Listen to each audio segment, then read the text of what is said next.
Welcome to Archive Whispers, a place to fall asleep. Settle in, lower the lights, and let the archive open. The smell reaches you first, the cool smell of river mud and crushed green papyrus, rising off the water as the heat lets go of the day. You are standing at the edge of the Nile Marshes on the Theban west bank, where the broad river slows into shallow reed-lined channels, and the last copper light lies flat across the still surface. The air has begun to cool against your bare arms. Tall papyrus stands all around you, its feathery tops barely moving, and the only sound is the soft give of mud underfoot and a thin trickle of water somewhere among the stems. The day's work in the fields and the workshops is over, and the marsh is letting the warmth drain slowly out of it. A papyrus reed bundle skiff waits half-drawn onto the bank, its bundled stems lashed tight into a slender hull with up-curved ends, still warm to the touch from the afternoon sun. Tonight you will spend the quiet hours here on the water, as a fisherman does at dusk, when the light goes and the marsh settles toward night. The water has cooled enough now to feel it against your fingers, dark and slow between the reeds. A pintail duck moves once, somewhere out of sight, and is still again. There is no hurry in any of it. You ease the skiff out onto the glassy channel, and the marsh closes softly around you as the color drains from the sky. The water has gone the color of old copper. All along this stretch of the Nile, in the still backwaters where the river loses its hurry and spreads thin among the reeds, the last of the sun is lying flat across the surface, and the marsh is settling toward night. The air is warm still, though it is beginning, very gently, to cool. There is no wind to speak of. A single reed leans and rights itself and is quiet again. We are going to spend this dusk here, on the water, while the light goes out of the sky. Look at the surface of the water for a moment. It is almost perfectly still, holding the sky the way a polished thing holds light, so that the colors above and the colors below seem to be the same colors, only softer where the water keeps them. Here and there, a closed blue lotus floats with its petals drawn in for the evening, riding low among flat green pads. When something moves below the surface, a small ring opens and widens and smooths itself away, and the stillness comes back. Nothing is in a hurry tonight. There is time for everything to slow. On every side, the papyrus stands up tall, taller than a person, in great soft walls of green and gold. Each stalk rises straight and smooth and ends in a feathery crown, a loose spray of fine threads that catches the low light and holds it. Where the stalks grow thick, they shut out the far bank entirely, so that the open water feels like a clearing in a forest. The crowns barely stir. When the breath of cooler air moves through them, the whole wall whispers, a dry, papery sound that rises and falls and fades, and then the marsh is silent again. Between the thickets, the marsh opens into channels, narrow lanes of clear water that wind in among the reeds and lose themselves. Some are no wider than an outstretched arm. They are the paths through this place, the ways a small boat can be pushed in to where the fish lie and the birds gather, and then drawn out again. The water in them is shallow and warm near the top, cooler below, and clear enough in the failing light to show the soft mud bed and the pale stems going down into it. Follow one with your eye, and it simply curves away and is gone.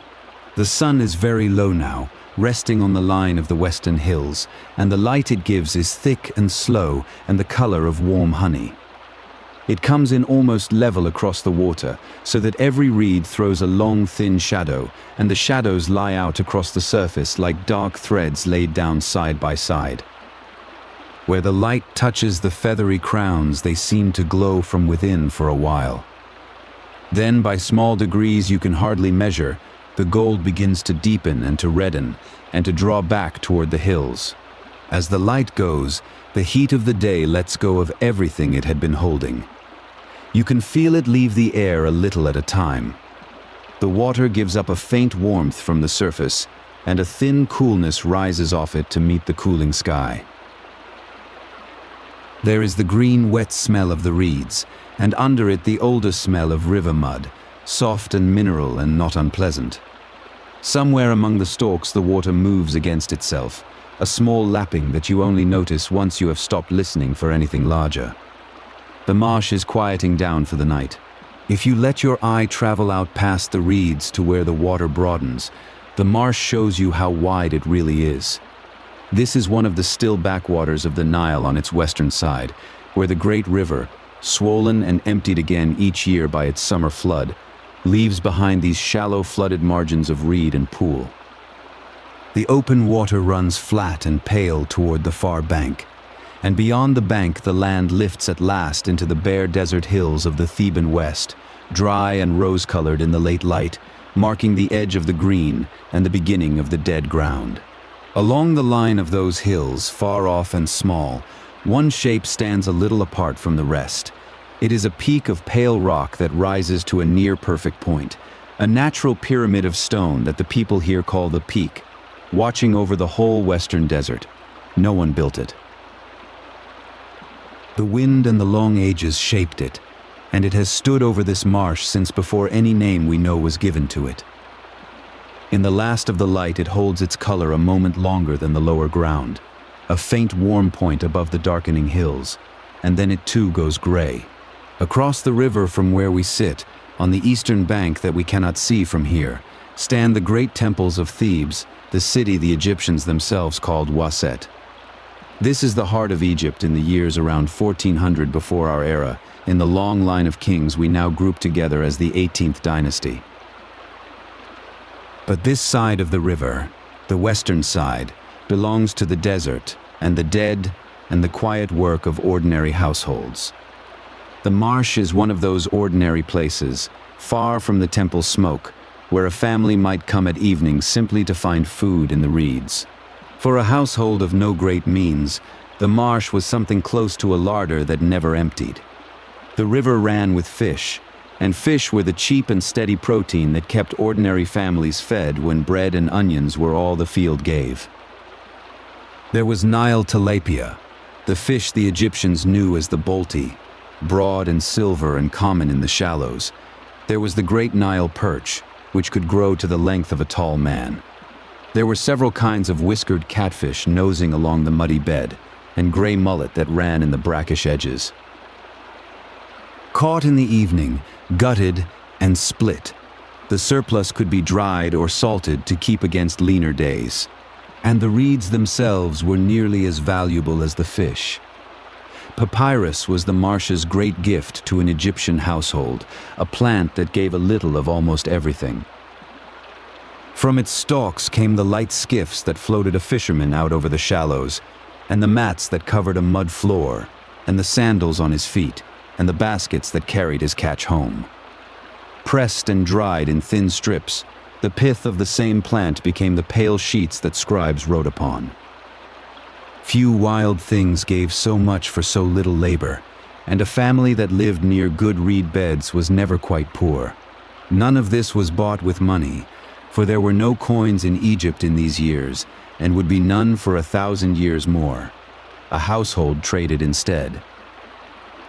A basket of dried fish might be set against a measure of grain, a jar of oil against a length of cloth, each thing weighed in the mind against a common standard, the daban, a fixed weight of copper that let people agree what a thing was worth without any coin ever changing hands. So the evening's fishing was not a small thing. A good catch was food on the mat tonight and something to trade tomorrow, drawn quietly out of the still water. Now, where one of the wider channels meets the reed edge, a small boat lies drawn up half onto the soft bank. It is a papyrus skiff, made the way all of them are made, of long bundles of reed lashed tightly together and bound into a slender hull that curves up at each end into a fine raised point. It sits very light on the water, barely pressing the surface, light enough that one person can lift its nose and pull it free of the mud, or push it out with a single pole. There is nothing to it but reed and cord, and yet it carries a person and a catch easily across the shallows.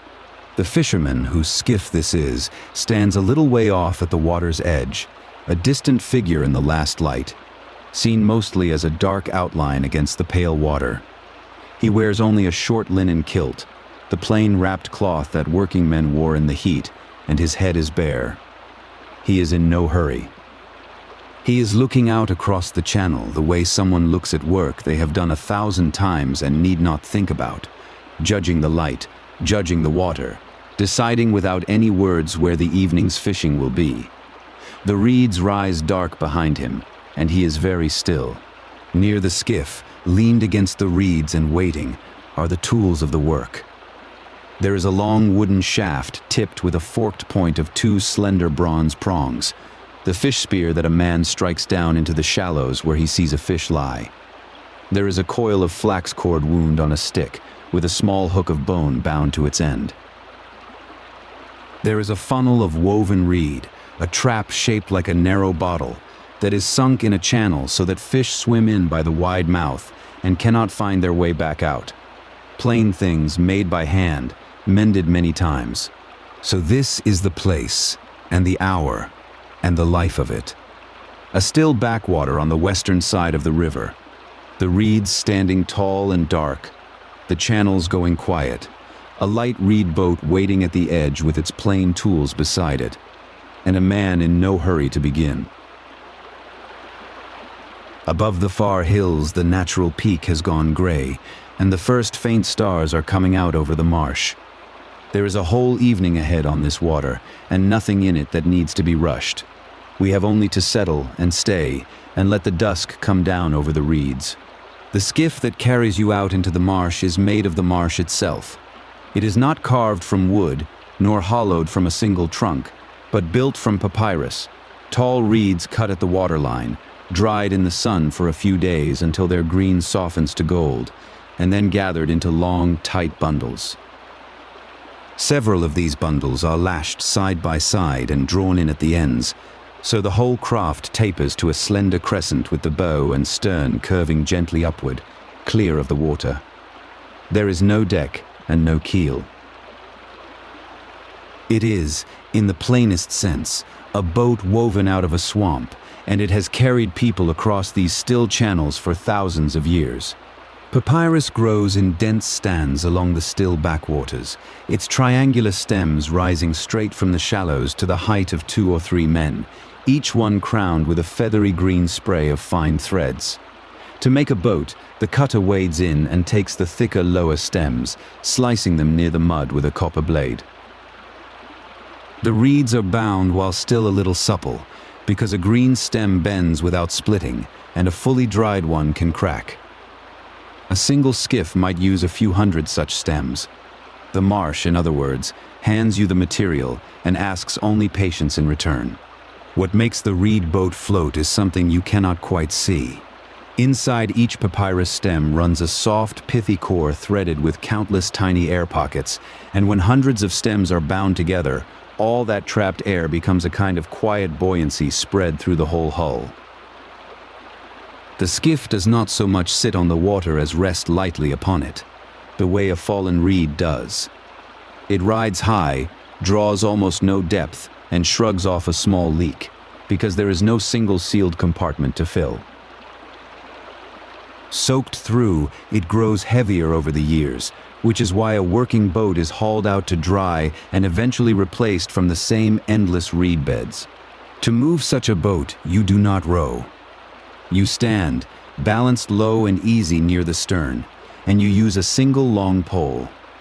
The bed of the marsh here is shallow and soft, rarely more than a man's height of water, and often far less, so the pole reaches the mud with ease. You set its end against the bottom, lean your weight along the shaft, and the skiff slides forward beneath you.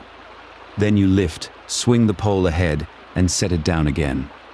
There is a slow rhythm to it, a push and a glide, push and glide, and most of each stroke is simply the boat carrying itself through the quiet that you have given it. Watch the pole where it meets the water.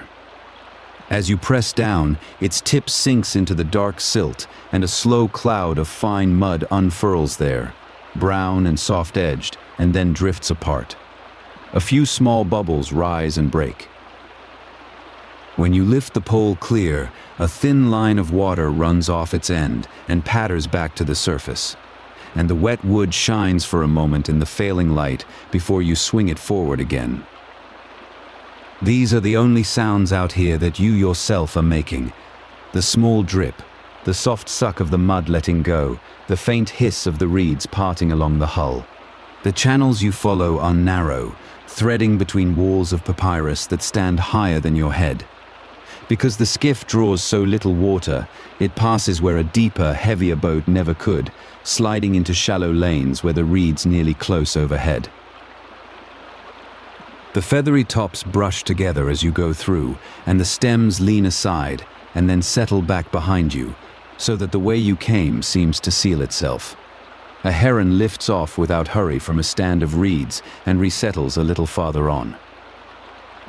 The marsh is not a single open sheet of water, but a soft maze of green corridors, and the reed boat was made to read them. Behind the skiff, the water keeps a brief memory of your passage. A low wake spreads out in a smooth V, two soft lines opening away from the stern, and where they cross the still surface, the last light of the day catches and slides along them. The wake does not foam or churn. It only swells gently and then flattens, and within a dozen heartbeats the water has closed over it and lies glassy again, as though the boat had never come this way. On a calm dusk like this one, you can watch your own faint trail dissolve behind you while the bow opens a new one ahead, the marsh forgetting you almost as quickly as you cross it. The men who knew these waters best left their likenesses on the walls of their tombs in the hills above. In the tomb of Mena, a scribe of the fields who served under King Amenhotep III around 1390 to 1352 before our era, the painted plaster shows him standing on just such a slim papyrus skiff out among the reeds. He is poised in the marsh with his family beside him, the water below him thick with fish and the air above crowded with birds. The scene was painted on the wall of his tomb at Sheikh Abdel Qurna on this same west bank, a quiet afternoon on the water that the painters meant to last forever. The same reeds that hold you up on the water served the household in a dozen quieter ways once they were back on dry land. Papyrus was among the most useful plants in all of Egypt. Its split stems were woven into the sleeping mats laid on mud brick benches, plaited into the light sandals worn through the dusty months, and coiled into baskets for carrying fish, grain, and bread. Finer strips were twisted into cord and rope. The pith of the inner stem could even be boiled and eaten in lean times. A single stand of papyrus, in other words, was a workshop, a larder, and a furniture store, all growing quietly at the water's edge. There was one more use, and it was the one that carried Egypt's voice the furthest. The same plant could be made into the smooth, pale sheets that scribes wrote upon. The green rind was peeled away, and the soft inner pith sliced into thin ribbons, which were laid out in two layers, one running across the other, and then pressed and beaten and dried under weights until the strips fused into a single sheet. Joined edge to edge, these sheets became long rolls.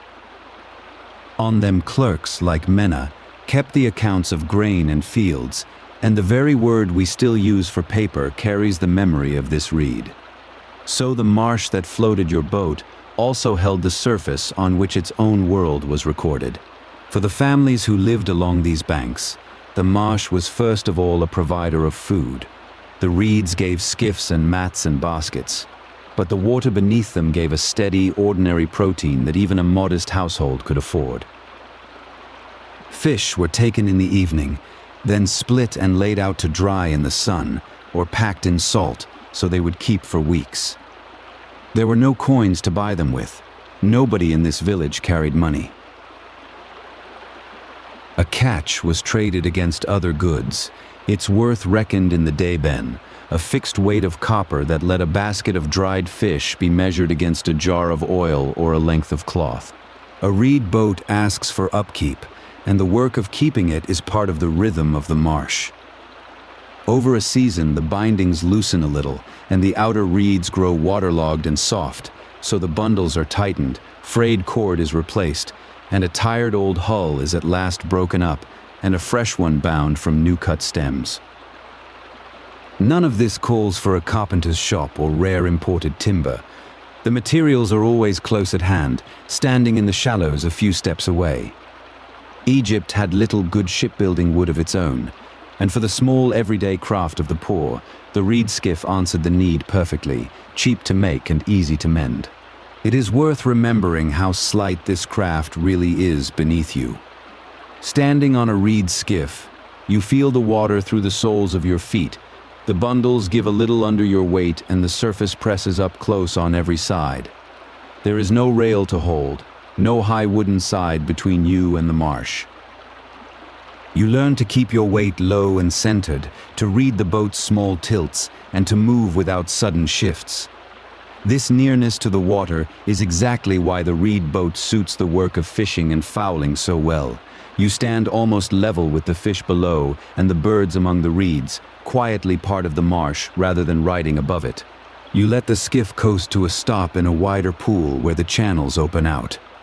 The pole hangs still in your hands, dripping slowly, and the boat drifts the last of its way and settles.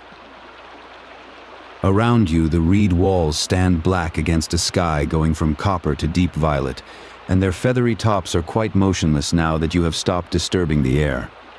The water beneath the hull is dark and almost without ripple, holding the first faint stars upside down among the lotus pads. For a long moment, nothing moves at all but a single broad leaf turning very slowly on the surface, and the marsh simply waits with you in the cooling dusk.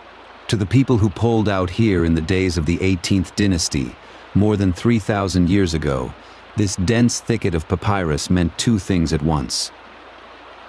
It was a wild and tangled place, an image of the unruliness that lay at the edges of the ordered world, and at the same time it teemed with life and food and was endlessly, quietly generous. When a man like Mena had himself painted standing calm and upright in his little reed boat among the reeds, he was showing himself at ease within that wildness, master of a peaceful afternoon on the water.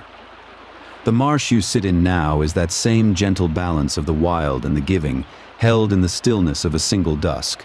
On the still water at dusk, fishing here is a quiet, patient craft, learned by watching and by waiting. The light is going copper over the reeds, and the surface has gone almost glassy, so that a fish moving below leaves a slow ring that widens and fades. A household on the Theban West Bank, in the New Kingdom of Egypt, perhaps 14 centuries before the Common Era, ate fish more often than any meat, and most of it came from evenings much like this one. There is no hurry in the work. The water gives what it gives, and the fisher learns to read it. The oldest tool on the skiff is the fish spear, and it is a simple thing held with great care. Picture a long wooden shaft, light enough to balance in one hand, ending in a forked point of 2 or 4 prongs, what later writers would call a leister or a bident. You would stand near the bow, the water shallow and clear over a pale silt bottom, and you would wait until a shape settles among the reed stems. The strike, when it comes, is short and downward, no wider than the reach of your arm. Most casts catch nothing, and that is expected. The patience is the method.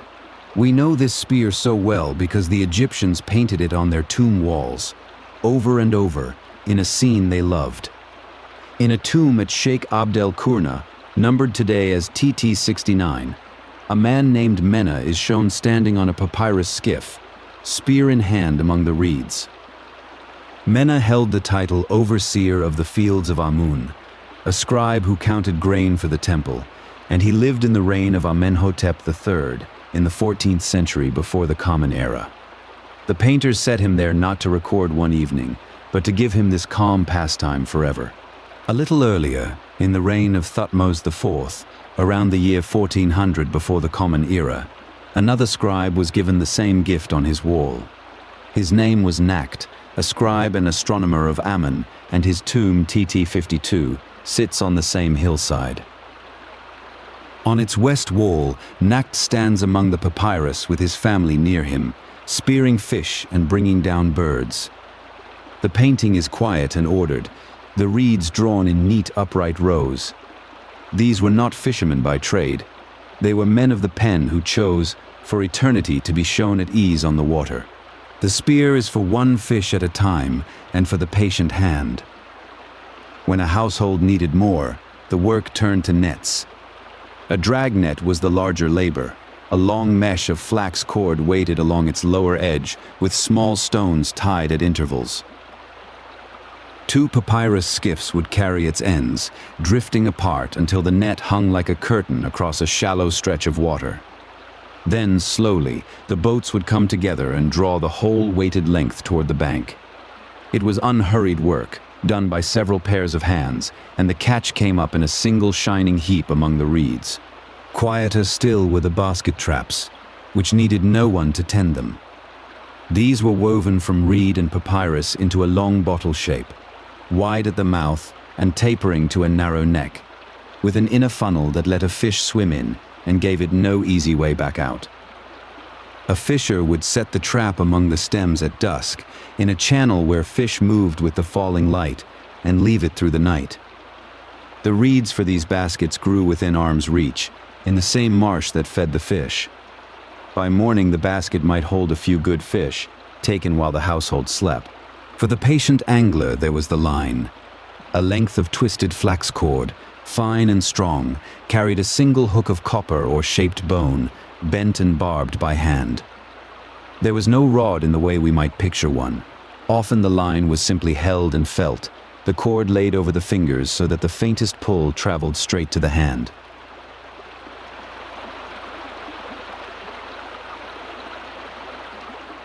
You might sit on the edge of the skiff, the water cool against the reed hull, and wait for that small message from below.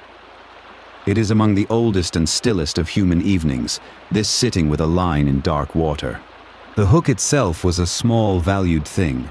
Copper was worked in Egypt long before iron came into common use, and a smith would hammer and file a hook from a sliver of the soft red metal, then turn its barb with a fine point.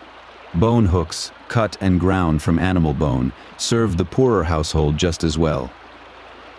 A fisher would own only a few and keep them carefully, for to lose a hook in the weeds was to lose real value. Exchange in these villages was measured not in coins, of which there were none, but against the deben, a standard weight of copper. Now think of the fish themselves, the creatures these tools were made for. The most familiar was the tilapia, which the Egyptians knew as the bolti, a broad, deep-bodied fish of the shallows. It moves slowly in the warm margins among the reeds, grazing, and it is easy to picture settling there at dusk. To the household it meant a reliable supper. To the temple painters it meant something more, for the bolti carried a quiet meaning that ran far beyond the cooking fire, a meaning we will come to in a moment. The tilapia earned its meaning by the way it cares for its young. It is a mouth brooder.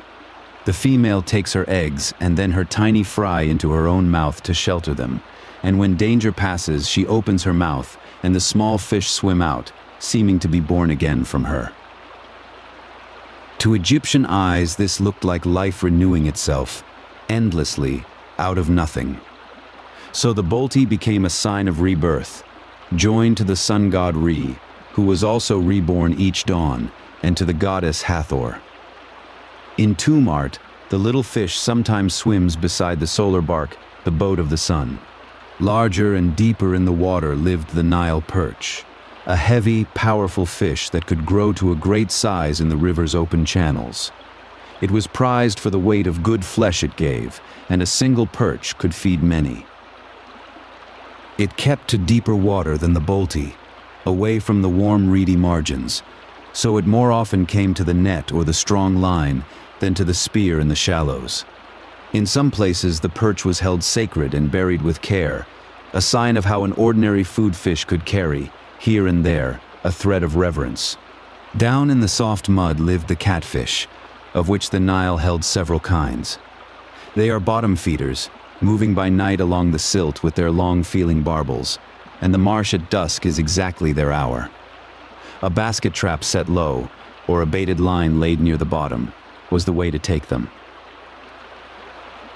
The catfish, too, found its place on the temple walls, and it gave its very shape to one of the oldest royal names in Egypt, that of the early king Narmer, whose name was written with the sign of a catfish. Even the mud of the river left its mark on the language of kings. There was also the gray mullet, a slender silver fish that moved in schools through the channels and the brackish edges of the delta far to the north. Where it ran in numbers, it could be taken in quantity with the net, and it was valued not only for its flesh, but for its roe, the eggs salted and pressed and kept. On this western marsh of Thebes, the mullet was less common than the bolty and the catfish, but the river carried its memory, for the Egyptians knew well the run of fish along its whole great length, from the cataracts in the south to the sea. Whatever the catch, almost none of it could be eaten at once, and so the real work often began on the bank, after the water.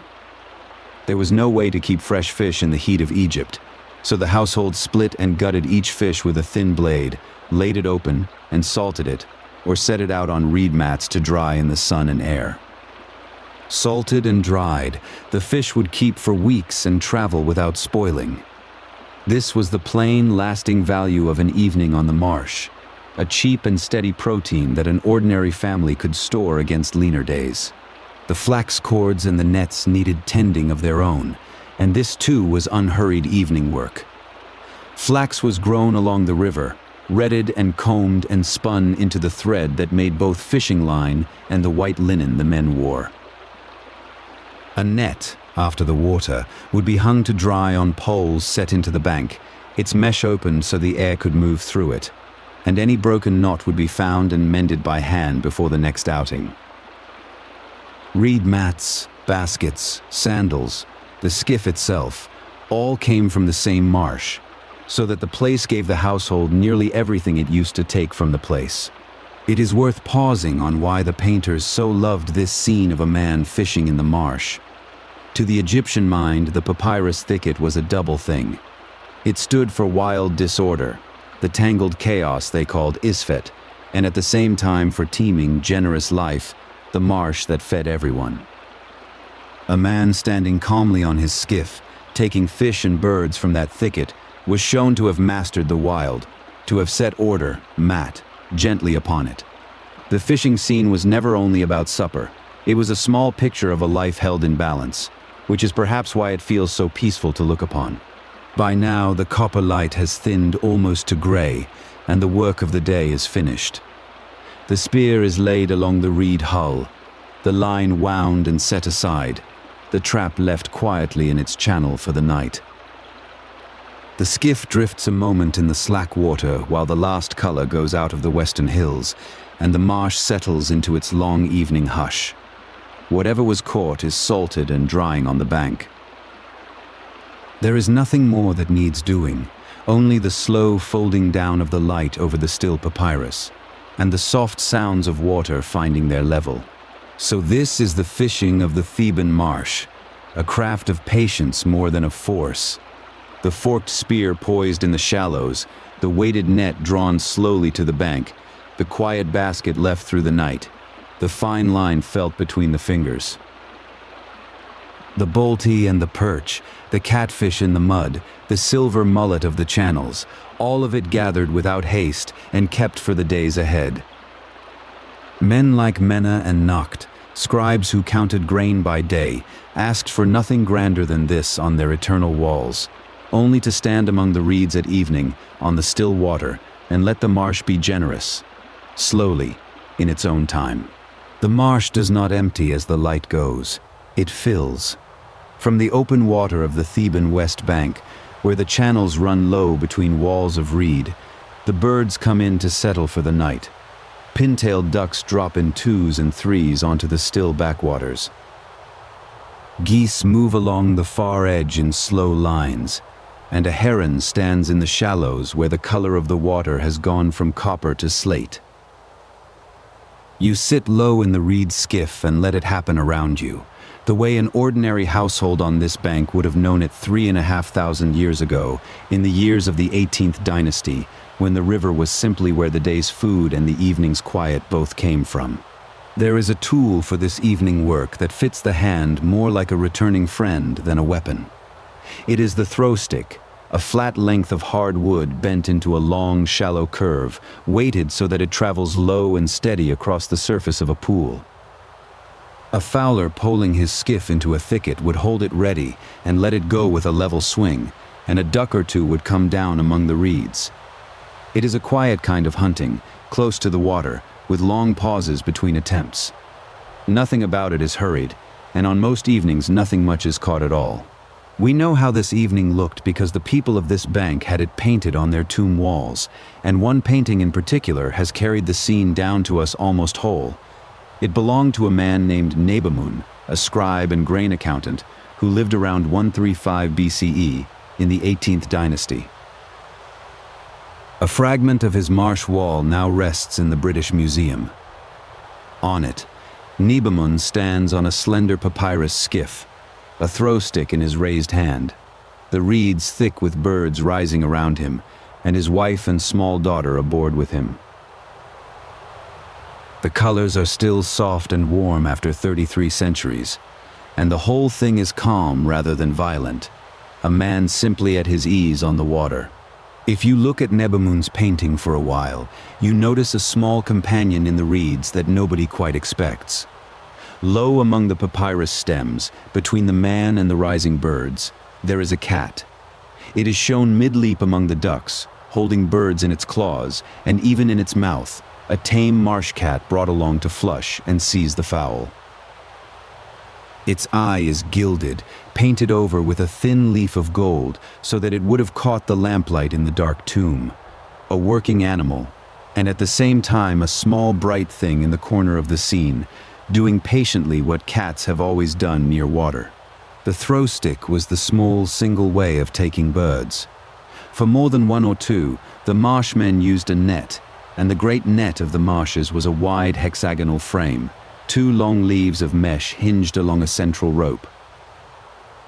It was laid open and flat across the surface of a shallow pool, and the fowlers waited, crouched out of sight in the reeds, holding the line.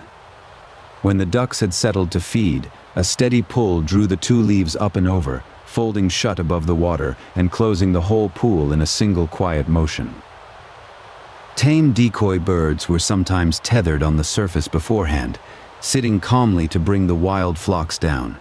Pulling that net was slow, patient labor, and the tombs show it done by many hands at once. A line of men would take up the rope together and lean back along the bank, drawing the great frame closed by even weight rather than by speed. The same scene appears in the tomb of Mena, who held the title scribe of the fields of the Lord of the Two Lands in the reign of Amenhotep III, around 1390 to 1352 BCE.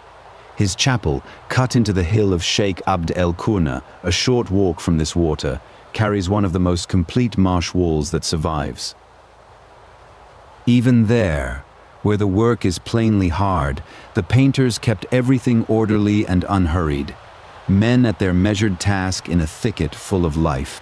When the net does close, the birds that lift off the pool do so all together, with a long, soft rush of wings and a low murmur of calls, and then the marsh settles again.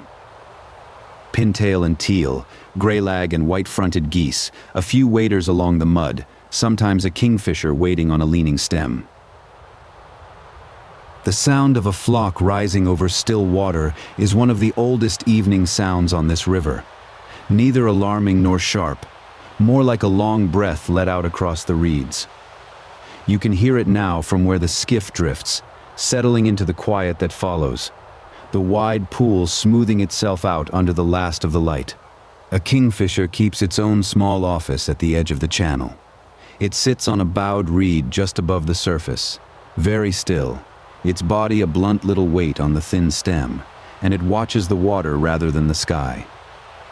Now and then it drops, takes a fingerling from the shallows, and returns to the same perch to wait again. The Egyptians who painted these marshes knew the bird well and gave it its place in the thicket among the larger fowl.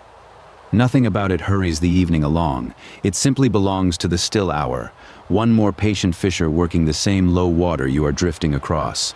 On the surface itself, The lotus is closing for the night. The blue water lily of the Nile opens in the morning and draws shut again as the light fades, folding its narrow petals over the pale gold center and sinking a little toward the water. The white water lily keeps its own hours nearby. Among the broad floating leaves they make a slow, soft constellation across the pool, and the closing is gradual enough that you cannot quite catch the moment any single flower goes. The Egyptians loved the blue lotus for exactly this daily return, opening and shutting with the sun, and they set it everywhere in their painting and their poetry as a quiet emblem of renewal. Around the closing flowers, the last of the day's small flyers are still about. Butterflies drift over the reed tops in the warm air, pale and slow, the way they are painted fluttering above the birds in these marsh scenes. Dragonflies hang and shift over the open water. None of them hold to the cooling air for long now. One by one they fold away into the reeds for the night. The painters of Menes and Nebamun's walls took care to put these tiny lives in, butterflies among the papyrus, fish beneath the hull, as if to say that the thicket was crowded with living things from the mud to the air, all the way up. It is worth saying plainly what this thicket was to the people who lived beside it. The Papyrus Marsh was the cheapest, most generous storehouse on the river. From it came the reeds for the very skiff you sit in, and for mats and sandals and baskets, and the inner pith beaten and pressed into writing sheets for scribes like Nebamun himself.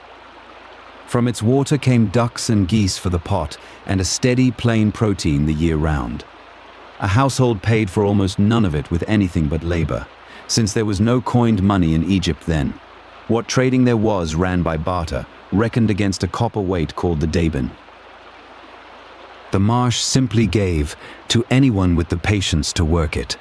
The reed skiff under you is itself a piece of the marsh, given back its shape. It is made of papyrus, nothing more, long stalks gathered into bundles and lashed tight with cord. The bundles bound side by side into a slender hull that curves up at the bow and again at the stern into two raised, in-turning points. It rides high and light on the surface, and it answers the pole rather than any keel, so that a small shift of weight turns it. Such craft cost only reeds and an evening's work to build, and the same upcurved silhouette is pulled across 1,000 painted marshes, the ordinary boat of ordinary people on this water. Out beyond the reed margin, where the water runs deeper and the channel widens, the larger and older inhabitants of the marsh keep their distance. A crocodile lies along a far mudbank, dark and unmoving, more like a fallen log than a living thing in this light. Somewhere off in the deeper backwater, a hippopotamus shifts and sounds, a low note carried thin across the water. They are simply there, as they have always been, part of the furniture of the river, and a fowler in his light skiff stays to the shallow edges and lets them be. At this hour, with the day's heat draining away, none of it has any urgency. The wide animals settle as everything else settles. To the Egyptians, this crowded thicket meant two things at once, and they held both ideas calmly side by side. The papyrus marsh stood for the wild, uncombed edge of the world, the unmade place they called Isfet, full of teeth and tangle beyond the order of the fields. Yet the very same thicket stood for fertility without end, water and green, and the constant making of new life. A man shone on his skiff among the birds, easy and upright with his throw stick, was a small picture of order set lightly over that wildness, of mat, the balance the Egyptians prized, kept not by force but simply by being present and unbothered in the middle of all that teeming life. That is why a grain accountant or a field overseer chose to be shown fowling for all eternity, rather than at the desk where he spent his actual days. The marsh scene was a wish for the afterlife as much as a memory of one. On the wall of his tomb, the dead man would go on standing in his skiff forever, the birds forever rising, the lotus forever open, the water forever calm under his feet. It was the Egyptian idea of a perfect, unending leisure, an eternal evening on the water, with the work all done and nothing left to do but drift. Quiet, plentiful and entirely without alarm, held still for 30 centuries on a painted wall. The light is nearly gone now, and the birds have mostly chosen their places. The geese have stopped moving along the far edge and gathered into a dim grey raft on the open water. The ducks are tucked in under the reed overhangs where the bank shadows them. The heron has folded down to a single pale shape in the shallows, neither hunting nor leaving. Their calls have thinned to an occasional low note and then to long gaps of nothing. You can feel the marsh changing register around you, the daytime busyness setting aside, the whole wide thicket leaning, without hurry, toward sleep. You lay the throw stick down along the reeds of the skiff and leave it there. The clap net, if it was set at all this evening, stays open and slack across its pool, to be drawn another day. There is no need to take anything more from the water tonight. What the marsh chose to give, it has given. The rest can keep until morning. This was always the rhythm of it for the households on this bank. Work loosely, take enough, and let the long evening close itself out on its own.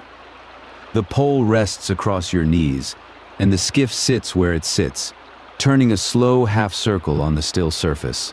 So the marsh holds its breath and the night comes down gently over the whole wide backwater of the Theban west bank. The papyrus stands black against an indigo sky. The closed lotus rest on the cooling water. The birds are silent in the reeds, and far off the pale peak of El Kern fades into the dark of the desert hills. This is the same quiet that settled over this place in the years of Amenhotep III, 3,500 years ago. The same still water, the same slow dark, the same evening given over to nothing in particular. There is nothing here that asks anything of you now. The water keeps still, and the marsh keeps watch, and the long, peaceful dark goes on. The skiff comes in slowly now, nosing toward the reed edge where the water shallows and the channel gives way to dark mud. You feel the moment the bundled papyrus hull touches bottom, a soft, dragging resistance, and you step out into water no deeper than your ankles, cool against the skin. With both hands you draw the slender crescent of reeds up onto the bank, its upcurved ends tilting as the weight settles. The mud holds it. Around you the light has gone the color of old copper, and the day's work is closing the way the river closes, without any haste at all. In the bottom of the boat lies the evening's catch, and you crouch to sort it by hand into reed baskets. Most of it is the bolty, the Nile tilapia, broad and silver gray. The fish the painters set beside the solar bark in the tombs because it seemed to renew itself, carrying its young in its mouth. There are catfish too, smooth and whiskered, and a gray mullet or two that ran the channels with the falling water. You lay each fish in by size, the heavier ones beneath, the baskets woven from the same papyrus that carried you out. Nothing here is hurried. The sorting is just the hands knowing the work. Fish does not keep in this heat, and so the work that follows is the oldest kind of provision. On a flat stone at the water's edge, a knife of bronze opens each fish along the belly, and the insides are drawn out and set aside. The household keeps nothing it cannot use. Splitting the fish flat and flat again lets the air reach all of it, and air, with salt and the long sun, is what holds back the spoiling. This is the protein a craftsman's family on the Theban West Bank counted on through the lean stretch of the year, when the fields gave less and the river ran low. The salt comes from a coarse pile kept dry in a clay jar, and you rub it into the opened fish with the flat of your hand, working it along the flesh and into the gills until the surface turns dull and firm. Salt curing and sun drying were the ordinary ways a poorer household preserved its fish, while the richer tombs show fish being readied in the same plain manner. There is no mystery in it. The salt draws the water out, the water that would otherwise spoil the meat, and what is left will hold for weeks. You set each fish aside and reach for the next. A rack of reed and rough wood stands a little back from the bank, and the salted fish go up onto it, hung from the tail or laid flat across the poles to take the dry night air. By morning, the desert wind off the western hills will have begun its slow work. By the third or fourth day, the fish will be stiff and keeping. The men of the painter's village at Deir el Medina, just over the ridge, were paid in grain and provisions rather than coin, and a store of dried fish was a real part of what a family had laid by. You step back and look at the rack and find it good. Nearby, other poles carry the gear of the day rather than the catch. The flax fishing line is looped and hung to dry, its copper hook still knotted at the end, and the dragnet is stretched along a horizontal pole so its mesh can open and the damp run out of it. Wet net left bundled rots, and a net was a season's patience to make, knotted by hand from twisted flax cord. So you hang it with care, the small stone weights that sink its lower edge clicking softly as they settle. The funnel-shaped basket traps lean against the rack, their narrow necks turned down to drain. Not all of the catch stays with you. A neighbor comes down the path in the last light with a basket of his own, and the two of you trade in the plain old way, fish for grain, with no coins changing hands, because in New Kingdom Egypt there were no coins to change. Value was reckoned instead against the deben, a fixed weight of copper, a kind of measuring stick held in the mind. A basket of fish might be spoken of as worth so many deben, a sack of emmer wheat as worth so many more, and the exchange was settled when both felt the weights had come out even.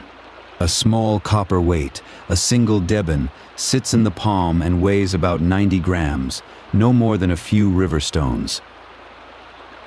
Scribes such as Menna, who carried the title overseer of the fields of Amun in the reign of Amenhotep III, around 1390 to 1352 before our era, kept their accounts in just these terms, tallying grain and goods against the copper standard. Menna's own tomb on the west bank, cut into the slope at Sheikh Abd el-Qurna, shows him at leisure in the marshes among the very reeds you have spent the day in. The weight passes from hand to hand, and the trade is done. A donkey waits patiently at the head of the path, ears turning at the small sounds of the water. It is the burden animal of this country, the one that carries the loads, for the camel does not yet walk these banks in any number. You lift the heavier baskets onto its back, balancing one against the other so the weight rides even, the dried fish and a share of the traded grain together. The donkey shifts its feet in the cooling dust and waits again. There is no rush in it. The village lies a short walk over the rise, and the road is one its hooves have learned by heart. A little fire has been kindled on the bank, no larger than 2 hands could shelter, its small flame steady in the windless dark. Over it the evening meal is plain and old. A few of the smaller fish are set to cook. Beside them sits a flat round of emmer bread, dense and a little gritty from the stone it was ground on, and a measure of barley. There is an onion, a leek, perhaps a fig kept from the orchard. This is the food of an ordinary Nile household, the same crops the fields along the river gave year after year, and it asks nothing of you but to sit and wait for it. Beside the fire, a single clay lamp has been set on a low stone, a shallow saucer of fired clay holding a little oil with one twisted linen wick floating in it. Its flame is no taller than a thumbnail and leans, then steadies, then leans again as the cooler air comes off the water. The light it gives is small and the color of warm honey, enough to find a bowl by, enough to see a face across the fire. This was the ordinary lamp of an Egyptian evening, plain and cheap, the same kind of open saucer of light that burned in 1,000 such households along the river. Along the water, other small fires have come up in the failing light. One here, another a little further down, each a household closing its own day at the marsh edge. You can hear them more than see them, the low murmur of voices carrying over still water the way sound does at dusk, a few words and then quiet again. Somewhere a child is told something gently. A net is shaken out. The scribe Noct, an astronomer of Amun in the reign of Thutmose IV, had this same marsh painted on his tomb wall with his family gathered close on the skiff, and the scene he chose for eternity was only this, an evening on the water, at ease. The river itself is quieting now. Through the day it carried the small, constant noise of work, the dip of the pole, the slap of a net, the splash of a fish brought up, and all of that has fallen away. What is left is the water moving against the reeds, a soft and endless sound, and the occasional ring of a fish rising somewhere out in the dark you can no longer see. The papyrus stands black against a sky still faintly copper at its lowest edge. The blue lotus on the surface has closed for the night, drawn in tight, waiting for a sun that is hours and hours away. The reed skiff lies drawn up on the mud where you left it, empty now, its work done until morning. In the low firelight you can see the long bundles of its hull, each a sheaf of papyrus stems lashed tight, the upcurved stem and stern rising dark against the paler water beyond. A boat like this was the cheapest a poor fisherman could own, cut and tied from the marsh that surrounded him, light enough for one man to lift and carry. By morning the dew will have damped it. By midday the sun will have dried it again. For now it simply rests, and so very nearly do you. The last of the copper has gone from the western sky, behind the long low ridge of the desert hills, and the pale rock peak that the people here called the high point of the west has sunk into shadow with everything else. The fire settles to a bed of embers. The lamp burns lower. The dried fish hang stiffening on their rack in the cool air. The baskets stand ready by the patient donkey. The nets drain on their poles, and the whole small economy of the marsh has folded itself up for the night. There is nothing left that the day requires of you. And so the marsh goes fully dark. The water and the reeds and the resting boat all the same deep color now, held in the quiet that settles over the river when the work is finally done. The fish are salted and hung, the gear is dry on its poles, the trade is settled and the meal is eaten, and the small fire keeps its low warmth a little longer before it too lets go. The same evening closed over this water 3,000 years ago and more. Unhurried and unremarkable, a fisherman's day ending the way every day ended here, gently, with the river still moving in the dark. The last copper light is leaving the river now.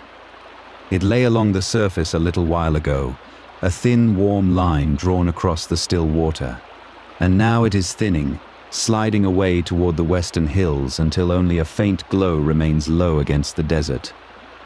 The reeds stand dark against it. The water has gone the color of slate and old bronze, smooth and unhurried, and the far bank is only a soft shape now, settling into the dusk. There is nothing to do here but let the light go. You can feel the day loosening its hold, the way the heat lifts off the water and the cool air comes down low across the marsh. All along the channel the papyrus is settling for the night. Through the day the tall feathery tops stood wide and open, swaying a little, and now in the cooling air they grow quiet, the slender stems leaning gently together, the soft umbel heads folding closer as the wind drops away to nothing. The blue water lilies on the surface are closing too, their petals drawing slowly inward, sinking just a little toward the water as the light leaves. You can watch one of them near the skiff fold shut without a sound. Everything here is folding shut, slowly, in its own time, with no hurry and no need. The skiff is drawn up now on the soft mud at the edge of the reeds. The bundled papyrus hull rests half on the bank and half in the shallow water, its upcurved ends dark against the pale evening, and the little waves it made when you pulled it in have already smoothed away to nothing. The wet reeds of the hull smell faintly green and earthy in the cool air. There is no need to go any further tonight. The boat will wait here on the mud until morning, settled and still, and the water will move quietly around its hull all through the long dark hours while you rest. Listen for a moment to the water going on in the dark. The current here is slow and patient, and it laps very softly against the mud and the reed stems, a low and even sound that does not change. It was lapping before you came, and it will go on lapping long after the light is gone. The same small voice, over and over, neither rising nor falling. There is a great comfort in a sound that asks nothing of you. You do not have to follow it or answer it. You can simply let it move past you in the dark, soft and steady, the river keeping its own slow time. The far hills are dissolving now into the dusk. A while ago you could make out the long line of the desert ridge across the river, dry and pale and warm in the last of the sun, and the natural peak that stands above it like a pale stone pyramid shaped by the wind alone. Now the color is draining out of all of it. The ridge softens to a single deep shape, then to a darker band against a darker sky, and the peak fades quietly until you can no longer tell quite where the land ends and the night begins. It is all going gently, without a sound. Out across the open water, the marsh birds are quieting too. All evening there were small voices among the reeds, the low murmur of pintail ducks settling, a heron shifting on its long legs, the brief bright call of a kingfisher somewhere down the channel. Now those sounds are coming farther apart, softer each time, as the birds tuck their heads and grow still in the dark thickets. A single call drifts across the water, and then a long quiet, and then perhaps one more, fainter, from farther away. Each one is gentler than the last, until the marsh seems to be breathing slowly all on its own. A kingfisher that sat all evening on a leaning reed has gone quiet now, a small dark shape folded against the failing light. The water beneath it is glassy and unmoving, holding the last gray shine of the sky. Down the channel, a duck paddles a slow line through the still surface, and then stops, and the ripples it left spread out wide and low and fade away into the dark reeds. Nothing here is in a hurry to be anywhere. The birds have given the evening over to the water, and the water simply holds it, calm and dark and wide, while the night settles down over the whole quiet marsh. The fishing things are at rest now too. The long forked spear lies along the bank where you set it down, its two prongs dark and dry, and there is no more water to strike tonight. The flax net hangs over its pole, slack and still, the small drops it carried already given back to the air. The reed basket traps sit in the shallows with their narrow mouths turned to the current, doing their patient work without you, asking nothing. You can let your hands go loose and empty. The work of the day is laid down beside the water, and it will keep until the light comes back, and there is nothing more for your hands to hold. The cool air is coming down low over the marsh now, drifting along the surface of the water and moving softly through the reeds. It carries the green smell of the papyrus and the wet earth of the bank, and it touches the skin gently, taking away the last warmth of the day. Where the air meets the cooling water, a faint stillness gathers, and the channel lies smooth and dark beneath it. You can feel the temperature settling, evening into night, the warmth above and the cool below finding their slow balance. Nothing presses on you here. The whole marsh is simply cooling and quieting, breath by slow breath, all around you. Let your breath fall in with the water now. The current laps and draws back,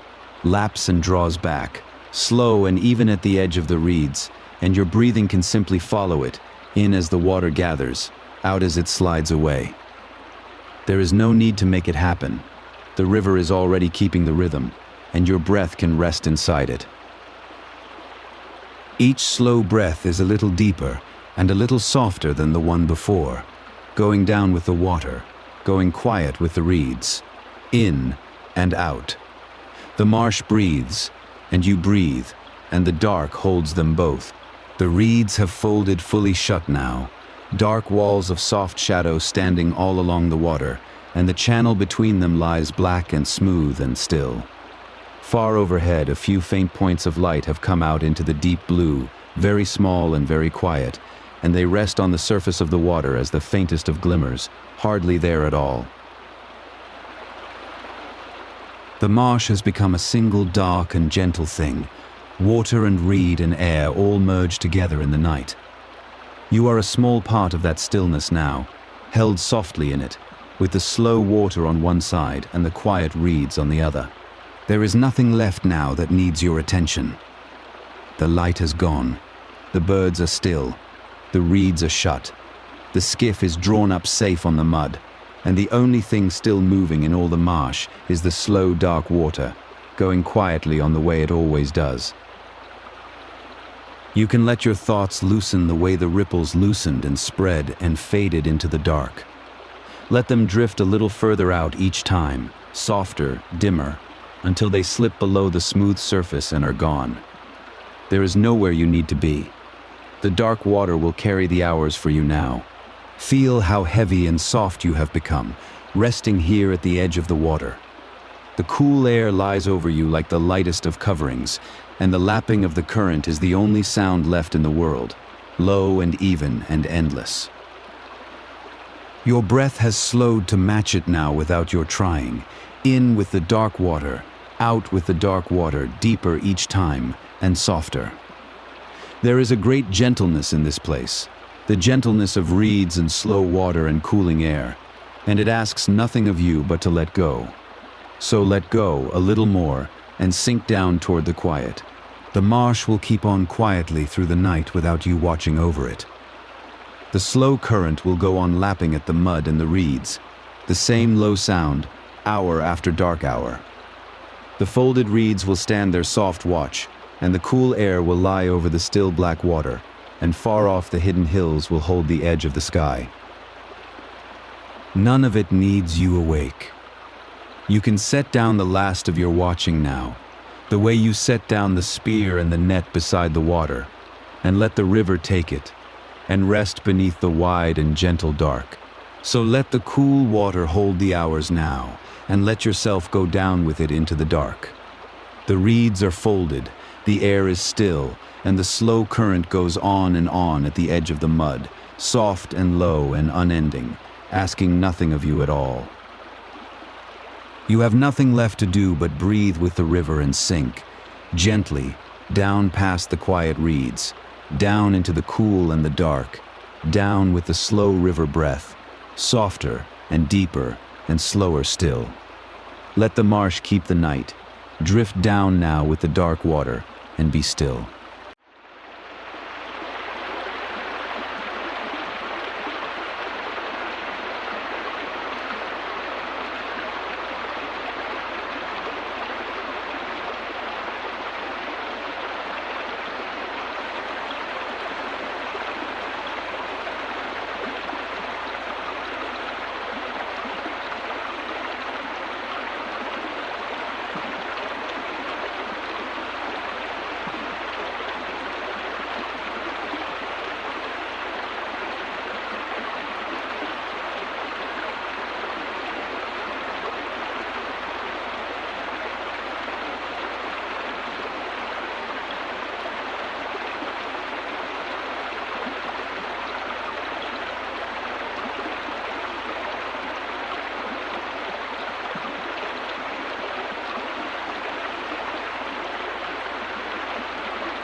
The marsh keeps its own hours, and we can leave it drifting there.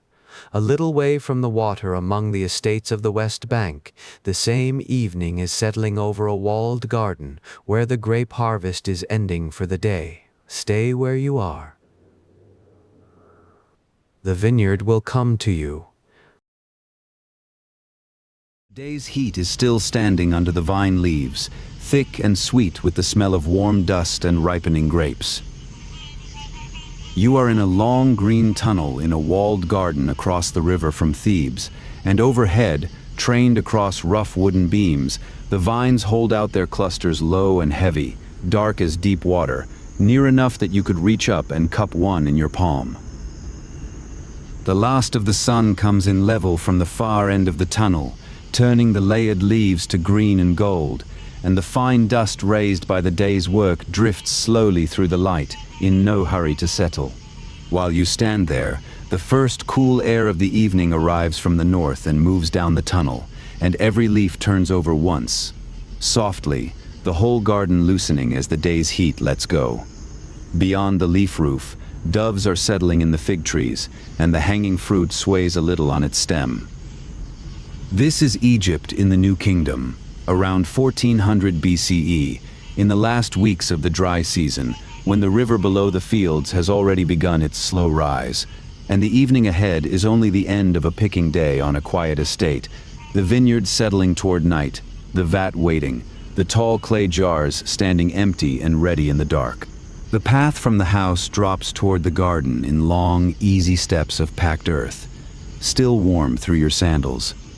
Below you, inside its mud brick wall, the vineyard lies like a low green roof, row after row of vines carried overhead on wooden beams, and beyond them the pale gleam of the pool. The sun is nearly down. The air smells of dust and sweet fruit. At the bottom of the path, a doorway opens in the garden wall. The bricks around it still hold the day's heat. You can feel it against your palm as you pass. Beyond the threshold, the pergola begins, a green tunnel going away from you, its floor barred with the last stripes of low sun. Somewhere in the fig trees, birds are settling for the night. You walk between the rows. Short pillars of mud brick stand in quiet lines, each pair carrying a rough wooden beam, and over the beams the vines have knitted a ceiling of leaves. The clusters hang down through it at the height of your face, dark as river shadow, dusty to the touch. Your feet make almost no sound on the soft watered earth, and the whole enclosure smells of green leaf and warm dust. This is the last stretch of the dry season, the months the Egyptians called Shemu. Far to the south, the river has already begun its slow yearly rise, and within weeks the flood will come down the valley to the fields outside the wall. For now it still runs low between its banks. The grapes have taken all the sun they need. Toward evening, a breeze slides in from the north, as it does most days of the year, and the heat at last loosens its hold on the garden. Along the aisles, the day's work is ending. Two pickers pass you on their way to the gate, seen from behind, each with a wide basket of woven palm leaf riding on one shoulder. The baskets are heaped with dark clusters, and the smell of them reaches you before the men do, and stays after they have gone. These are the last loads of the evening. The vines they leave behind still carry fruit, hanging quietly in the dusk for another day. A garden very like this one was painted on the wall of a small tomb chapel in the hillside behind you, around the year 1400 BCE, most likely in the reign of Thutmose IV. The chapel belonged to Nakht, a scribe who watched the hours for the temple of Amun across the river, and to his wife Tawi, who sang in that temple's rites. Nakht was not a great lord, a working official no more. Yet in the one painted room of his chapel, among everything he chose to keep forever, there is a vineyard. Egyptian gardens were counted, tree by tree. 100 years before this evening, an architect named Ineni, builder for King Thutmose I, around 1500 BCE, had the full inventory of his garden written into his tomb chapel, some 450 trees in all. Around 170 date palms, 120 down palms. 73 sycamore figs, with pomegranates, tamarisks, and willows besides, and in that whole counted orchard, just 12 grapevines. 12. On a Theban estate, the vine was never a field crop. It was a treasure, set one by one among the fruit trees. The pool lies at the garden's heart, a long rectangle of still water with its corners squared, like everything else the estate builds. Lotus leaves rest on the surface without moving. Now and then a fish touches it from beneath, and a ring widens out and fades against the clay rim. Ducks are drifting in toward the edges for the night. The water keeps the color of the sky a little longer than the sky itself, a pale sheet of evening laid down among the dark trees. Pools like this one were painted with such care that we still know them leaf by leaf. In the tomb chapel of an official named Nebamun, made at Thebes some 50 years after Nacht's own, a painted garden pool survives. Fish and ducks crowd the water, flower borders hedge it round, and about its edges stand sycamore figs and date palms. The dates shown in every stage of ripeness together on one tree, green, amber, and brown, as if the painter could not bear to choose one week of the year over another. That painting hangs today in a museum far from Egypt. The thing itself is all around you, the same squared water, the same heavy fruit, the same evening. Watering is the garden's other evening work, and it is done with the shoulders. Two men move along the tree rows with wooden yokes, a round pottery jar swinging at either end, drawing from the pool and walking their slow circuits in the failing light. Every tree stands inside its own small ring of banked mud, and each ring is filled until the dark earth stops drinking. There was already an old joke about this. A school book 5 centuries old by this evening, copied out by generations of student scribes, teases the gardener whose yoke has worn his shoulders, who spends his morning soaking the leeks and his evening bent over the vegetables. Like most school jokes, it exaggerates. Like most, it grew from something true. By the gate, the day closes the way every day on an Egyptian estate closes, with writing. The pickers come in from the aisles one at a time and set their baskets down, and a scribe sits cross-legged beside the wall, palette on his knees, reed brush in hand, making a small black mark for every load that passes. Nothing moves here without being written. Not grain from the granary, not fruit from the garden, not these last baskets of the vintage.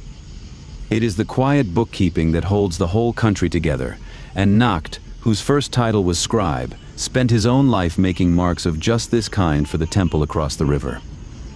Tonight another man counts, and the baskets file past him into the dusk. The workers gather at the foot of the wall, where the bricks still give back the day's warmth.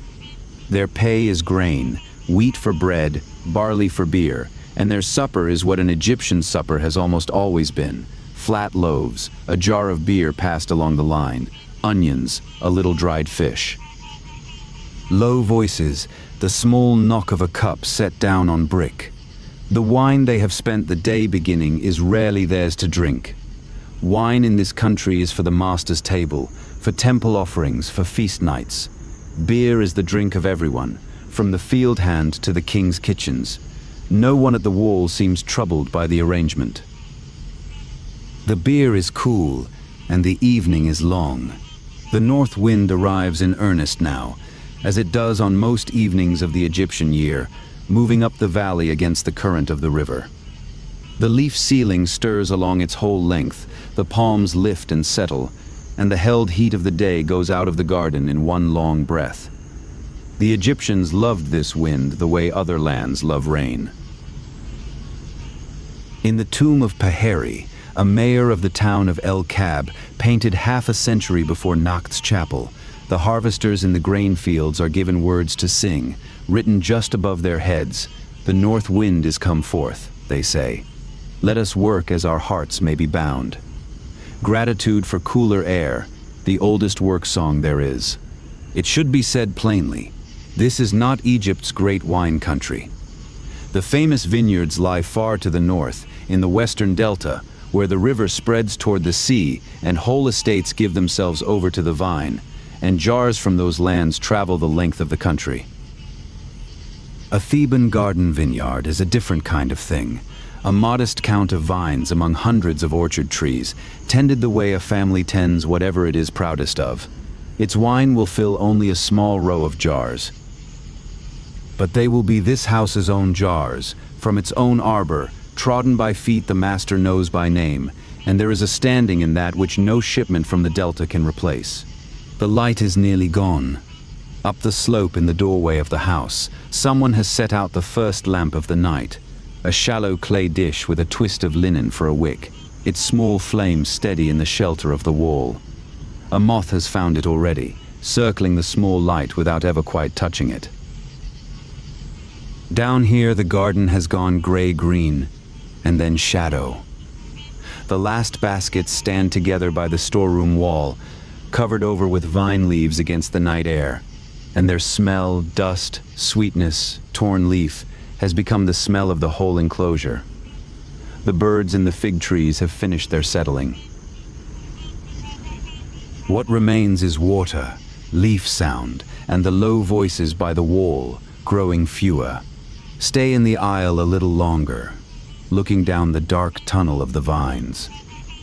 Every basket that passed you this evening was filled by the same few motions, repeated quietly under this ceiling of leaves. A reach upward, a turn of the wrist, a soft weight settling among the rest. It is a craft with its own rules and its own calendar, old already when Noct's painter first mixed his colors, and old when that painter's grandfather was young. That is where the night goes next, to the hands themselves, and to the vines they know one by one.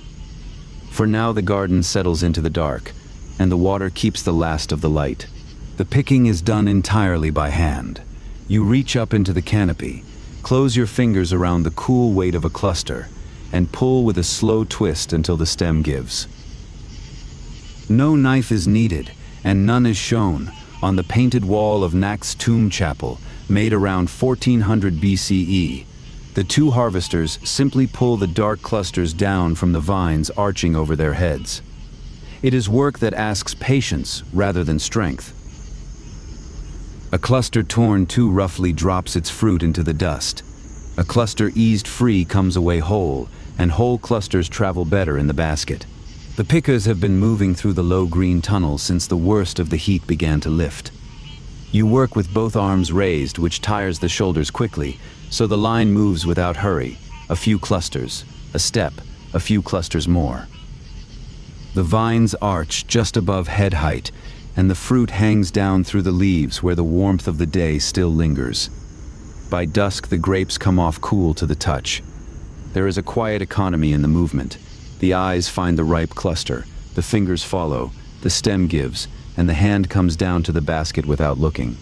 The baskets are woven from palm leaf and rush, wide and open at the mouth, light enough to swing from one hand when empty.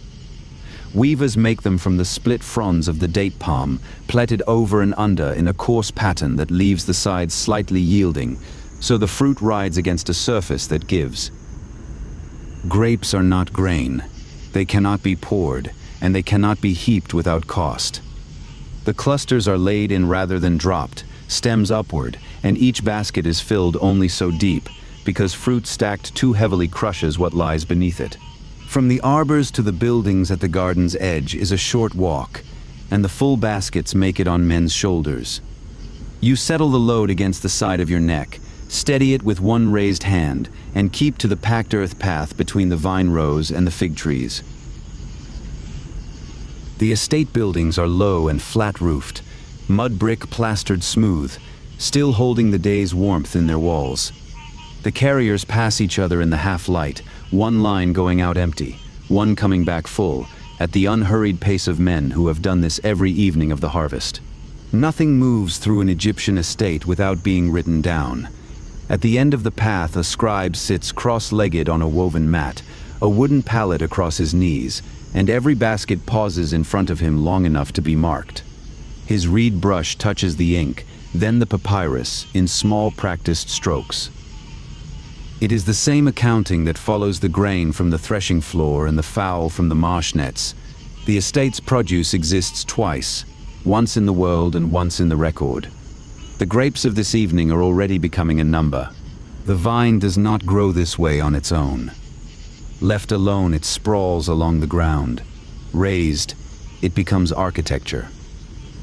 The tomb paintings of these centuries show Egyptian gardeners training their vines in several ways, on forked wooden posts carrying a horizontal pole, on beams laid across rows of short pillars, on bent branches driven into the earth and arched over to make a green tunnel, and here and there as low unsupported bushes.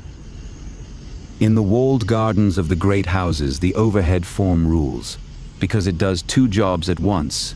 The fruit hangs clear of the dust, and the household gains a shaded walk for the hottest hours. How much these overhead vines were loved, one tomb across the river makes plain. A generation before Nakht, the mayor of Thebes, a man named Sennefer, who served Amenhotep II in the years around 1427 to 1401 BCE, and held the title overseer of the gardens of Amun, had the whole ceiling of his burial chamber painted as a grape arbor. Winding stems, broad leaves, heavy dark clusters spread above the room the way a real canopy spreads above a garden walk. Visitors still call it the tomb of the vineyards. He chose of everything he might lie beneath forever, the underside of a vine. A vine like the ones overhead begins as a small thing in a pit of dark river silt, carried in from the fields because the garden's own ground is poor. The gardener waters it, shades it, and ties its first slender shoot to a forked post with soft cord of plant fiber. Year by year the shoot is led upward, then bent along the beam and bound again, until the wood thickens and holds the shape on its own. It is seasons of patience before a young vine gives a harvest worth the name, which is part of why a full arbor, heavy with fruit, is something an estate shows off. All of it depends on carried water. Each vine and each tree stands in its own round basin of raised earth, and twice a day, morning and evening, someone walks the rounds with a wooden yoke across the shoulders and a pottery jar swinging at either end, filling basin after basin from the garden pool. An old school book, composed around 1900 BCE and still copied out by schoolboys in Nakht's day, makes fun of the gardener for exactly this. He carries the yoke until his shoulders age, drenching the vegetables in the morning and standing in the mire at evening. It is satire, and it exaggerates. But the yoke is real, and so are the shoulders. The pool itself is the garden's quiet center, rectangular, mud-banked, cut so that the water sits below the level of the beds around it. Narrow channels lead away from its corners, and a gardener opens and closes them with a heel of mud, steering the water from one thirsty corner of the garden to another. In another generation or two, painters at Amarna will show gardeners lifting water with a long counterweighted sweep. The first surviving pictures of that device are still some 50 years away from this evening. Tonight the water rises the old way, in jars, on shoulders, one basin at a time. The vine keeps its own calendar inside the Egyptian year. Through the cool months it stands as bare gray wood along the beams, and the garden walk loses its roof of leaves. New leaf comes with the warming days, then flower, then hard green fruit, and the long dry season called Shemu does the slow work of sweetening. By late summer the clusters hang dark and full, and the household watches them the way it watches bread in the oven. The harvest falls at the very end of the dry season, these weeks, this heat, and the whole garden year narrows to a few evenings of picking. And the timing carries a meaning every Egyptian would feel without being told. Just as the grapes come in, the river begins to rise. Out beyond the garden wall, the Nile is already running heavier, browner, thick with the silt of far-off rains, and within weeks it will spread over the fields.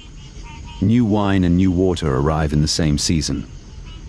Words far older than this garden, set down in pyramid chambers perhaps 1,000 years before Nakht, already call Osiris Lord of Wine at the inundation. The vintage and the flood belong to each other, and everyone treading this path at dusk knows it. It is worth saying plainly, this garden is not where most of Egypt's wine comes from.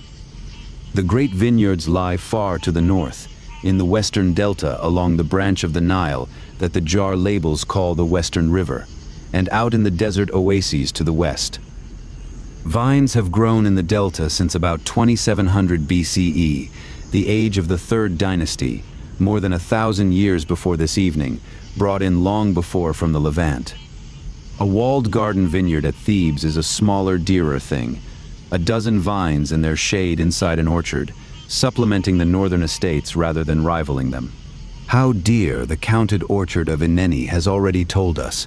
Hundreds of trees, and just 12 vines set among them like pieces of treasure. It is worth pausing on that number a moment longer.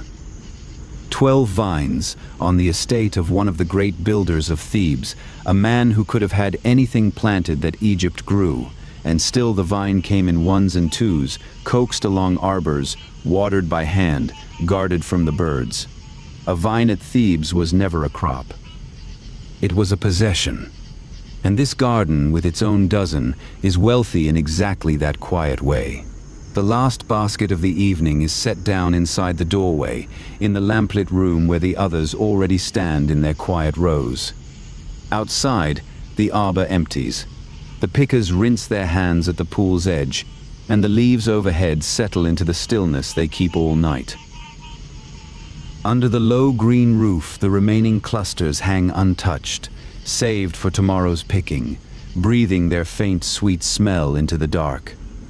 Indoors, the day's fruit rests in the palm leaf weave, cool and whole, waiting for the work that comes next, work done not with hands but with feet. The last baskets of the evening do not go to the house. They go to the far corner of the walled garden, where the storerooms stand, and where the real work of the night is waiting. You follow the carriers along the edge of the pool, under the last stretch of the pergola, and you smell it before you see it.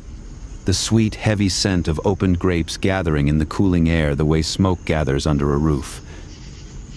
Ahead, in the dusk, stands the treading vat, wide and shallow, raised to the height of a man's waist, with a wooden beam above it and short ropes hanging down, perfectly still. No treading vat from Nact's century has ever been found. The paintings are our only record of it. So scholars read the paintings closely, and what they describe is a broad open basin, large enough for 4, 5, or 6 men to stand in together, built of wood or stone or mud plaster, its inner walls smoothed so that nothing rough met the fruit or the feet. In the picture that guides us tonight, the vat is painted pale, almost white, as if plastered or cut from stone. However it was made, it had to carry the weight of men and grapes, and it had to let the juice run out low on one side, through a single narrow spout. The beam overhead is not decoration. A man treading grapes stands in a slick of crushed fruit, ankle deep and deepening, and his footing is gone within the first few minutes. So the builders raised a frame above the vat, a horizontal wooden crossbeam carried on 2 upright posts, and hung short ropes from it, 1 for each man. In the painting from Nact's chapel, the 2 posts are shaped like bundles of papyrus, their tops flaring open like the plant itself, a small elegance in a working machine. Each treader grips his rope with a raised hand and keeps his balance that way, hour after hour, all evening. That painting deserves a moment of its own. It survives on the west wall of a small tomb chapel at Thebes, the chapel of Nact, a scribe who also held the title of Hour Watcher of Amun, one of the quiet officials who timed the temple's rituals by the stars. His chapel was decorated around 1400 BCE, most likely in the reign of Thutmose IV, and it was never finished. Only one small room was ever painted. Yet into that one room the painters put a complete grape harvest, the picking, the treading, the running juice, the waiting jars, all in a single narrow strip. Look closely at the treading, and the painters have counted for you. 5 men stand in the pale vat, 3 facing 2, each holding his short rope. Their kilts hitched higher than the pickers, so the juice will not reach the cloth. At the right of the strip, 2 harvesters pull dark clusters down from the overhead vine with their bare hands. There is no knife anywhere in the scene. At the left, the juice runs from the spout into a lower stone tank, where a man crouches to gather it, and 4 tall pottery jars stand ready in a row. One wall, One evening's work, complete from vine to vessel. Now the baskets arrive at your own vat, and the grapes go in, tipped over the rim in dark whispering falls until the floor of the basin is covered knee-deep. You climb the low step, take hold of a rope, and lower your feet into the mash. It is cooler than you expect.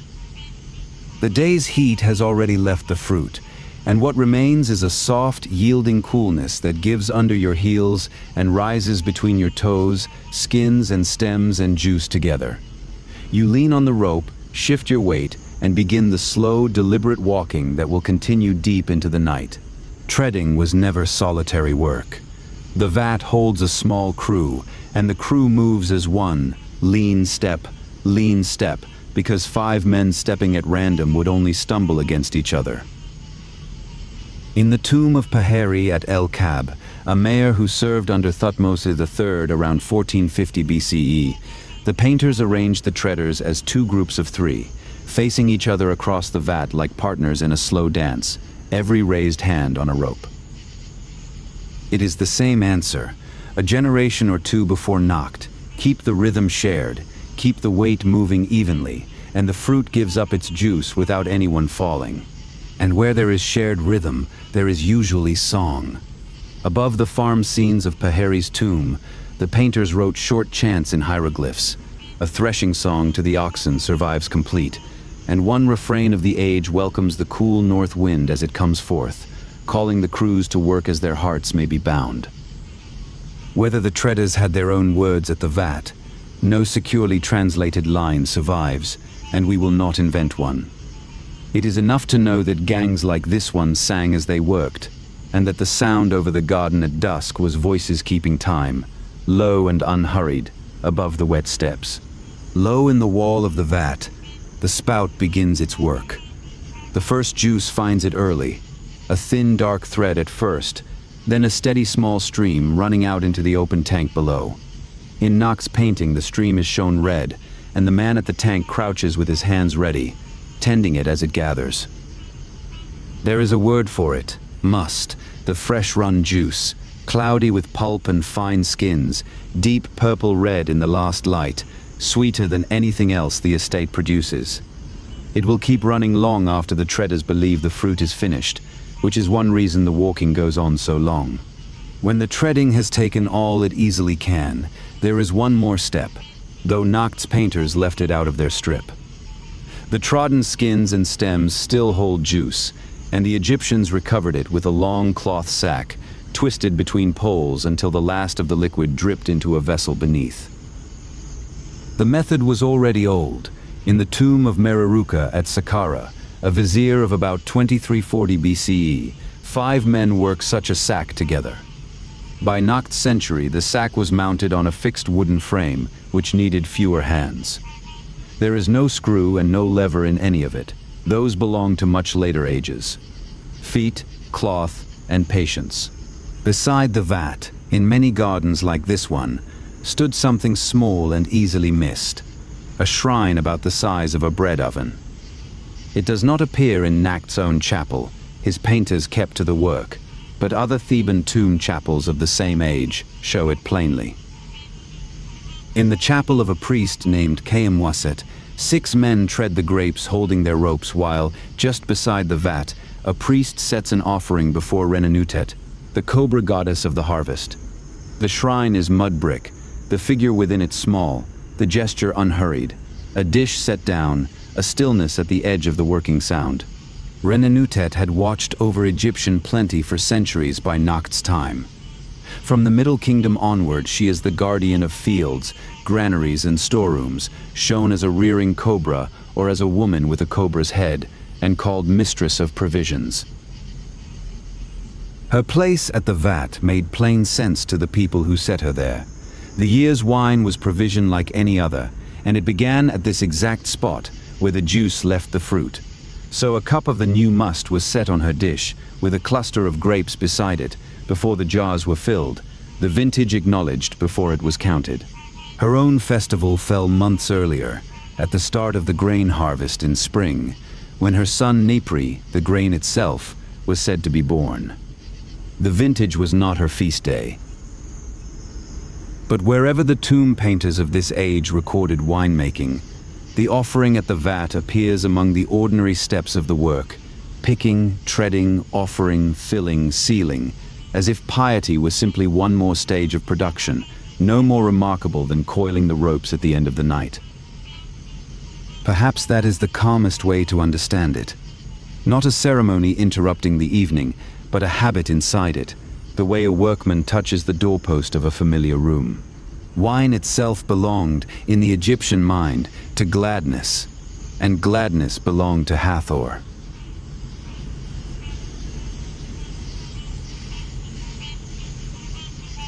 Around 1470 BCE, some 2 generations before Nakht, Hatshepsut built a columned porch at the precinct of the goddess Mut at Karnak for a festival of drunkenness held soon after the flood arrived. The drink there was beer, brewed in quantity and shared until sleep came, and the sleepers were woken gently with drumming to meet the goddess. In much later ages, at her temple of Dendera, Hathor would be called Lady of Drunkenness. Here in the garden, the connection is quieter. The jars now waiting by the tank will one day pour at feasts held partly in her honor. There was an older god of the pressing too. In the pyramid texts, carved almost 1,000 years before this evening, a god named Shesmu presses wine and brings grape juice to the dead king, words already ancient when Nakht was born. But in the garden scenes of his century, it is not Shesmu who stands beside the treading vat. It is the cobra of the harvest, small and patient in her mud brick niche, and the men who pass her keep their rhythm without breaking it. Old gods settle into new corners of the work, the way old tools do, and the treading goes on above them, wet, steady, unchanged. By full dark, the first crew has done its share. The men climb out one at a time, each hand leaving its rope swinging gently, legs stained to the knee with a color that will outlast many washings. Someone has set a small oil lamp in a shallow clay dish on the storeroom step, and by its low flame the overseer looks into the tank. How much has run? How much is still to come? The second crew steps in. The vat is never emptied in one turn. Treading is measured in watches, like the night itself, and the sound of slow feet in wet fruit simply changes owners for a while. You stand at the edge of the tank a moment before going in. The must lies dark and quiet now, its surface holding one small copy of the lamp flame, and the tall jars wait in their row against the wall, empty tonight, spoken for tomorrow. Behind you the ropes hang still over the vat, and the garden has folded its sounds away, one by one, into the moving of leaves. The juice has left the fruit. That was the evening's whole task, and it is done. What the jars will do with it, the slow sealed work of the days ahead, belongs to the morning, and the morning is welcome to it. Beside the treading vat, the empty jars have been waiting all afternoon. They lean together against the mud brick wall of the yard, shoulder to shoulder, just as they were leaned this morning when the boys carried them out 2 at a time. Each is a tall, slender thing of pale buff clay, and each tapers to a narrow point at the base, so that a jar on its own cannot stand at all. It must be held by a wall, by a low ring of clay, by a pit of sand. The treading is nearly done now, the light is going amber, and the jars hold the last of it on their shoulders, waiting to be filled. Take one in your hands, and you find it is heavier than it looks. The clay is marl, a paler, harder clay than the dark silt of the fields, and it fires to a soft cream that stays cool in the heat. 2 small loop handles sit at the shoulder, just large enough for a finger and thumb. You carry the jar cradled against your chest, not swinging at your side. Potters here on the Theban side turn these out by the 100, perhaps. Some scholars think in a workshop under the crown's own eye, and every estate along the river takes them in by the boatload. The jar itself is not precious. What matters is what it will hold. The shape came from the north. Traders out of Canaan had long carried their wine south in tall clay jars, and the Egyptians, who liked the wine, kept the jars, and then learned to make them. Egyptian potters took up the form late in the reign of Thutmose I, and by the joint rule of Hatshepsut and Thutmose III, 2 or 3 generations before this evening, it was fully at home here. One surviving jar carries an ink date from year 7 of that shared reign. So the vessel your Vintner reaches for, around 1400 BCE, is no foreign curiosity. It is as ordinary to him as the basket and the hoe. Now the filling begins. A man crouches at the collecting basin below the vat's spout, dips a wide clay jug, and pours the dark must through a funnel into the first jar's narrow mouth. The juice is still warm from the day and from the treading, purple-black in the low light, flecked with skins. It takes many jugfuls to fill one jar, and the pourer works without hurry, listening to the pitch of the sound rise as the level climbs. When it nears the shoulder he stops. The wine will need room to move in the days ahead, and the next empty jar is tipped upright and held steady for him. The filled jars travel at once, while the evening is still cool. 2 men take each one, arms crossed beneath the swell of the body, and walk it across the darkening garden, past the rectangular pool where the last light lies flat and pale, under the fig trees, to a long, low room of mud brick built where the wall keeps off the sun for most of the day. This is the wine store, and tonight it is the busiest room on the estate. Inside, a single oil lamp burns in a shallow clay dish, and the doorway swallows one pair of shoulders after another, jar after jar after jar. Inside, the making of wine passes out of human hands. The must goes first into wide open vessels, and for a while nothing seems to happen at all. Then, some hours in, the surface begins to stir, a seam of tiny bubbles at the rim, then a low ring of foam, then a slow, steady working through the whole body of the juice. No one in this room can say what causes it. The wine simply begins on its own, as it has every year in living memory. The store fills with a low, sweet smell, half fruit and half bread, and there is nothing for anyone to do but let it work. How long that first open ferment lasted, no Egyptian ever wrote down. The scholars who study the paintings and the jar residues will commit to only this much: days, not months. A lighter wine was drawn off sooner. A heavier, sweeter one was left to work longer in the open air. When the Vintner judges the moment right, by taste, by smell, by the quieting of the foam, the young wine is poured off into the tall jars, skins and stems left behind, and each jar is carried to its place along the wall. What was juice this afternoon is already on its way to being something else. Sealing a jar is quick work in practiced hands. First, a small cover for the mouth itself, a pad of woven reeds, a circle of cloth, sometimes a little pottery dish turned upside down. Then the mud. It comes up from the river, wet and gray and smooth, and it is molded over the mouth and the cover together in a thick domed cap, worked down onto the shoulder until the join disappears. A day or two of dry air will set it nearly as hard as the jar itself. Nothing gets in after that, not air, not flies, not a curious finger, and the wine is safe from everything but time. But the cap is not finished until it has been given a hole. Near the top of the wet mud, the sealer presses in a reed and draws it out again, leaving a passage no wider than a straw. This is the jar's breathing hole. The young wine inside is still fermenting, still releasing its slow breath of gas, and a jar sealed blind would strain against what it holds. So each jar breathes through its small vent for as many days as the wine needs, and when the working inside has gone quiet, a plug of fresh mud closes the hole, and the seal at last is complete. While the mud is still soft, it is stamped. A small seal is pressed into the cap again and again, leaving rows of neat oval marks that name the estate to anyone who knows how to read them. This is old habit, older than nearly anything else in the room.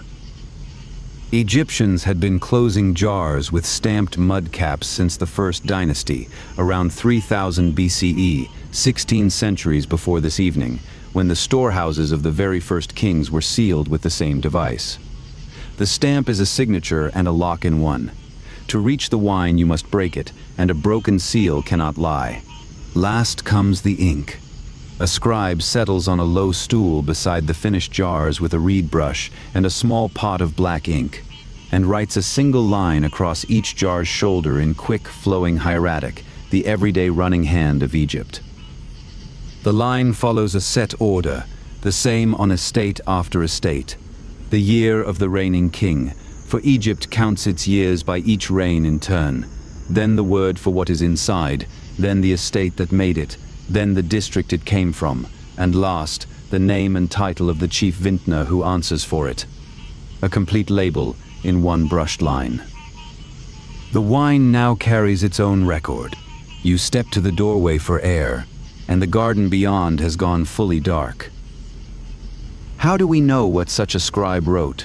Mostly from cellars slightly later than this one. A generation after this evening, on this same western bank of Thebes, the palace of Amenhotep III at Malkata kept jars by the thousand, and its ruins have given up some 1,400 ink dockets, labels for wine, ale, fat, and meat, the whole royal larder together, with wine among the largest groups. Reading them, you can watch the same 5-part formula repeat, jar after jar, year after year. The steady bookkeeping of an estate's sweetest work. The names survive too. A lifetime after this evening, jars sealed for a young king's tomb would carry the names of the men who answered for their wine. Kaha, Senufer, Rare, chief vintners of the great Delta estates. One of those jars, from about 1322 BCE, reads in full, Year 5, wine of the estate of Tutankhamun, ruler of Thebes, in the Western River, Chief Vintner Ka. A working man's name, brushed onto a clay shoulder in a moment, and still legible 3,500 years on. Whoever writes the dockets in this store tonight is part of the same long ledger, most of it now dust, a little of it remembered. The dockets even graded the wine. The word was nefer, good, and the scale was simple repetition. Nefer for good, nefer, nefer for twice good, nefer, nefer for the finest in the cellar. Some labels add that the wine was sweet or blended, and they name the great vineyards. The most prized wine of the age came from the Western River, the westernmost branch of the Nile far to the north, in the Delta, whose estates fill the labels of the palace cellars. A garden vineyard like this one will never rival that country, and does not need to. Its wine has only to reach its own household, its offering table, and its master's guests. The word the scribe writes for wine is irip. It is an old word even now. It appears on stone and on jar seals of the Second Dynasty, around 2900 to 2700 BCE, from kings whose names were already ancient in Nacht's day. And it is a broad word. Chemists in our own time, testing residues from royal jars a few generations younger than this evening, found that both red wine and white traveled under the same name. The label never says which. In this store, though, there is no doubt. The must ran purple-black from the vat, and the wine in these jars will be dark.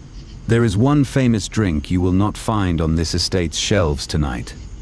Midday, the most prized drink in later Egyptian records, first appears on jar labels at Amarna, some 50 years after this evening, and wherever it appears, it carries the high grade, twice good, never less. For a long time, modern scholars argued over what it even was. Many said pomegranate.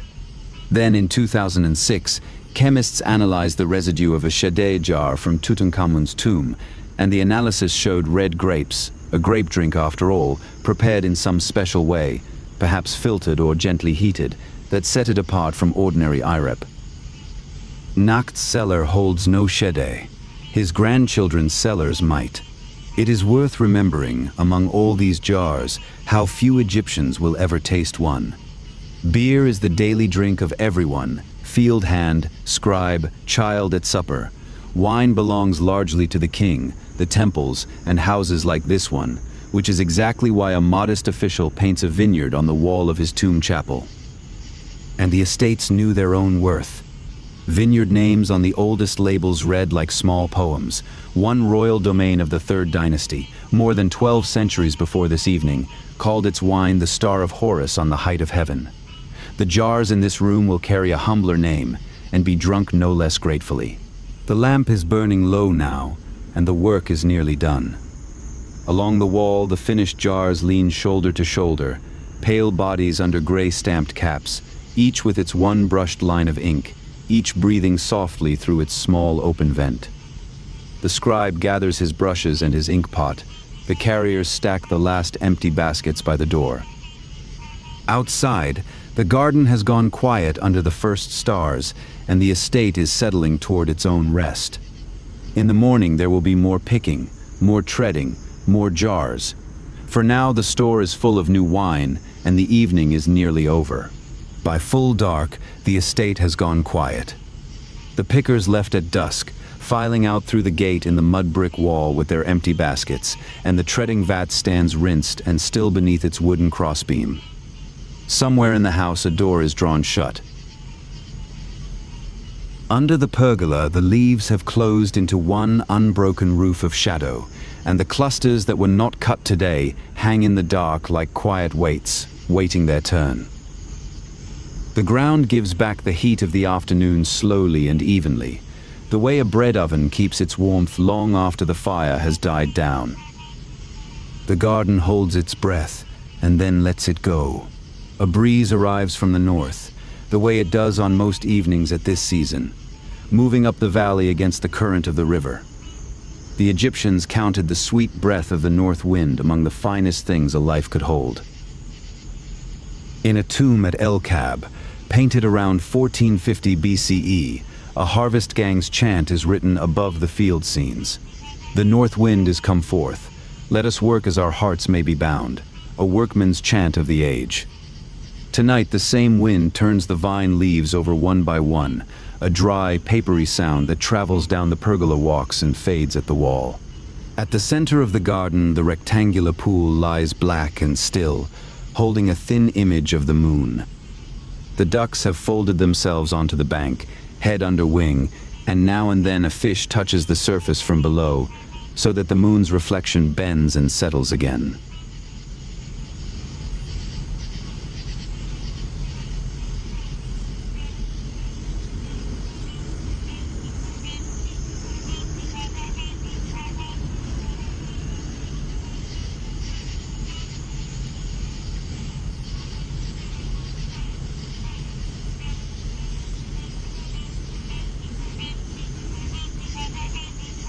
A garden very much like this one was painted for an official named Nebamun around 1350 BCE, a pool crowded with fish and waterfowl, hedged by flower borders, ringed by sycamore figs and date palms with fruit at every stage of ripeness.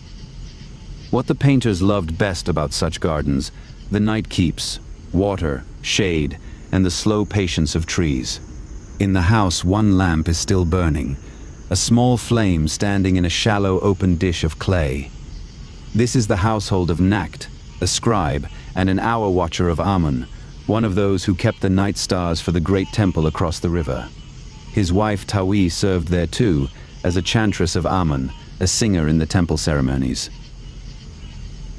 It is a modest household by the measure of Thebes, a temple functionary's estate rather than a great lord's. Supper was bread and vegetables and beer. The wine is not for supper. The wine lies counted in the storeroom, for offerings, for guests, for the feast days of the year. Along the outer wall, the workers' quarters are settling too. The everyday meal of an Egyptian laborer was bread and beer with onions and a little dried fish, and it was the same on this estate as anywhere in the valley. Records from the workmen's village at Deir el-Medina, later in the New Kingdom, show wages paid out in grain, wheat for bread, barley for beer, with every measure passing under a scribe's eye before it left the granary. Beer belonged to everyone, from the field hand to the king.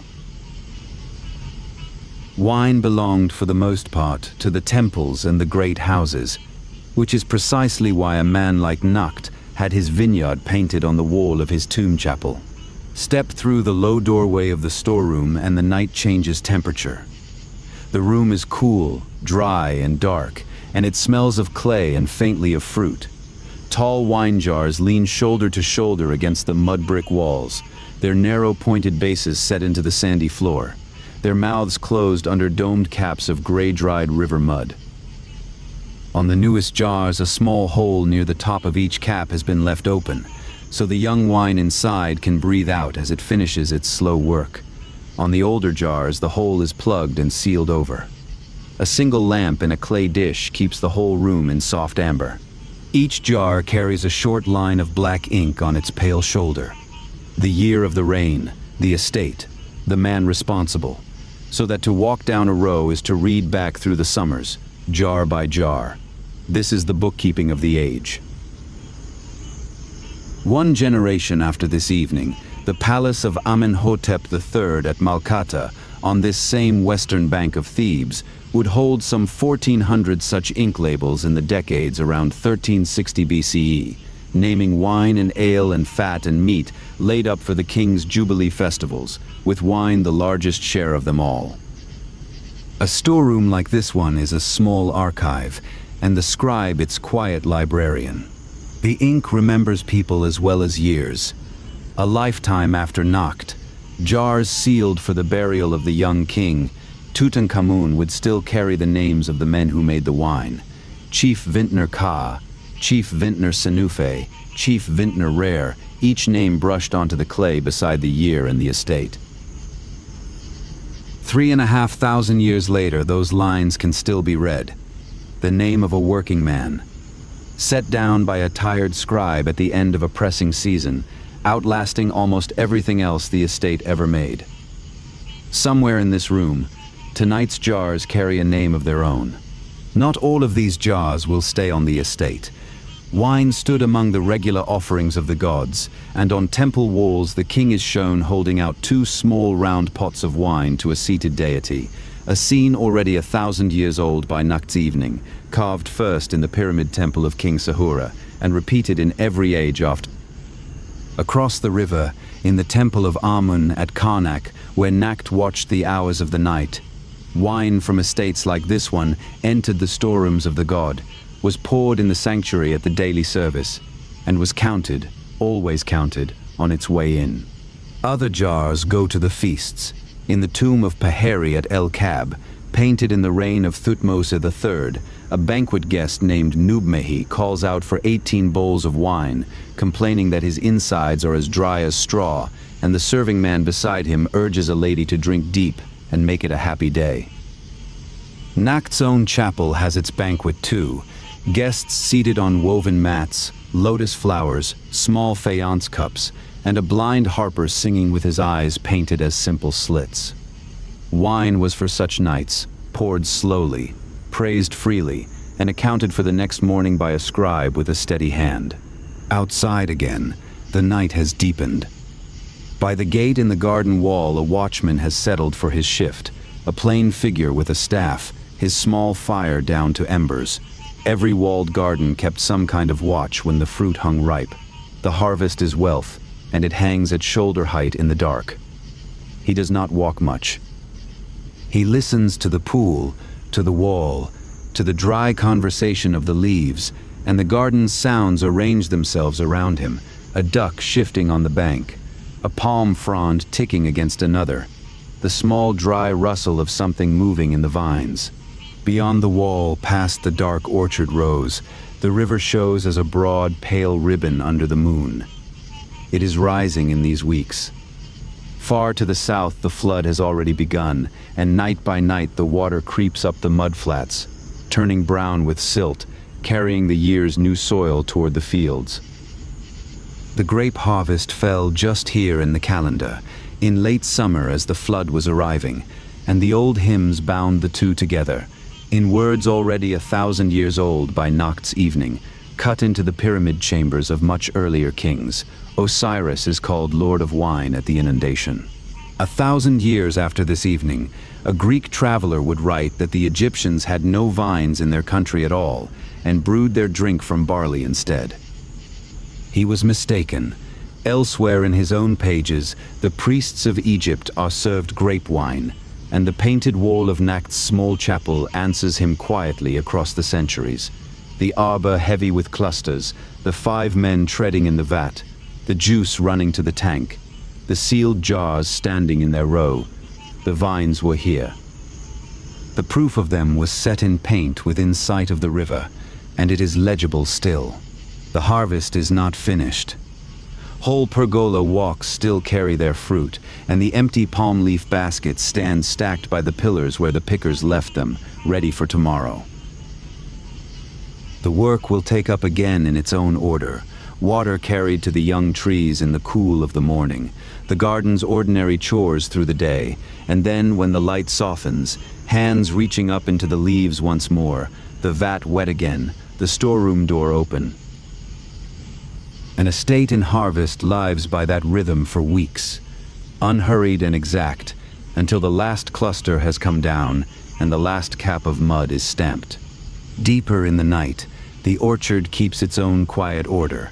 Each young tree stands in a round basin of raked mud that holds its water through the heat. Low ridges divide the beds into neat squares, moonlight resting in the grid like pale thread. A dome palm forks against the stars. The sycamore figs hold their broad leaves perfectly still between one breath of wind and the next. Against the wall, a wooden shoulder yoke leans where its carrier set it down, 2 water jars waiting beneath it for the morning. The whole garden paused mid-task, certain of being resumed. Late now, the lamp in the house is put out, and the estate joins the darkness around it. The gate is shut. The watchman's embers breathe in and out at the foot of the wall. In the storeroom, the new jars stand closed under their caps of mud, and the smell of the pressing still hangs in the doorway. The river rises at its own pace. The vines hold their fruit until morning. The ducks are asleep on the bank of the pool. Whatever remains to be done belongs to tomorrow, and tomorrow knows its work. The garden settles a little deeper into the night, and the night receives it. The last door has been shut for the night, and the garden has the dark to itself now. Under the pergola, the vine leaves hang without moving, a low roof of leaves above a low path of dust, and the air beneath them is warm and sweet and dark. Nothing in the garden is working any longer. Nothing in the garden is waiting. The ground gives back the heat of the afternoon a little at a time, slowly, without being asked, and the smell of the day's picking still rests under the vines, faint now and round and kind. There is nothing left in this evening that needs you. If you stood beneath the vines now, you would see almost nothing. Only the deeper dark of the leaf roof against the paler dark of the sky, and here and there the round shapes of the hanging clusters, heavier tonight than they were in spring, heavy and full and quiet. The grapes do not know that the day is over. They go on doing what they have done all season, so slowly that no eye could ever catch them at it, swelling a little, sweetening a little, leaning into their own weight. The north wind that cooled the pickers has gone down to almost nothing. A low breath now. It moves one leaf and rests, and moves one leaf again. The garden pool keeps the last of the sky on its surface, a faint pale sheen among the dark shapes of fig and palm. The fish that rose all afternoon have settled low in the warm water. The ducks have folded themselves onto the bank, head under wing. Every now and then something touches the surface.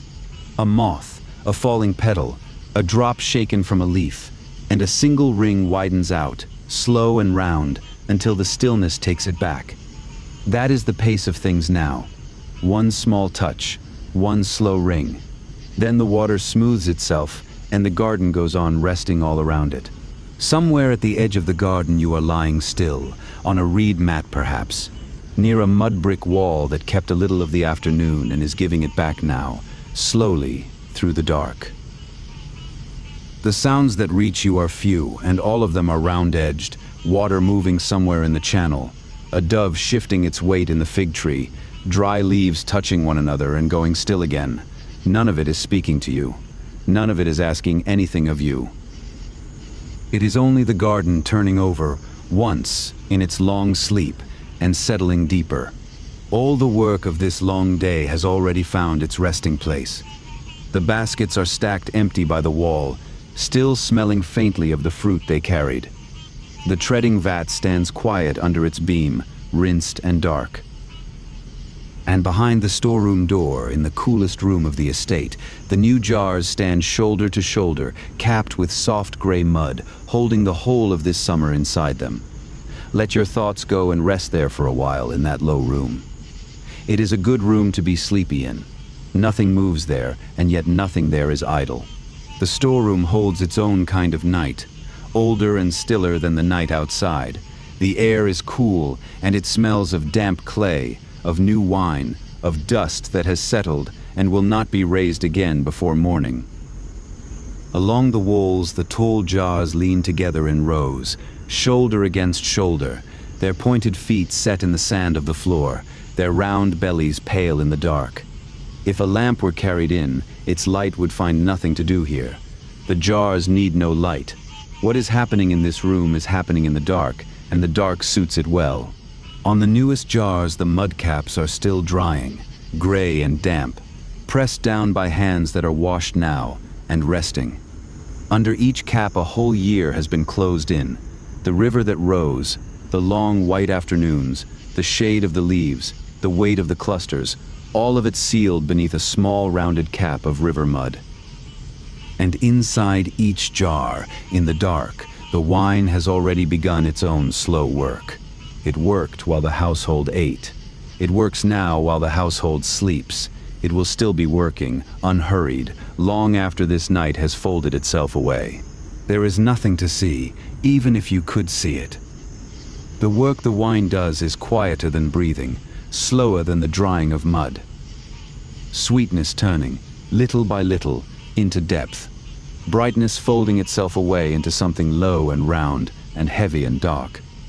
No hand can help it. No lamp can hurry it. No voice, however kind, can call it along faster than it means to go.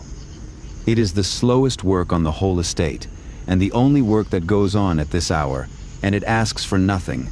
No tending, no turning, no remembering.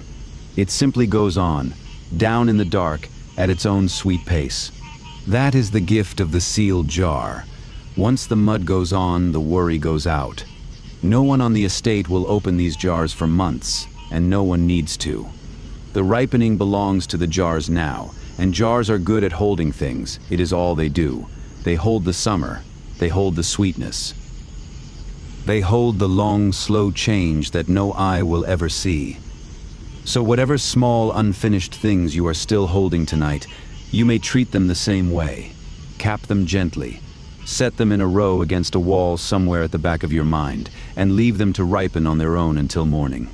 Months from now, on some cool evening, someone will read the ink on a pale clay shoulder, lift away the cap, and pour out a cupful of this summer, and find it deep and sweet and dark. But that evening is far away, and it is not yours to think about. Between now and then, there is only the storeroom dark, and the low round patient standing of the jars, and the wine working, softer than sleep itself. Nothing in that room will change tonight in any way an eye could find. And still, all night long, everything in it is quietly becoming. Let the storeroom fade behind you now, and drift back out under the open sky. The estate lies low and rounded about the garden. Low roofs, softened walls, the gentle shapes that mud brick takes after enough summers. Nothing here stands sharp against the night. Everything leans a little, settles a little, the whole place easing itself down toward the earth it was raised from. Far off, the river slides past in the dark, too slow and too wide to make a sound you could hold. The vines rest. The pool rests. The jars stand in their cool room doing their slow, sweet work, and the house sleeps on its own warmth like bread still cooling. Above the dark path, the pergola goes on holding up its fruit, all night, without effort. The beams were set for this. The pillars were built for this. The vines were led along them, year after year, for this, so that the heavy clusters could hang in the cool air and be carried, and nothing and no one would have to strain. That is how the whole garden passes the night, everything resting on something older that bears it easily. The fruit rests on the beams rest on the pillars rest on the earth, and you, wherever you are lying, are resting on all of it at once. The air that finds you now has been everywhere in the garden already.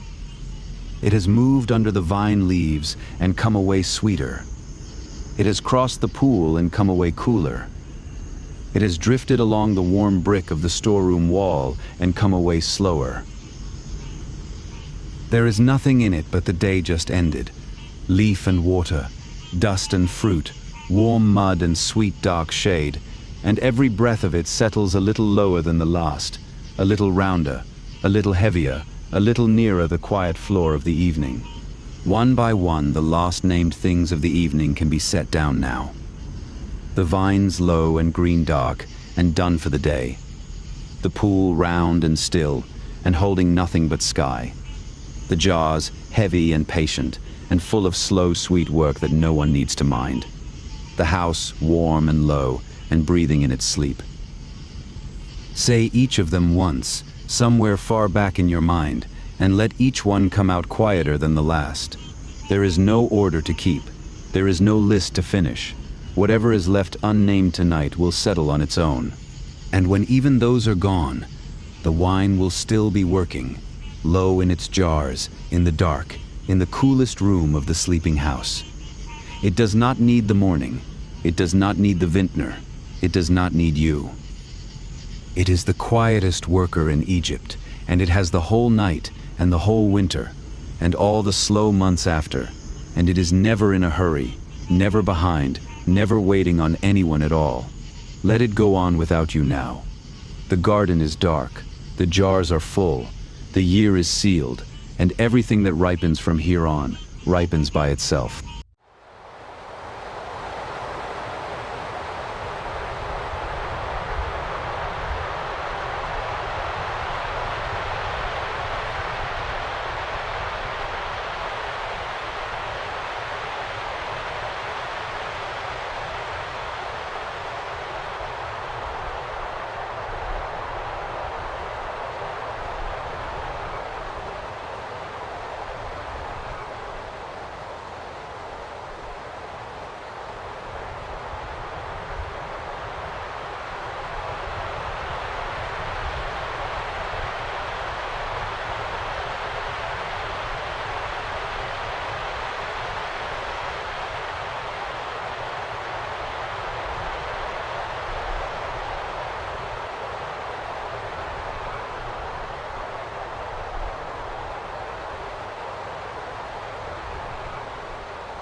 The jars are sealed, and the garden has gone dark. Across the river above the rooftops of Thebes, the night is only beginning. On a temple roof, a priest is climbing the last stair to watch the sky until morning. You may climb with him or simply listen. Either way, the hours will pass on their own. The stone of the temple roof is still warm under your bare feet. You are standing high above Thebes on the eastern bank of the Nile, and the sandstone is giving back the day's heat slowly, the way a loaf gives back the heat of the oven. Across the river, the last red light of evening is thinning above a low, rounded ridge of pale rock on the western horizon. The air smells of water, wet mud, cut reeds, the cool breath of the river moving in the dark below. Behind you, the city has gone quiet. A dove settles somewhere among the column tops, and the first night wind is finding its way over the parapet. Low in the southeast, above the dark line of the hills, the first star has come out. Small, steady, the color of lamplight seen through linen. Others will follow in their own order, an order this temple knows by heart. Tonight you will keep the hours the way the temple keeps them, by the crossing of stars overhead, and by water falling drop by drop from a calcite vessel carved in the reign of Amenhotep III, 2 centuries before this night. This is the work of the WNW, the Hour Watcher, and tonight that work is yours. But no one keeps the watch unwashed. Down the dark stairs at the sacred lake, the cold water is waiting for you first, as the rules require, while the last light goes. The stars will not wait for you, but they are in no hurry either. Nothing here is. The water of the sacred lake is cold around your ankles. Under your feet, the stone step is worn smooth, and a little slick where the water has stood on it all day. The night smells of river mud and clean linen. Somewhere behind you, the temple is closing itself for the evening. You can hear doors, small and far away. On the black water, the stars lie doubled, resting on the surface. You go down one more step and begin to wash. You pour water over your head with both hands. There is no hair to hold it. Your scalp and your whole body are shaved smooth, as the rule of purity requires, and the water runs off you in one long movement. You rinse your mouth with a pinch of natron, the salt gathered from dry lake beds, and it tastes of stone and faintly of the sea. The cold reaches your bones slowly, without unkindness. A Wab priest is called pure because he is washed. Tonight, before you climb to the roof, you make yourself pure in the old way. You climb the steps out of the water and stand dripping on the stone coping. The lake is a long rectangle of still water, more than 100 paces on its longer side, lined everywhere with cut stone. It was dug on the orders of Thutmose III, some 300 years before this night, and priests have purified themselves in it ever since. Its water stands for Nun, the dark ocean that existed before the world began. You dry yourself and dress, a clean kilt of white linen, folded and pressed, and flat sandals woven of papyrus. Wool never enters this place. Linen, only linen, against washed skin. Your way to the stair crosses the edge of the great columned hall. There are 134 columns in that hall. The 12 tallest stand along the center, crowned with open flowers of papyrus carved in stone, and the lesser columns crowd close around them, their stone buds still shut, so that the whole hall is a marsh made permanent. It was raised under Seti I, more than a century before this night, and his son Ramesses II finished its carving. By day it is full of color. Now thin moonlight comes down through the stone grills below the roof and lies across the floor in pale, quiet ladders, and you walk through them alone. The stair to the roof opens from a plain doorway and climbs inside the thickness of the wall itself. It is narrow. Your shoulders nearly touch on both sides, and it turns as it rises, so you climb mostly by feel and habit. The newest temple in the precinct, the house of Khonsu, the moon god, has a stair like this one beside its sanctuary, and temple roofs all over Egypt are reached this way, through the quiet inside of a wall. Here the stone is cool at last, beyond the reach of the day's sun. Your sandals make a soft, papery sound on every step. Above you, a thin slot of night sky comes nearer. Then the wall ends, and the sky begins. You step out onto the roof of the god's house, a flat field of sandstone slabs laid across stone beams, level as a threshing floor, with a low parapet at the edge. You kneel to set your bundle down, and under your hand the slab is still faintly warm. The stone has been drinking sunlight all day. It will spend the whole night giving that warmth slowly back, and only toward dawn will it finally run cold. A small, steady wind moves across the roof, coming off the river. Between you and the stars there is nothing at all now but that low wall of stone. You stand at the parapet a moment before the work begins. Below, the city has nearly finished with its lamps. A few ember-colored points remain among the flat mud brick houses, and one by one they go out. The Nile is a wide band of moonlight, moving without hurry. On the far bank, the desert cliffs stand pale above the dark fields, and at their highest point rises the peak your people call, simply, the Peak. A goddess is said to keep that mountain, Merit Seger, she who loves silence. Hers is a good name for this hour. Even the river seems to lower its voice. Beneath your feet, the temple is not asleep. It is only quiet.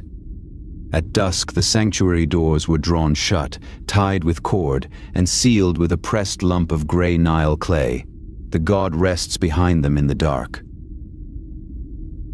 But small lamps are kept burning in the corridors, and at set hours of this night, priests below will rise and speak the words that belong to those hours, for the sun is held to be traveling now through the Duat, the world beneath the world, and the temple keeps him company along the way.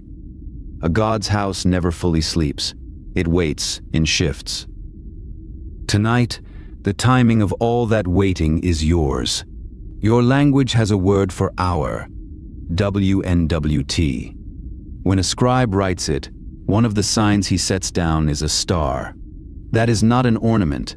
It is a memory of where hours come from, because the hours of the night were first found on rooftops like this one, by men watching stars cross the dark. The watcher who keeps them is called a WNWE, an hour watcher. It is not a priesthood apart. For most of the year you are an ordinary man of the temple, a scribe with accounts and duties, and a household that misses you.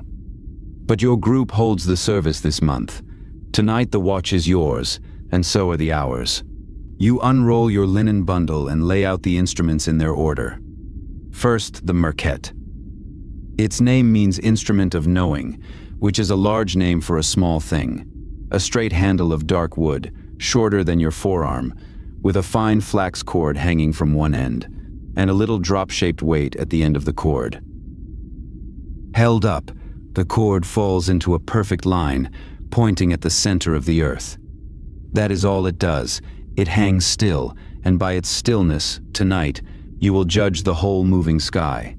You lay it down on the stone as gently as you would lay down a sleeping thing. Beside it you lay the bay.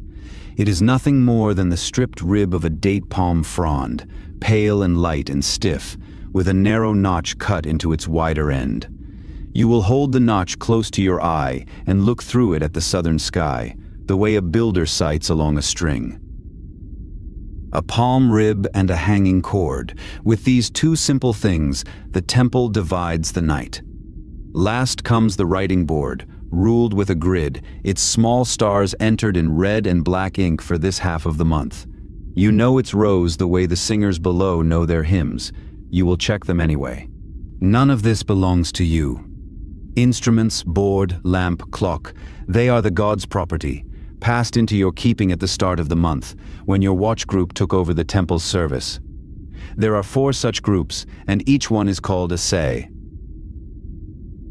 Each serves 1 lunar month in turn, and at every handover the outgoing and the incoming groups count whatever can be counted and enter it in the temple day book, agreeing formally that all is in order. If a bowl goes missing during your month, your group answers for it. No one remembers a time before this system. It has run for centuries. Then, with both hands, you carry the water clock to its station near the parapet.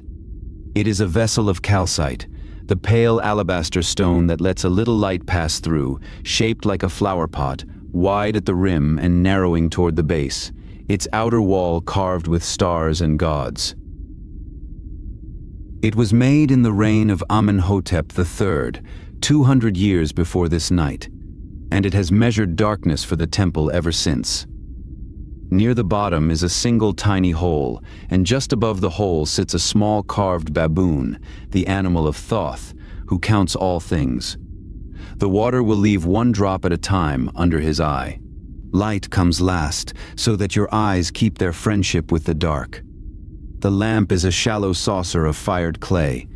The wick is a strip of linen, twisted and laid over the rim with one end down in the fuel. The fuel is whatever the storerooms issue. Vegetable oils sometimes, castor pressed from local seed, but above all animal fat, which burns with the least smoke. You touch the wick with a live coal, and a flame the size of a thumbnail stands and steadies. A wick like this lasts less than an hour, so you have brought a sheaf of spares. You set the lamp low behind a block of stone, out of your own eyes. Now you fill the clock, pouring slowly from a tall water jar until the water stands just below the rim. The surface trembles, and the stars tremble in it. Then both are still. Inside the rim run 12 columns of small drilled marks, one for each month of the year. As the water sinks through the night, you will read its level against the column that belongs to this month. A first drop gathers at the tiny hole beneath the baboon and falls into the stone basin with a sound almost too small to be called a sound. Another follows it. From now until dawn, that quiet falling will not stop. Tonight, you will keep the hours the way the temple has always kept them, by falling water and by the stars. One thing remains. Scored into the roof stone, shallow and straight, runs a line laid out long ago from north to south. The meridian, the road every star in the sky must sooner or later cross. You seat yourself on the line, facing south, where the hour stars will pass, and you settle your kilt beneath you and let your breathing find the pace of the drip. The merket rests in your lap, the bay lies by your knee. The lamp burns small behind you. The clock is already at its patient work. The first hour of the night is on its way, and there is nothing left to do now but watch. Somewhere behind you, water is falling, one drop at a time. It has fallen all evening, so steadily that your ears stopped reporting it hours ago. Now, with the first sighting done, you let yourself hear it again. You turn from the parapet. In the sheltered corner of the roof, on a squared block of sandstone, stands a pale stone vessel about as tall as your forearm, a small clay lamp burning beside it.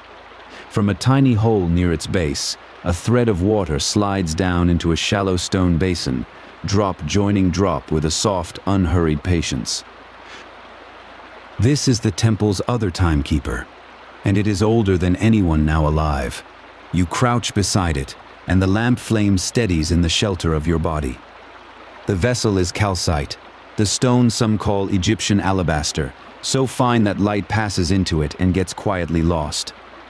Where the flame sits close, the wall glows faintly from within, a warm cream color, like honey held up to the sun and then dimmed almost to nothing. The walls are barely a finger thick.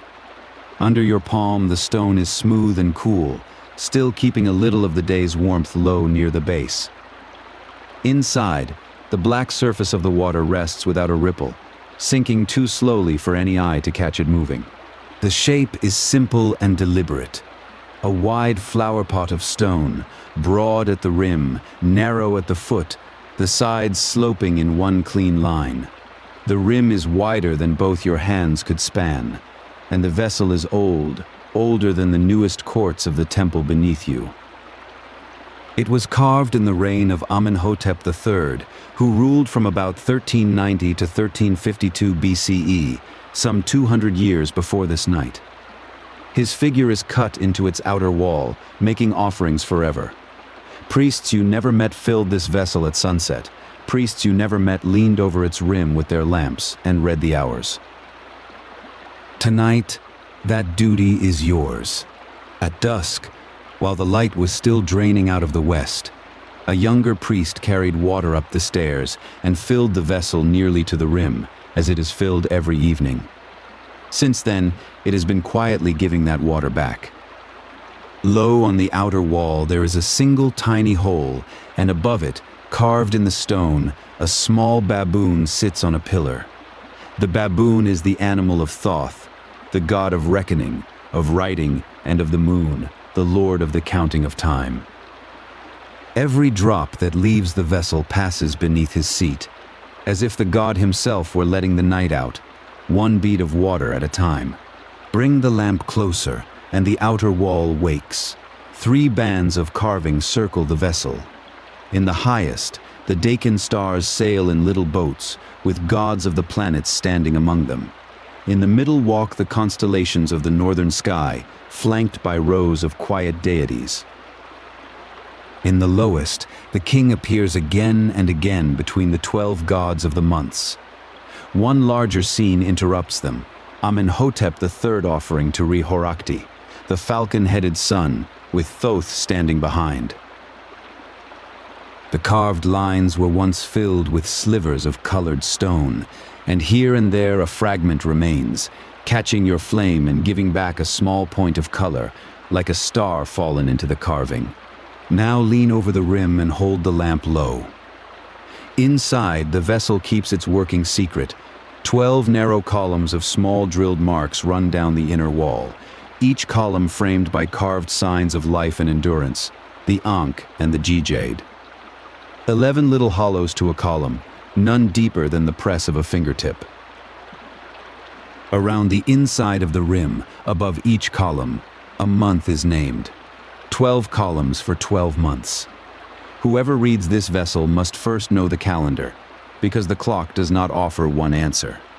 It offers 12, and on any given night, 11 of them are wrong. The reason is the night itself. Your hours are not fixed things. A night hour is 1/12 of the darkness, however long the darkness happens to be.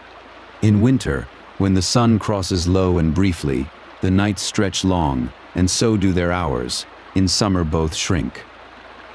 So the column for the month of the winter solstice is the longest ladder of marks. The summer column is the shortest, and the months between step gradually from one to the other. The scale itself is older than the vessel. The craftsmen copied a pattern of marks that was already centuries old when their drills first touched this stone. Nothing about this clock was invented in a hurry. Reading it is simple, and you have done it half your life. You steady the lamp above the rim, so that the flame shows in the black mirror of the water, and you find the column of the present month. Then you see where the waterline stands against its ladder of marks, much the way a modern cook reads the level in a measuring jug against the scale printed on its side. Tonight the water has sunk past the second mark and is easing toward the third. The second hour of the night is spent. The third is passing. You do not hurry. The level will not touch the next mark for a long while yet. Even the slope of the walls is knowledge, set down in stone. A straight-sided vessel empties quickly at first, and then more and more slowly, as the weight of water above the hole grows less. The sloping sides are the answer. As the level falls, the vessel narrows, and the two effects lean against each other, so that the drip stays nearly even from dusk to dawn. The craftsmen who worked this out wrote no explanation. They measured and adjusted and handed the proportions on. The mathematics of falling water would not be written down as a law for nearly 3,000 years more, and yet the water in this vessel has been obeying it all night. There is a story that belongs to vessels like this one, and on a long watch there is time to remember it. Nearly 400 years before tonight, in the early years of the 18th dynasty, there lived a court official named Amenemhat, who served under King Amenhotep I around 1525 to 1504 BCE. His tomb was cut into the western hills across the river, the same dark ridge you can see from this roof. In its inscriptions, he recorded a patient observation that the length of the night is not constant, but grows and shrinks from month to month across the year. He had watched and counted and written it down. And then, his tomb text claims, he acted on what he had seen. He says that he studied first, reading in the writings of the works of the gods, and that he then made an instrument which measured the changing hours of the night, a vessel that let its water run out through a single exit, that carried figures of the sky upon its body, and that showed the hours precisely. He claims no one had made such a thing before him. Whether that is truth or a proud man's epitaph, no one now can say, but his is the oldest record of a water clock anywhere, and he called his device a merkit, an instrument of knowing. As for why a temple needs such an instrument, later vessels of this very shape say it plainly, in words cut into their stone, to tell the hours when the sun and the stars are not visible. Clouds are rare over Thebes, but they do come. And beneath your feet, in the body of the temple, there are rooms that no star has ever reached, windowless, black, and holy. The rituals of the night must happen there at their proper hours, the offerings made at the right time, whether or not any sky can be seen. On such nights, everything below waits on this dripping stone, and on the priest who knows how to read it. You might wonder how well the old clock keeps its promise. Modern tests with careful copies of such vessels show that they run about 10 minutes slow across the first 6 hours of the night, then slightly fast across the second 6, ending a full night within 10 or 20 minutes of true. For stone, water, and one small hole, that is a quiet kind of precision, and it is more than enough. No offering below requires the splitting of moments. An hour that arrives a few breaths early or late is still the hour, and the temple has been content with this arrangement for 200 years. You straighten up, and the night air finds you again, moving slowly off the river and over the parapet. The lamp flame leans and recovers. Behind you the drip goes on with its patient count, unbothered by wind, unbothered by you. While you stood remembering a dead official, the water sank a little further down its ladder. The vessel keeps the hour whether or not anyone is watching, which is, in the end, the whole point of it. You leave the lamp burning beside the pale stone.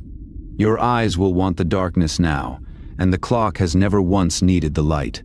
You walk back toward the parapet and lift your face to the east, out over the dark line of the temple roofs. Low above the haze of the horizon, new stars are climbing, faint ones first, the quiet outriders of the hour to come. Somewhere among them is the Decan you are waiting for, the star whose crossing will mark the next division of the night. The water clock drips behind you, the sky turns ahead of you, and between them stands one priest with a plumb line, keeping the two accounts in agreement. You settle your feet on the cool stone, and you begin, again, to watch. The night has settled fully over the temple roof now, and the wind comes off the river in long, unhurried breaths. You sit with your back against the parapet, the stone still holding a little of the day's warmth, and above you the sky is crowded with stars from one horizon to the other. They are not scattered, to your eye. They are arranged. Each one stands where last night left it, only a little earlier, a little further along its road. The small lamp in its clay saucer burns low beside your knee. For this part of the watch you barely need it. The light you work by now is overhead. You turn your face to the southeast, past the dark shoulder of the pylon, toward the low place beyond the wall where the stars come up. That strip of sky is your working ground. Out of it, in the course of any night, star after star climbs into view, in an order that does not change, at a pace that does not hurry. You have watched this rim of the world since you were a boy learning the lists, and it has never once surprised you. That is its gift. The whole art of the hour watcher rests on one quiet fact. The sky keeps its appointments. The stars you serve have a name. Later peoples will call them the Decans, 36 of them in all, a chain of stars and small star groups strung along the southern sky. Each decan takes a turn as marker of the hours, and each turn lasts roughly 10 days. Then the next in line takes over. A text carved at Abydos, in the reign of Seti I, more than a century before your night, states it plainly. Every 10 days one star sinks away into the west, and another reappears in the east, and so it goes the whole year round. 36 stars, 36 10-day turns, one slow relay carrying the year. 10 days is not a strange number here. It is the shape of the week itself. The civil year runs 365 days, 12 months of 30 days each, and every month divided into 3 weeks of 10 days, 36 weeks, one for each decan. At the year's end come 5 days that belong to no month at all, kept as the birthdays of the gods, Osiris, Horus, Seth, Isis, and Nephthys.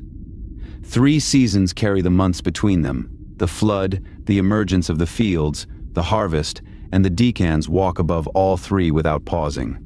And as the decans divide the year, so they divide the night. Through the hours of darkness, 12 of them in turn cross the high line of the sky, and each crossing marks an hour. 12 crossings, 12 hours of night. These are not the fixed hours of later ages. They are twelfths of the darkness itself. So a winter hour runs long and a summer hour runs short, and no one on this roof finds that strange. Even the word for hour, what, is written with a star among its signs, and that sign was already being carved in royal tombs more than 1,000 years before tonight. Hours were born on rooftops like this one. One star anchors the whole chain. In her season, low in the east before dawn, she outshines everything else in the sky. Sopdet, the brightest star there is, the one that later peoples will call Sirius. Near her stride the stars of Sa, whom those same peoples will call Orion. In the paintings, Sopdet is a goddess standing in a slender boat, wearing a tall crown topped with a single star, and Sa is a striding god who glances back over his shoulder. In the sky itself she is simpler than that, a steady point of white fire above the horizon. Every list of the decans begins with her. Sopdet also teaches the decans their strangest habit. For about 70 days in every year she is gone, lost in the glare of the sun, invisible from dusk to dawn. Then, on one particular midsummer morning, she returns, a brief white spark above the eastern horizon just before sunrise, gone again as the light rises. That morning announces the swelling of the river, the flood that feeds the whole country, and in the ideal reckoning it is Wep Renpet, the opening of the year, New Year's Day itself. A single star 70 days absent, one dawn of return, and the calendar of a kingdom resting upon it. There is a teaching about where a star goes in those 70 days. The scribes keep it in a work they call the Fundamentals of the Course of the Stars, drawn beneath the figure of Nut, the sky goddess arched over the earth. It is carved at Abydos in the cenotaph of Seti I, and in these very years it is being painted again onto the ceiling of the tomb cut for Ramesses, fourth of that name, in the great valley beneath the western cliffs. It teaches that a decan, when it sets for the last time, does not die. It enters the Duat, the world beneath the world, into the keeping of Geb, and there for 70 days it is cleansed and made new. 70 days is a number every family in Thebes knows from the other side of life.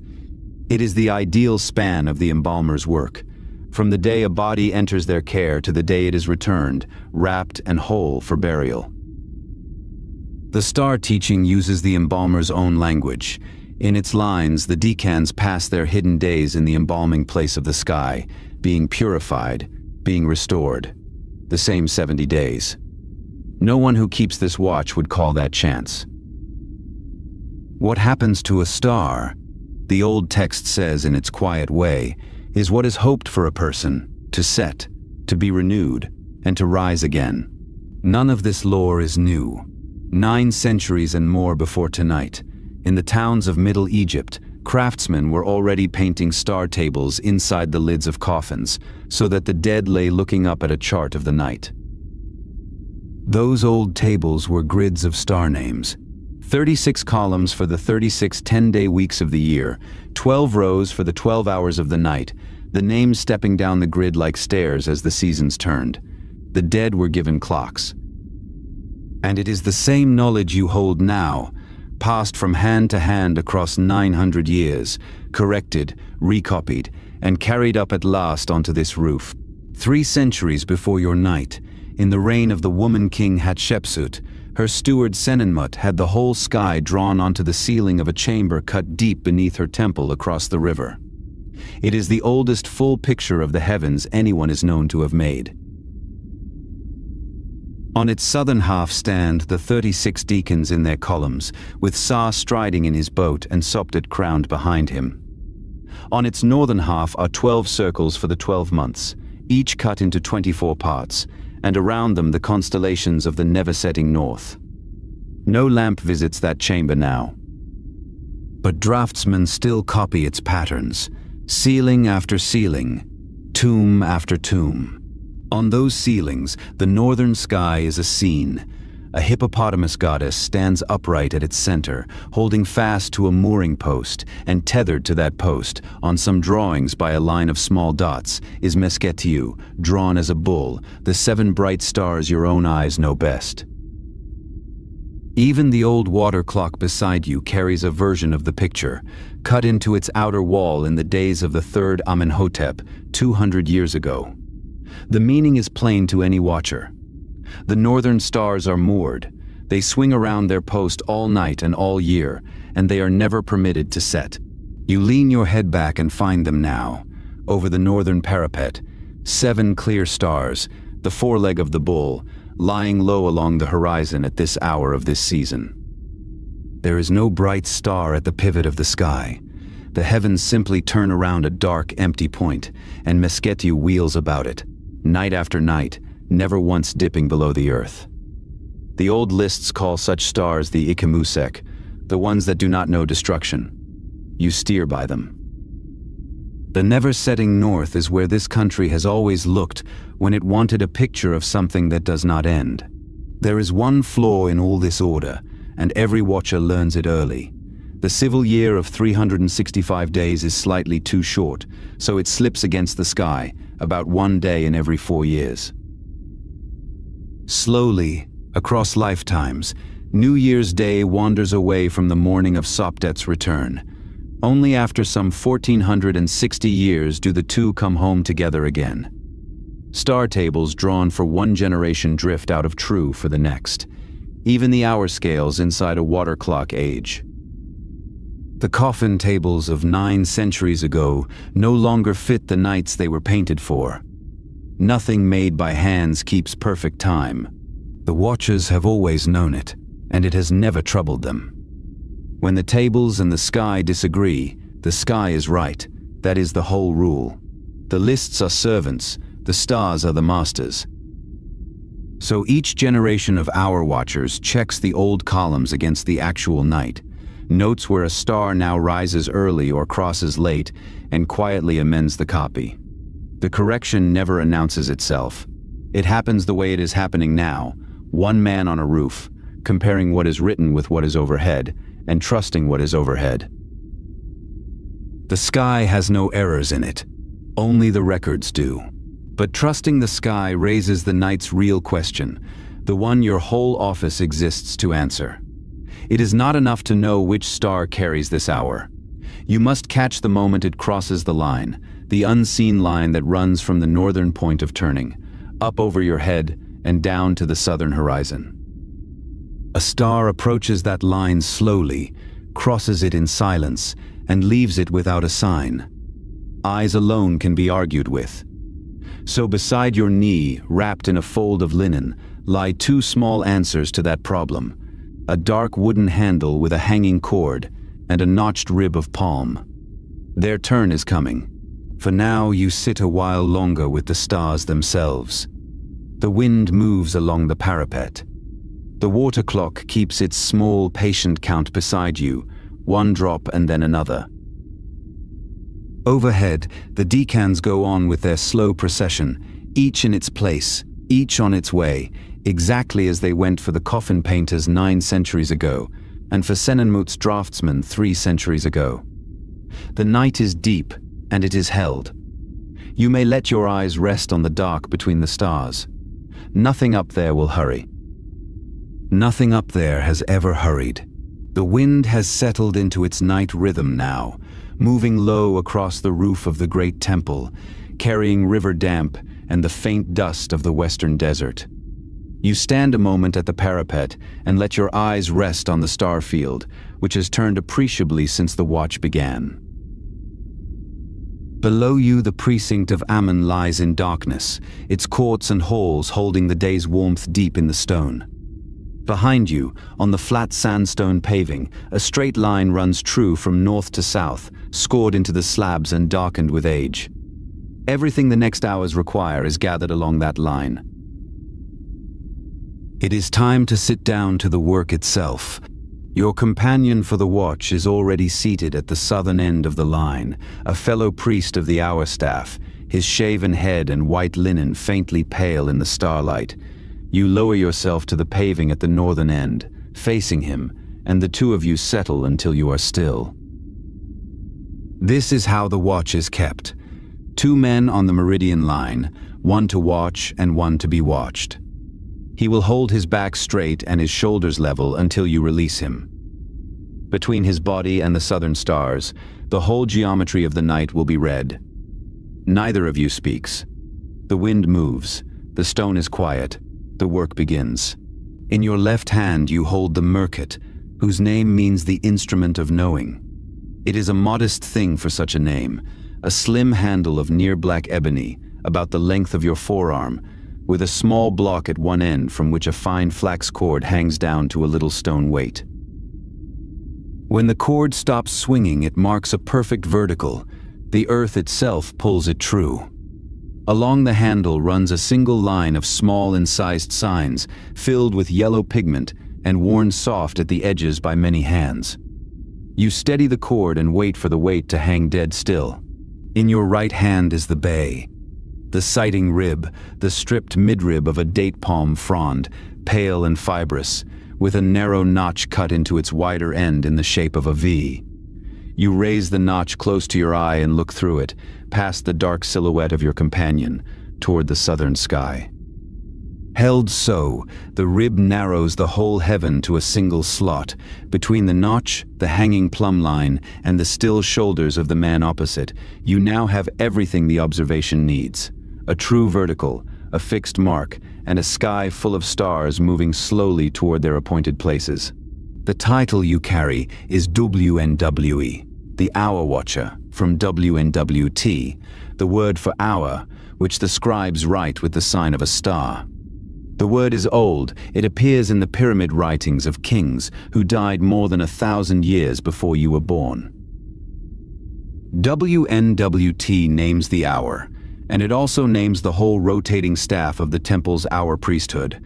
The fuller title, IMI1WT, means one who is in his hour. The hours themselves are not fixed lengths. Night is divided into 12, however long the darkness lasts, so winter hours run long and summer hours run short, and no 2 nights of the year keep quite the same time. Beside you, weighted at its corners against the wind, lies the star table for this half-month, copied in red and black ink on papyrus. There are 24 of these tables, one for each 15-day span, and each lists 13 stars, one for the fall of darkness, then one for every hour through to dawn. As the year advances, each star rises a little earlier night by night. So a star that marks the 6th hour in this table will mark the 5th in the next, drifting down the sequence toward the dusk edge until it retires from the list altogether, while a new star enters at the dawn end. The tables keep the whole slow procession in order. You know tonight's column by heart, but the papyrus lies open anyway. The table does not give numbers or degrees, it gives positions on a man. Beneath the grid of each table a seated figure is drawn, and each star's entry names the place where it will stand against him at its hour, opposite the heart, which means on the meridian itself, on the left eye, on the right ear, on the left shoulder. 7 stations in all, from shoulder to shoulder, mapped across a human frame. So the man seated across from you is the chart made flesh. When tonight's hour star stands where the table says it will, against his dark outline, the hour has arrived, and not before. Most of the watch is waiting. Your companion holds still, you hold the line and the rib, and watch a point of light creep with the patience of the sky itself. Whether every temple in the land keeps the watch exactly this way, with 2 seated men, no writing troubles to say, the tables record only the stars and their stations, and leave the sitting to those who sit. So you watch. To the west, beyond the river, the low pale ridge above the Valley of the Dead Kings holds its rounded shoulder against the stars. The star you are waiting for climbs by a breadth you could cover with a fingertip. Then it is there. The star you have watched for the better part of an hour stands at last on the left shoulder of the seated man, exactly where the table promised, and in the same slow moment the plumb cord, the notch, and the star agree. You lower the rib. There is no ceremony in it. You simply say the hour, quietly, into the night air. The name of the star, and the wound it has brought your companion eases his shoulders. Somewhere behind you the water clock goes on dripping its agreement into the basin. The 4th hour of the night has come to the roof of the temple of Amun. The hour does not stay on the roof. A junior of the hour staff, waiting by the stairhead, carries it down the narrow steps into the temple, where the night services are ordered hour by hour. For the sun god does not rest between dusk and dawn. Ra travels the 12 hours of the Duat, the world beneath the world, and each hour of his passage has its own perils and its own proper rites. The priests below keep those rites in step with the sky you are reading.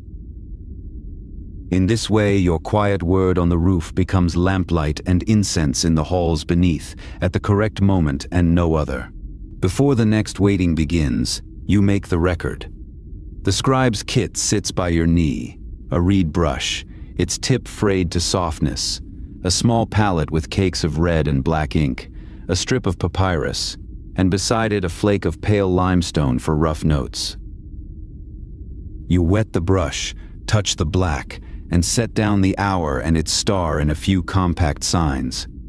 Red is for headings and beginnings, black is for the body of the entry. The ink dries almost at once in the desert air. It is a small act, but the temple runs on such small acts, night after night, year after year. The instruments you are holding are older than you are, and older than your father. Ebony handles like this one were being cut in the reign of Tutankhamun, nearly 2 centuries before tonight. One of them carries an inscription for that king, recording him renewing a monument of his grandfather. And the small block that guides a plumb line was made in this same pattern for Amenhotep III, in whose reign the great water clock beside you was shaped. 200 years of hands have smoothed these tools. The design has not needed to change, because the sky it measures has not appeared to change either. Where does a star table come from? From the house of life, the Parank, the temple's house of books, where scribes copy and recopy the rolls that keep Egypt in order, calendars and rituals, cures and star lists, all under the protection of Thoth. Across the river, in the memorial temple of Ramesses II, there is such a house, and its copyists renew the tables as the drifting year slowly pulls the old ones out of true. The table at your knee was copied in such a house, checked line by line against an older roll, which was checked in its day against one older still. Knowledge in this country is a chain of careful hands. The watchers of the hours have their remembered names. 2 centuries ago, under Amenhotep III, the art belonged to no less a man than Anan, second prophet of Amun and brother of Queen Tiye, the king's own wife. His statue, cut in dark granodiorite, shows him wrapped in a leopard skin mantle, and whoever carved it gave the leopard spots the shape of 5-pointed stars, so that he wears the night sky itself across his shoulders. The inscription beside the mantle calls him one who knows the procession of the sky. That, in the end, is the whole profession, held in a single carved line. The same tables you are using tonight go with the kings into the ground. In the valley beyond that western ridge, the royal tombs are cut deep into the rock, and the hour stars in their seated figure are copied onto their ceilings, so that a dead king, sailing the hours of the duat, may know the time of night exactly as you know it here. It pleases you, in a mild way, to think of it. The same 13 stars, the same stations on the body, serving a king below the earth and a tired priest above the temple. The ridge across the river keeps its dark profile. The Nile carries a faint gleam of moon. The watch resumes its shape. Your companion straightens. You lift the rib and find the plumb-line stillness again. The table's next entry names the next star and its station, this one to stand opposite the heart, dead on the meridian between you. Hour by hour, the procession will hand itself along, each star arriving at the body of the seated man like a traveler reaching a known door. The 5th hour is already climbing somewhere below the eastern rim of the sky. You settle your wrist, the small stone weight comes to rest, and the waiting begins again, which is most of the work, and the best of it. The city below has gone almost entirely dark. The last ember lights among the mud brick houses have burned down to nothing, and the only glow left in Thebes is the temple's own, a lamp at the stairhead, a lamp deep in the sanctuary, the faint pallor of starlight on the river. Beside you, the old water clock keeps its thin thread falling, the level sinking past the drilled marks of this month's scale, agreeing patiently with the stars. The wind has dropped to its smallest voice. You are entering the deep middle stretch of the watch, where the hours widen and the world forgets, for a while, that it is a world. There is nothing that needs doing for a little while. The star of the 5th hour is still low. Your companion rests where he sits. The ink is dry on the record. You draw your linen closer against the cooling air and let your gaze drift to the northern stars, the ones the old texts call Ikemusek, the imperishable, which never rise and never set, but only turn slowly about the hub of the sky. The temple beneath you breathes its stone breath. The river slides. Somewhere below, a priest trims a wick. The deep middle of the night is coming on, unhurried, and you will keep it company, hour by measured hour, until it passes. The deepest part of the night has arrived, and the roof has grown quiet around you. The wind that combed the parapet at dusk has thinned to almost nothing, only a faint movement of cold air across the stone.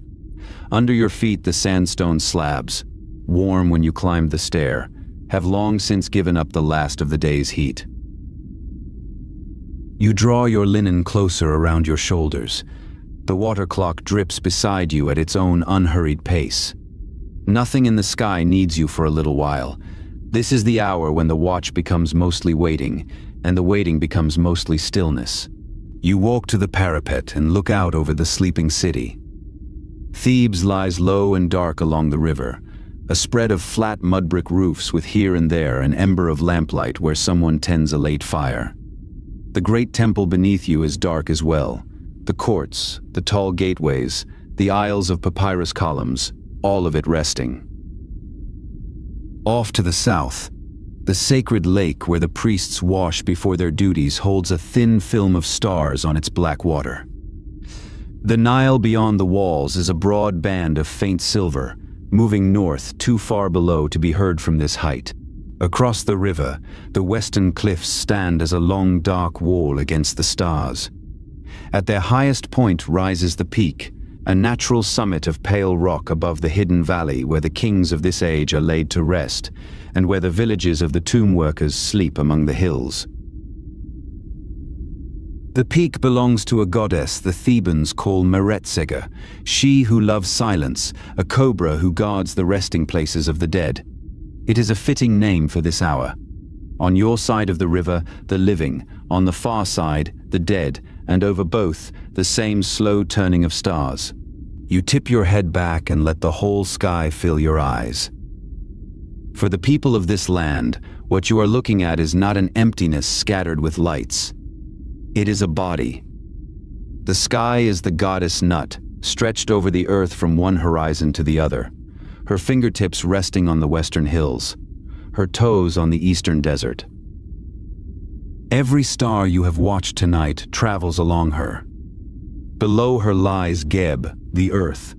Between them stands Shu, the god of the air, holding the sky apart from the land. You have spent half the night measuring stars. It is worth remembering, once a watch, what the measuring rests on. At sunset, so the teaching runs, Nut swallowed the sun. You watched it happen from this roof. The red disk touched the western horizon, which is her mouth, and passed inside her. All night the sun travels through her body, hidden from the living world.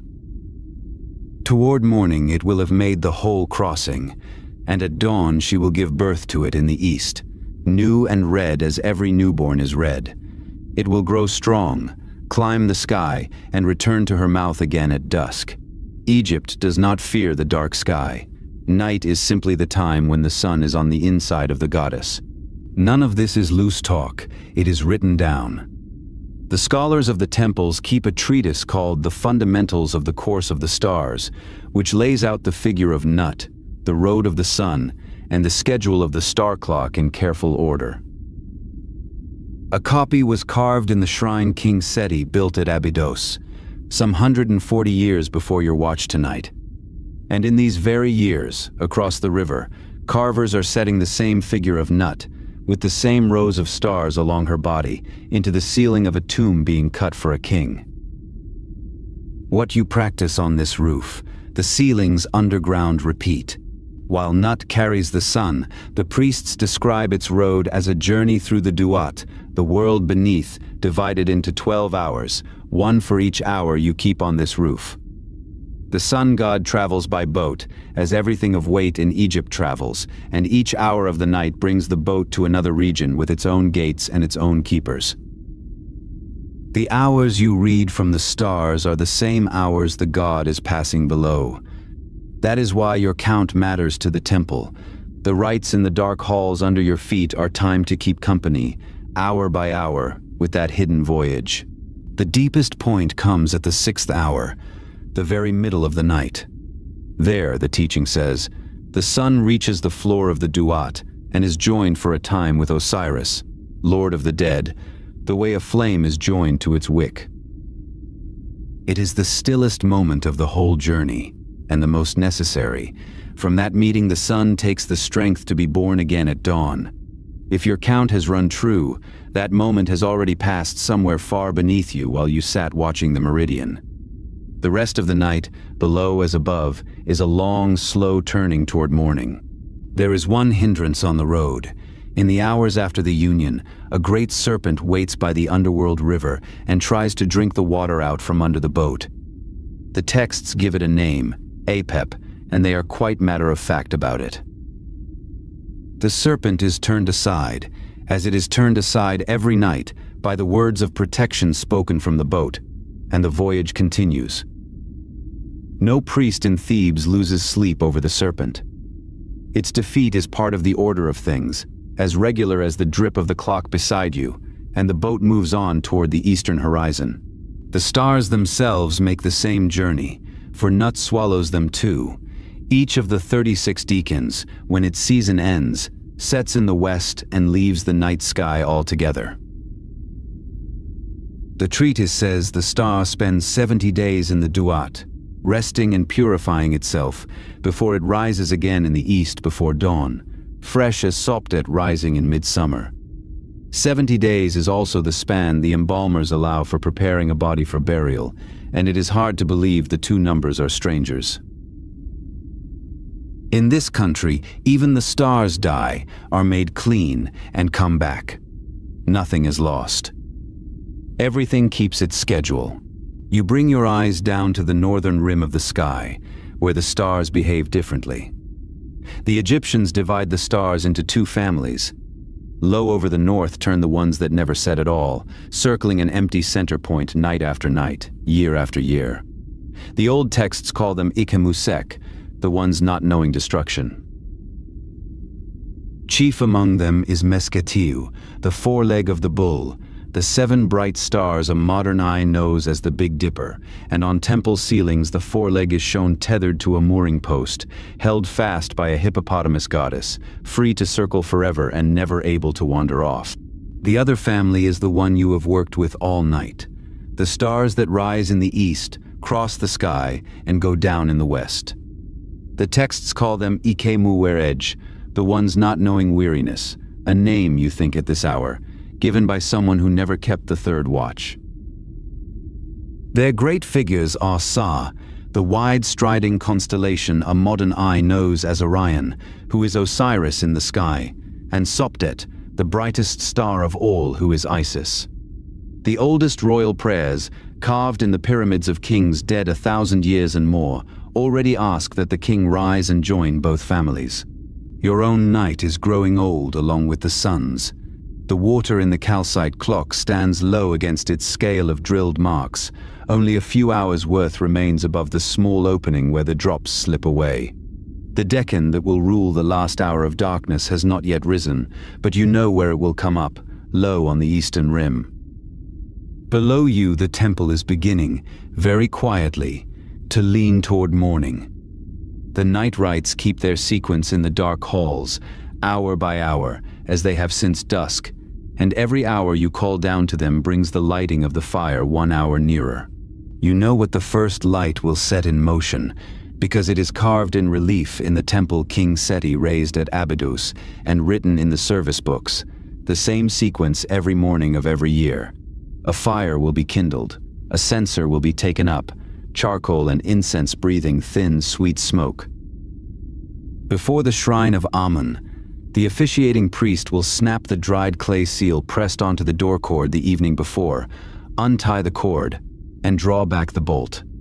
And as the doors open, the singers will greet the god with the old words, "Awake in peace." Awake, they will sing, in peace gently, the way one wakes a sleeping elder. None of that is yours to perform. Your part ends earlier, at the first graying of the east, when another priest climbs the stair to take the watch from your hands. The duty turns through the temple staff in ordered groups, month by month, as it has for centuries. The man who relieves you will look over the mercat, the bay, and the level of the clock, and agree with you that all is in order. Then comes the tired, pleasant walk down the dark stair, one hand on the cool stone, toward the smell of bread beginning somewhere near the priest's quarters. But all of that is still hours away. For now the night is at its stillest, and there is nothing to do but keep it company. The lamp burns small and steady in its saucer of oil. The clock lets go of its drops one at a time. Overhead, the 2 families of stars go about their 2 kinds of forever, circling and crossing, not knowing destruction, not knowing weariness.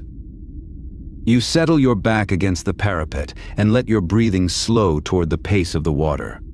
Somewhere far below, the sun is being carried toward morning. It does not need your help.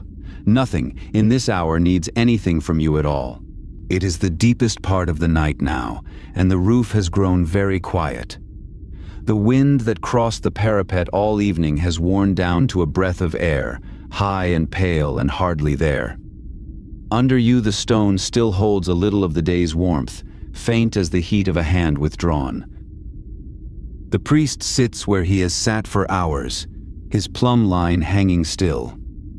The water falls in its vessel, thread thin. Nothing on this roof is hurried. Nothing on this roof is waiting. The stars come on in their own order, and the night is deep, and you rest inside it. Overhead the sky has reached its full depth. To the priest it is a body, Nut, whose arched form is the sky itself, stretched from the eastern desert to the western hills, her hands and feet at the horizons, every star held somewhere along her. Nothing up there is loose. Nothing up there can fall out of its place.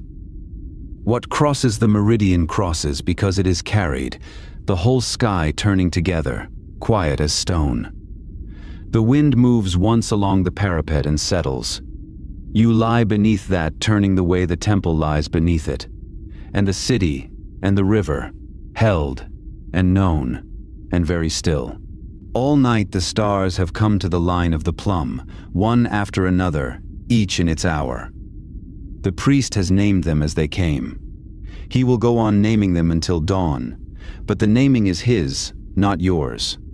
You may watch a star approach the meridian, high and pale, and let it cross without asking anything of it.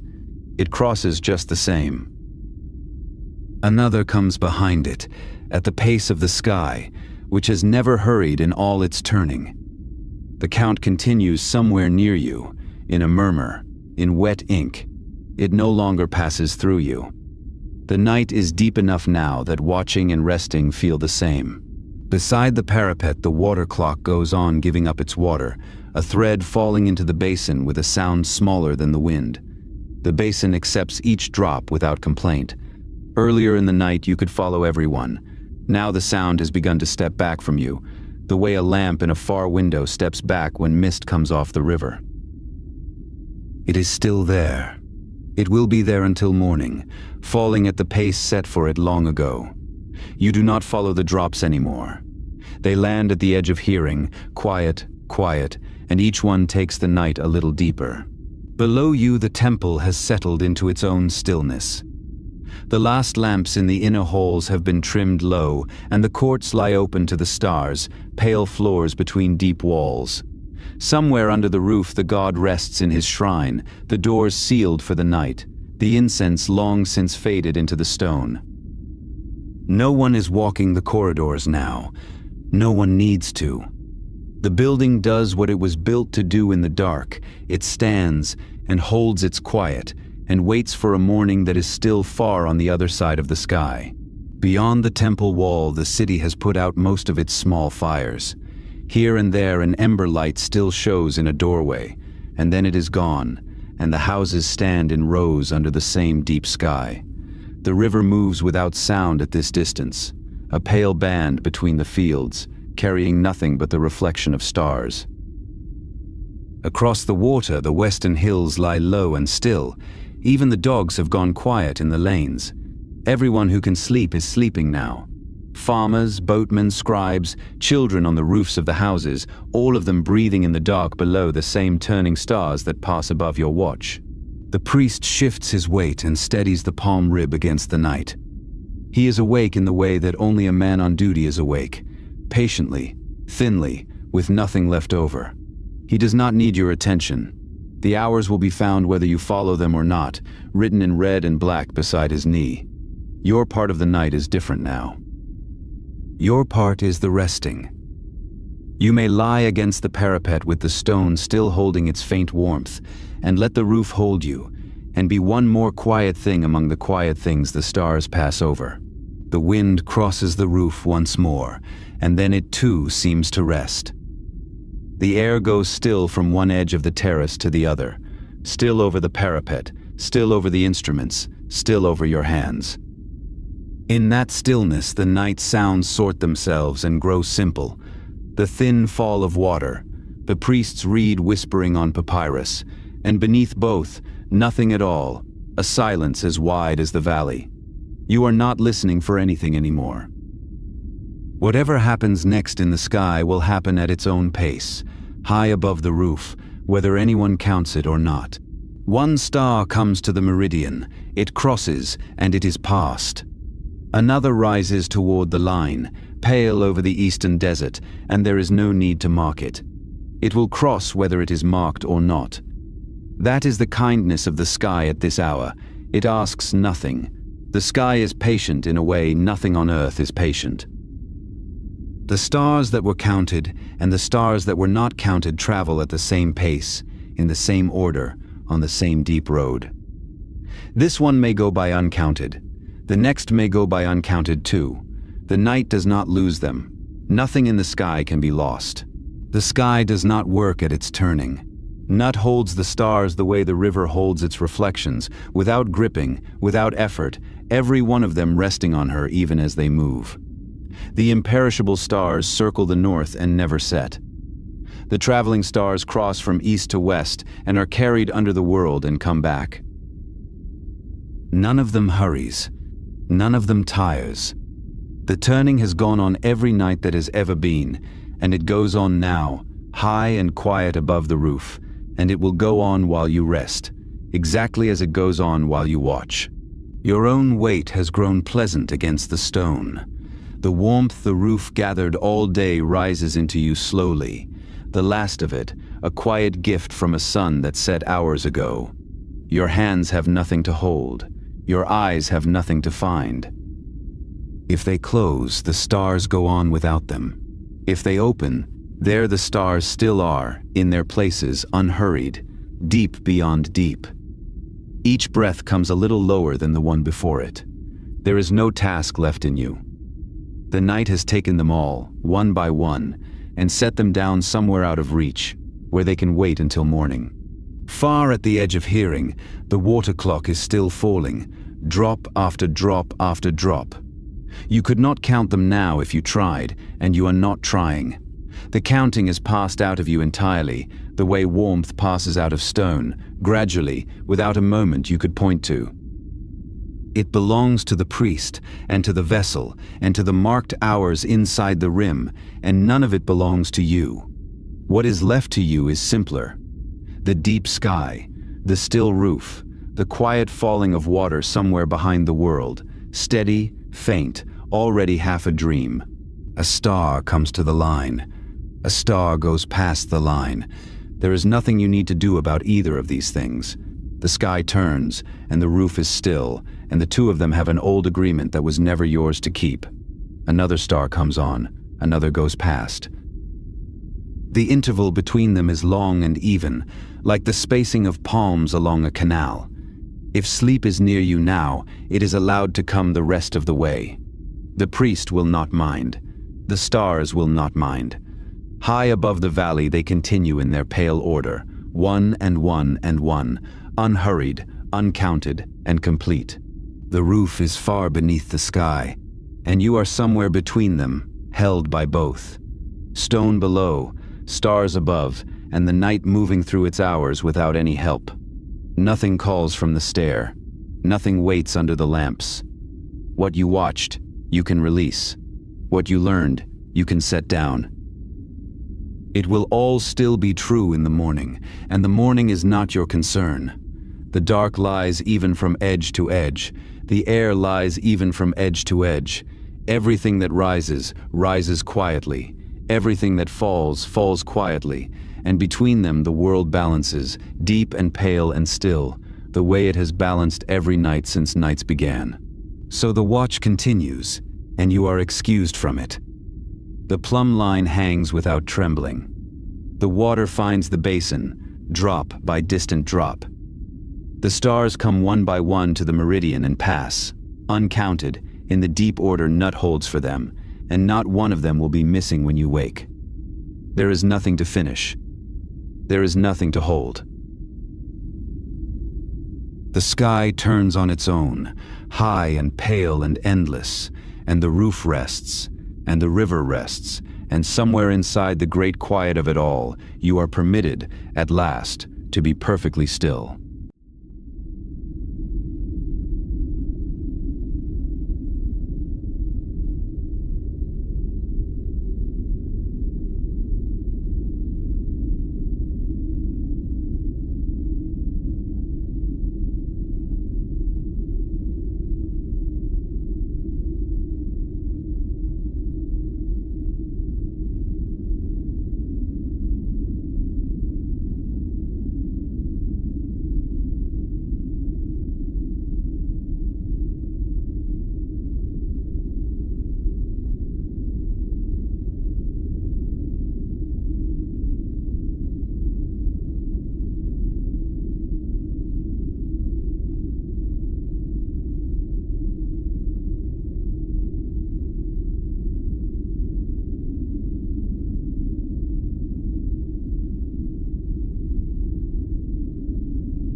The stars turn slowly over the temple, and we leave the priest to his quiet counting.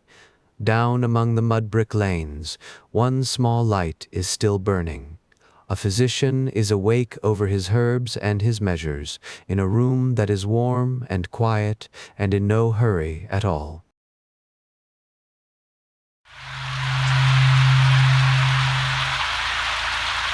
Tonight, you grind what the garden gave you.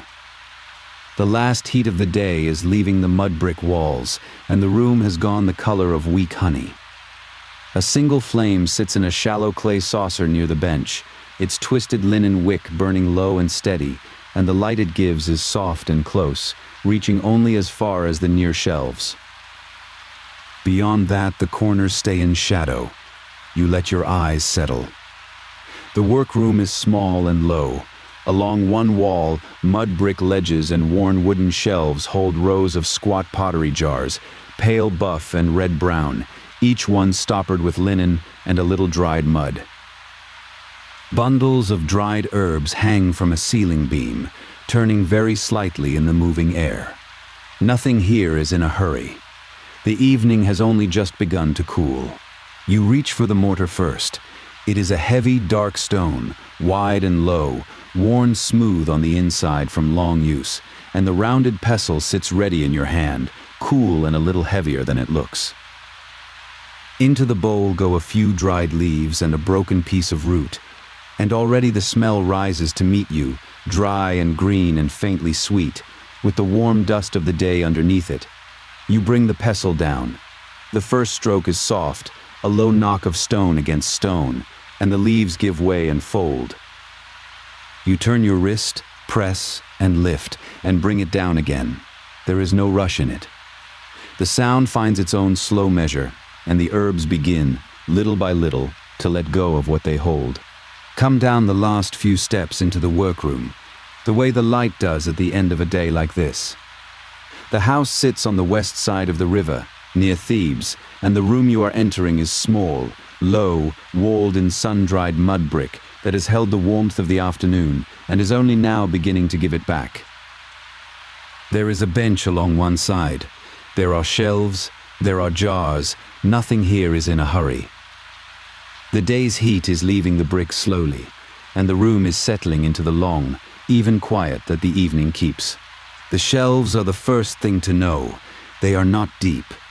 Low mud brick ledges built out from the wall, and above them a few plain wooden boards, and along all of them, in an order that is not quite tidy and not quite random, stand the jars, small squat pots of pale buff clay. Others of a red-brown that is nearly the color of the wall behind them. A few pieces of banded creamy stone, alabaster, catching what little light there is. Each one is stoppered, some with a twist of linen pressed into the mouth, some sealed over with a plug of dried mud. You could pass a whole evening just reading the shelf, jar by jar, and not reach the end of it. The man whose room this is has spent the day among people. He is a sound W, a physician, which in this country is a title you carry alongside others, not instead of them. He is also a scribe. The two go together here as naturally as the reed and the ink. A man who can read the old rolls and copy them out fairly, and who has been taught what the rolls contain, is the same man you send for when your child will not eat, or when the wound on your arm has begun to draw heat, healer and writer, in one plain, unremarkable life. If you want a name to hang this evening on, think of a physician like Nebamun. He was a real man, a sound W who lived in Thebes in these years, and the words carved for him say it plainly, a scribe and a physician of the king in Thebes. His father was a judge. He would be buried in a tomb painted well enough that we still speak of it. Our evening is not his. This room and this quiet hour are ours to imagine, but the kind of man who kept a workroom like this one, and the kind of standing such a man could have, are drawn from him and from others like him.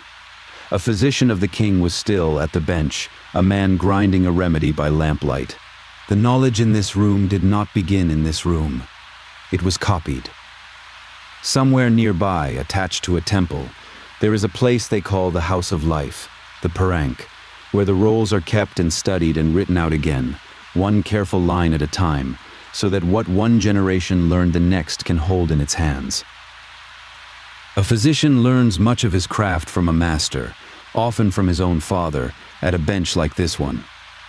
But the words behind the craft, the ordered lists of remedies and the sentences that go with them, live on papyrus, and papyrus is fragile, and so it is copied and copied again in the house of life. So the roll he keeps here is not new, and it is not meant to be. The great book of remedies, the one whose lines he knows by heart, was already old when he was young. Its own copy was made in the time of an earlier king, generations back, and the man himself lives long after that. The book is, to him, something like a century old, a familiar and settled thing. There is comfort in that. He is not inventing the evening's work. He is doing again, carefully, what many hands did before his, following a written tradition that was already worn smooth by use. On the bench itself, the tools of the evening are already set out, or nearly so. A heavy dark stone mortar, wide and low, worn pale in the hollow where the grinding is done. Its pestle beside it, a smooth rounded stone that sits well in the hand. A small handheld balance of dark wood, its two little pans hung on plated cords, and a few polished stone weights kept in a dish so they will not roll away.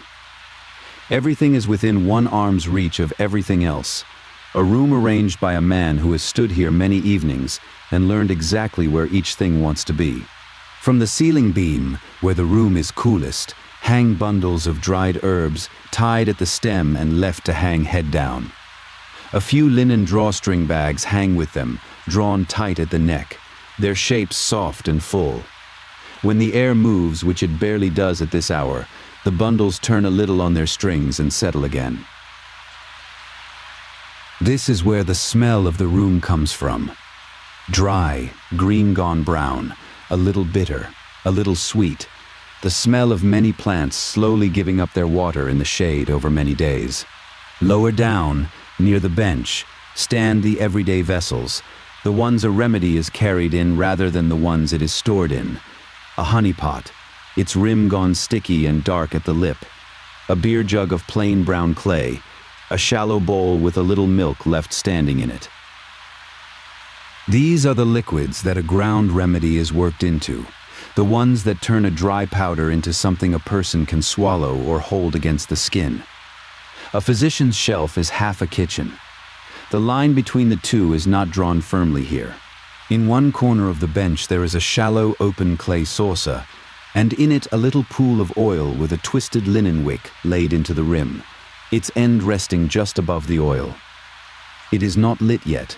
The room is still holding enough of the day's gray light to see by, and he is in no hurry to spend the oil before he must.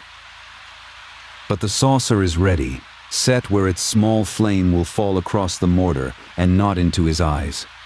When the last light goes from the doorway, this is what the rest of the evening will be measured by. Outside, the town is folding itself up for the night. Across the flat roofs, the sounds of the day are thinning out, one by one. The last of the water carriers has gone by. A door somewhere is drawn to and barred, the wood knocking softly into its frame. A woman calls a child in from a rooftop and is answered, and then it is quiet on that side. Farther off, a dog settles. The river keeps its own low sound beyond the houses, steady and without edges, the way it has all day and will all night. Inside, those sounds arrive softened, filtered through a thickness of brick that keeps the day's heat out and the evening's quiet in. The workroom does not so much shut the town out as let it grow faint, until the loudest thing in the room is the physician's own slow breathing and the small dry rustle of a herb bundle turning on its string. This is the hour the room was made for.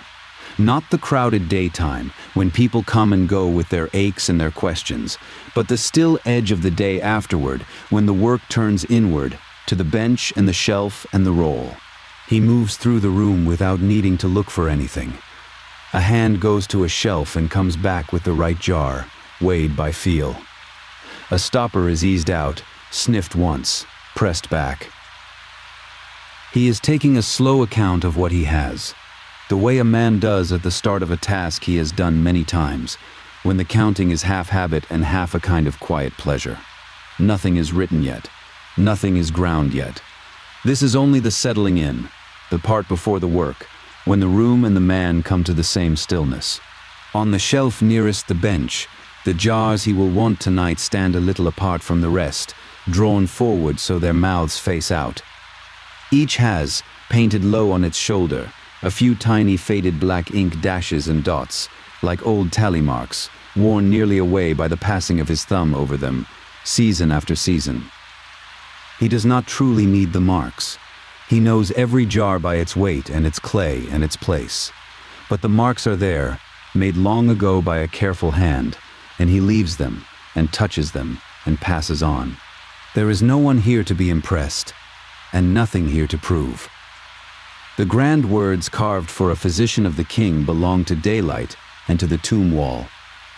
In this room, at this hour, there is only a bench, a shelf, a book he has read 1,000 times, and a night's worth of small, exact tasks laid out ahead like a path already walked. He knows more or less what he will make tonight, and for whom, and in what order. The knowing sits easily on him. It is the easy weight of a thing done often and done well. So let the last grey light drain out of the doorway. Let the town go fully quiet beyond the brick. The physician settles onto the low seat at his bench, draws the mortar toward him, and for a moment simply rests his hands on the cool, worn stone. The jars wait on their shelf. The book waits, rolled and still. The oil waits in its saucer for the flame it has not yet been given. Everything in the room is where it should be, and everything is about to begin, slowly, in its own unhurried time. Along the wall of the workroom, low mud brick ledges and a few wooden shelves hold the whole of the trade. There is no locked cabinet here, no wall of matching bottles, only rows of small squat jars in pale buff and red-brown clay, a piece or two of creamy banded alabaster, and linen drawstring bags hung from pegs and from the ceiling beam. Each jar is stoppered with linen and dried mud, and each carries on its shoulder a few tiny faded marks in ink. You know most of them by hand and by smell before your eye ever reaches the marks. This is the shelf you have been building for years, one harvest and one trade at a time. You reach first for the honey. It sits nearest to hand, in a broad pot heavy enough that it does not tip when you draw from it. Honey is the most common thing on this whole shelf, and the most common thing in the old book as well. It turns up in more remedies than anything else, sometimes as the cure itself, more often as the base that carries the rest. You do not know why it works. You only know that a wound dressed in honey does better than one left bare, and that this has been true for as long as anyone has kept notes. So it stays at the front, sweet and slow, the first thing your hand finds in the low light. Beside the honey lies a bundle of dried willow, tied at the stem and gone brittle since the last flooding. You use it in a narrow way, and you are careful to remember which way that is. Willow goes onto an inflamed wound, laid on to draw the heat out of angry flesh. That is all you ask of it. You do not give it for aches, and you do not give it for fever. Those it does nothing for. Its work is close and quiet, pressed against the skin and bound over, and the shelf keeps it dry between uses so that the leaves crumble clean under your fingers when the time comes. The seed jars sit together in their own short row, because you reach for them often and you like them where your hand expects them. Cumin first, small and gray-brown and warm to the nose when you crush a few between finger and thumb. You give it for a wind-tight belly, for the gripe that comes and goes, and sometimes for a cough or a sore tooth. Next to it, coriander and dill, and the little hard berries of juniper, kept in a bag of their own. These are the everyday complaints of the everyday body, the settling of the stomach and the easing of the breath, and the seeds for them come cheap and come often from the garden and from the market.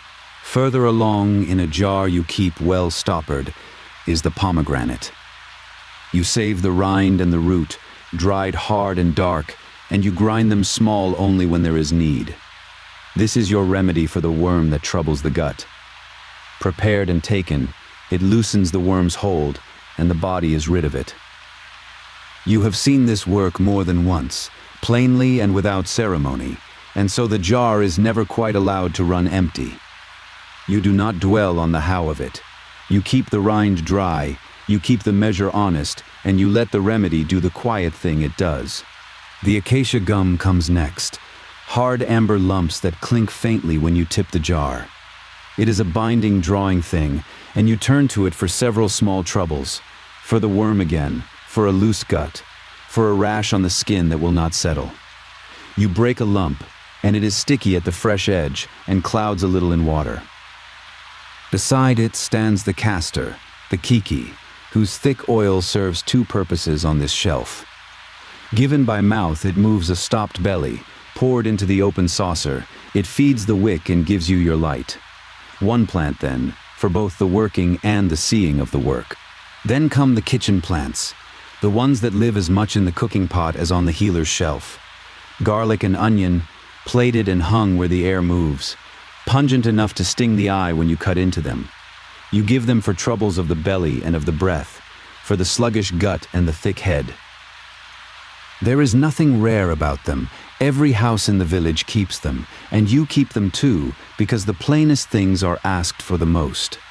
You take one down, feel its papery skin loosen, and set it by the bench for later, where the light can reach it. On the high shelf, kept for their scent, are the frankincense and the myrrh. These do not come from any garden of yours. They arrive by trade, carried a long way and handed on hand to hand, and so you use them sparingly and store them close. They are resins, sticky and dark, and their smell fills the room the moment the jar is opened, heavy and sweet and a little bitter under it. You give them for the throat and the breath, and you burn a little at times to sweeten the air of a sick room. Of the two, you keep the smaller stock of the darker one, since it is the harder to come by. Lower down are the sweeter, softer things, the wild fig and the date. From the fig you draw a milky sap that, spread on a raw place, dries to a thin film over the skin. A covering the flesh can heal beneath. The dates you keep both to eat and to work with, mashed and worked. They make a soft paste that binds a mixture together and moves a stopped belly gently, without griping. Between them, these two do the kindest sort of work on the shelf, the covering and the easing, and both come in season from trees you can name and walk to, needing no trade at all. Now to the minerals, which sit apart from the plants in their own small jars, since they do not spoil and ask only to be kept dry. There is natron, the pale drying salt, which you use to clean a mouth and rinse it out. There is ochre, in two colors you keep separate and never confuse. The yellow you reach for in one kind of complaint, the red in another. And there is the malachite, ground to a green powder for the eyes. Of the eye troubles there are many, and the green stone finds its way into a great number of the remedies for them, worked to a fine dust and kept from the damp. Beside the malachite is the black, the ground galena you keep for coal, dark and heavy as it sits in its dish. This too is for the eyes, lined along the lid, as much a daily thing in every house as a remedy in yours. You keep it already worked to a fine powder so it is ready when it is wanted, and the surface of it takes the lamplight without giving anything back. A small, flat, dark pool in the clay. The green and the black together fill more of your eye remedies than you would once have guessed, and so between them they hold a good share of the shelf. The wet things stand a little apart, where a spill will do no harm to the powders. A beer jug, dark and everyday, for the mixtures that must be drunk. A shallow bowl of milk, drawn fresh, that will not keep, and so is fetched only when a remedy calls for it. And the honey again, which belongs as much here among the carriers as it did at the front among the cures. A remedy is rarely a single thing. It is a plant or a stone ground fine, and then loosened into something a person can swallow. So the beer, the milk, and the honey wait together, the quiet vessels that carry all the rest down. Nothing here would keep by itself. The keeping is your doing, and it is half the craft. Seeds and rinds are dried hard before they ever reach a jar, so that no damp gets into them and turns them soft. The resins are kept close-stoppered, so their scent does not thin away into the room. The powders are shut against the wet that would cake them. Over every mouth goes a plug of linen and a smear of mud, pressed down with the thumb, and the linen bags are drawn tight at the neck and hung where the air can move around them. A shelf kept this way holds a full year, and yours, tonight, is full. Where each thing came from is written into where it sits. The garden gave you the seeds and the greens and the platted bulbs, gathered a short walk from your own door. The dry edge of the desert and the riverbank gave the stones. The natron and the ochre and the green and the black, picked up and carried home and ground down over long evenings like this one. And the far trade gave the resins on the high shelf, the frankincense and the myrrh that no garden of yours will ever grow. Your hand knows the weight and the smell of each before you read a single mark, and the marks are only there to catch you when your hand is tired. You draw down the few things the evening will need and set them along the bench in the little pool of lamplight. The honey, a seed jar, a lump of gum, the green powder, a measure of beer. The rest of the shelf falls back into its shadow, in order, sealed, waiting. There is a plain comfort in a shelf that is full and a shelf that is known, every jar in its place and every place remembered. The room is quiet around you, the flame steady in its saucer of oil. What the garden and the desert and the far road gave you is all here, dry and ready, and now the working of it can begin. The jars are open now, their linen and mud stoppers set aside in a small row. What was chosen from the shelf must be brought together, and the way to bring it together is slow. You reach for the mortar first. It is a heavy, dark stone, wide and low, worn smooth on the inside from long use, and it sits on the bench with the settled weight of a thing that has never really moved. Beside it lies the pestle, a rounded stone that fits the hand without asking anything of it. Nothing about this hurries. The work of the evening is mostly the work of the hand and the stone, repeated until the material gives in. You begin with the dried things, because they must be broken down before anything wet can join them. A pinch of dried herb goes into the bowl of the mortar, then a little more brittle stems that snap between the fingers before they even meet the stone. The first press of the pestle is not a blow but a lean. The weight of the arm carried down through the wrist into the stone, and the leaves collapse under it with a dry sound. You turn the pestle a quarter, press again, turn again. The rhythm settles quickly. It is the oldest sound in the room, older than the lamp, older than the wall, a stone turning on stone in the near dark. The book, when it speaks of this step, speaks plainly. To be ground finely, it says, and that is the whole instruction. Not ground until convenient, not ground until you tire of it, but finally, until the coarse becomes the smooth, and the smooth becomes something close to dust. So you keep on past the point where it looks done. The leaf gives way to flake, the flake to powder, and the powder gathers at the low center of the bowl where the stone has worn it deepest. You tilt the mortar toward the light and look. There is a moment when the grain disappears from the surface, and that is the word the book meant. Not everything that goes in is soft.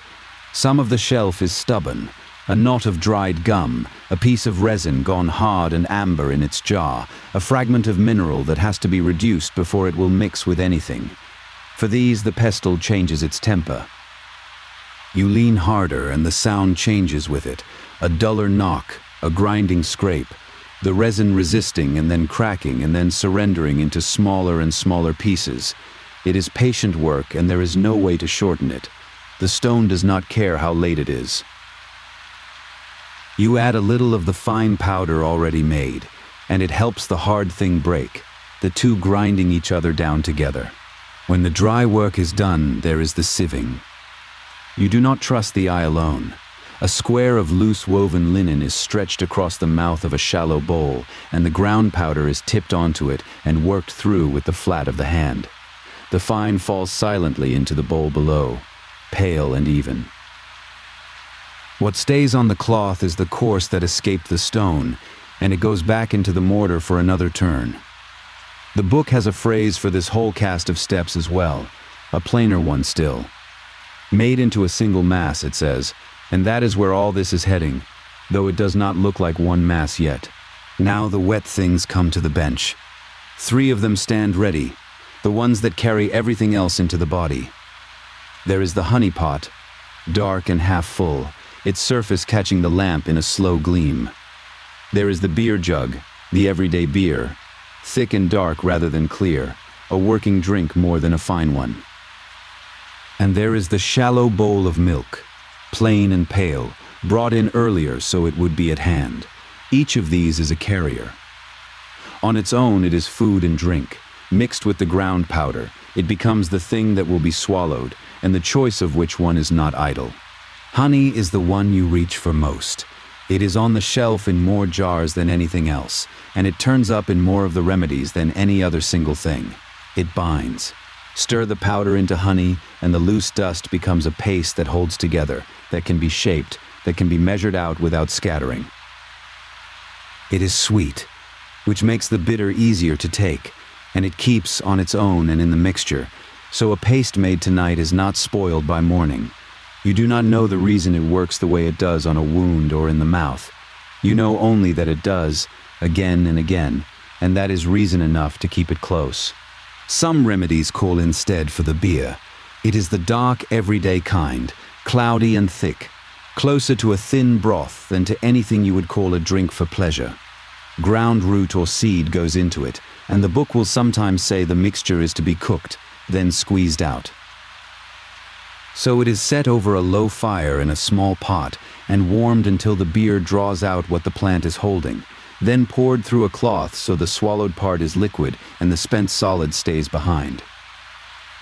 The kitchen smell of warm beer and steeping herb rises into the room and mixes with the dust of the grinding, and the evening takes on that thick, settled warmth. The milk is for the gentler things, and for one kind especially. Some of the remedies do not ask for milk in general, but for a particular milk, and the book names it in words that have been copied out for generations. Milk of a woman who has borne a son. It is written just so, again and again, wherever that carrier is wanted. Behind the phrase is the old story of the goddess who nursed her child and healed him, and the belief that a mother's milk carries some of that healing forward into whatever it is stirred into. Whether or not it changes the medicine, it changes how the medicine is meant, and a Son W does not leave such words out. Before the wet and the dry are joined, there is the matter of how much. Here the book is spare in a different way. It does not give hard numbers the way a later hand might. It gives measures that live in the kitchen. A mouthful of this, it says, the small unit called roe, about as much as the mouth will take at once, a little more than a spoon. A small jug of that, the hin, a modest pour you could hold in one hand.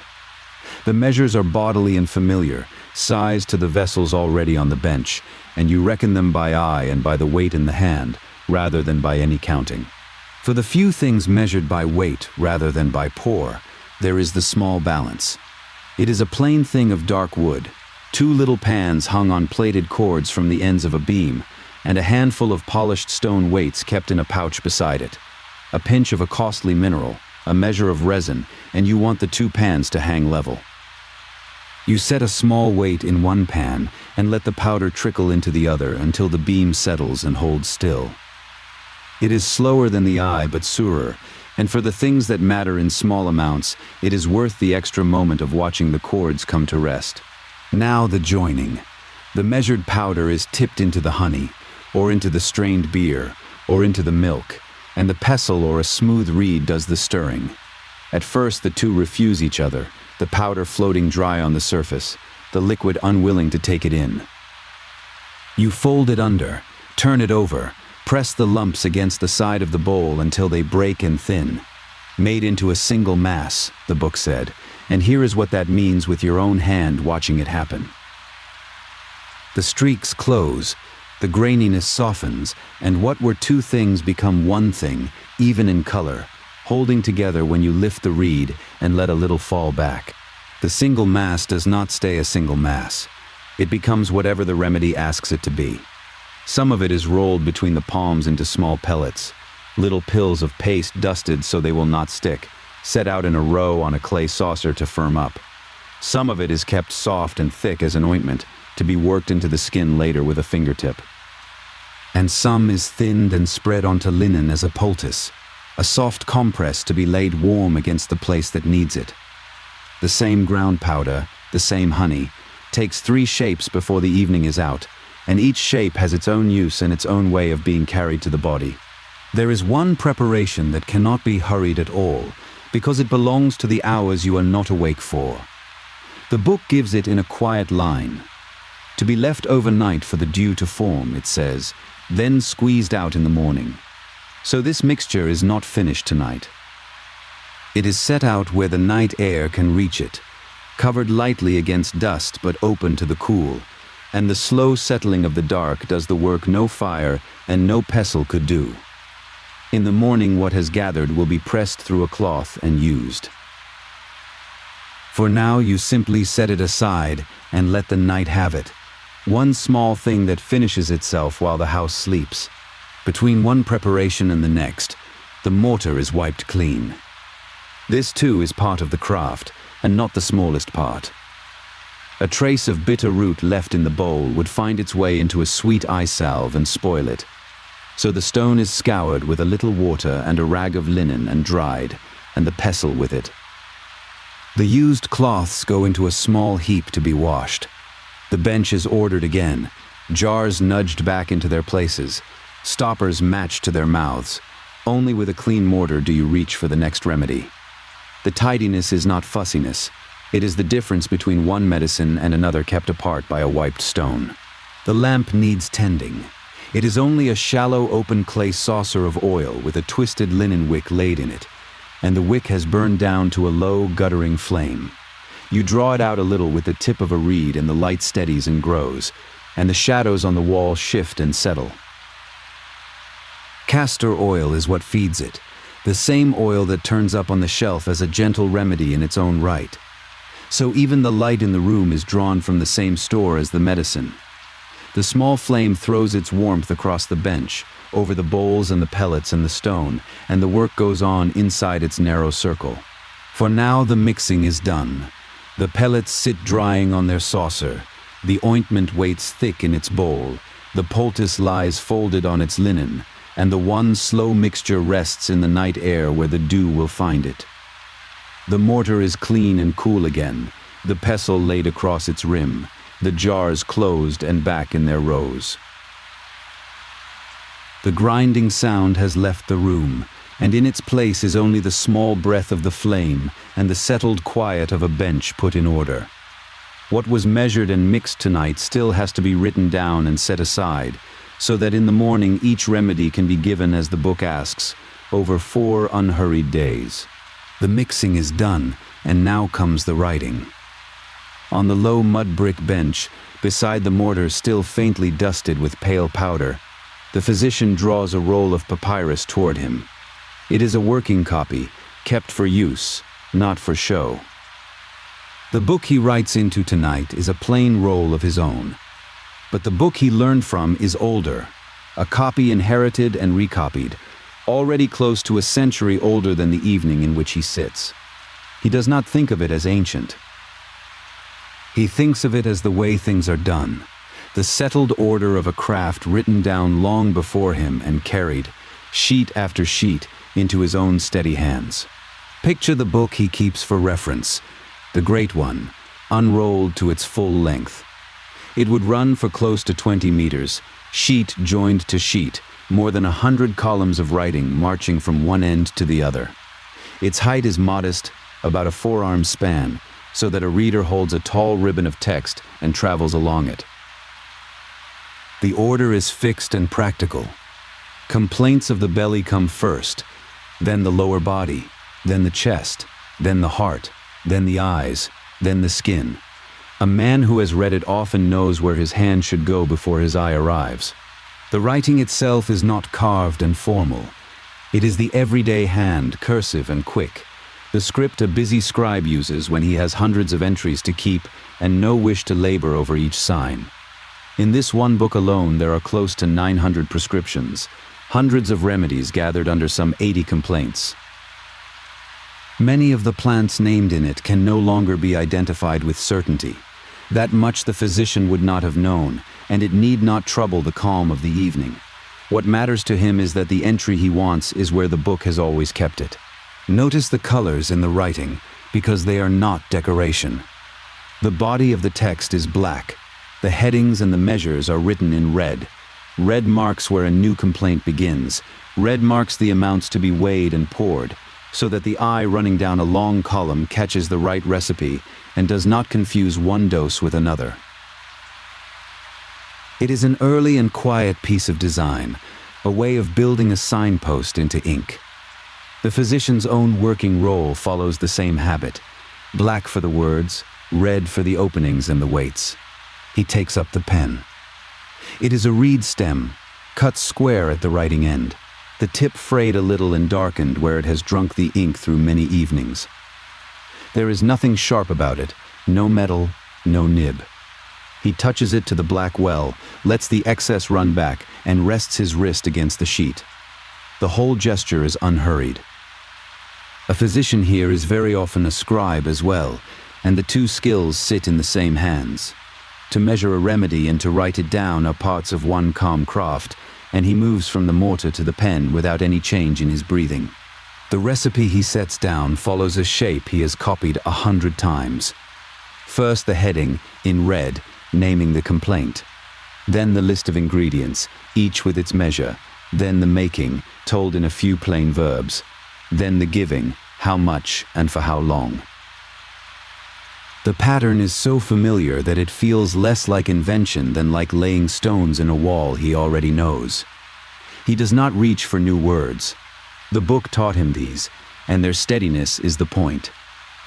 Every entry in the great roll wears the same quiet uniform, and his own hand keeps the line. There is another book in the tradition he keeps in mind, a book about examining rather than mixing, where the great roll gathers remedies.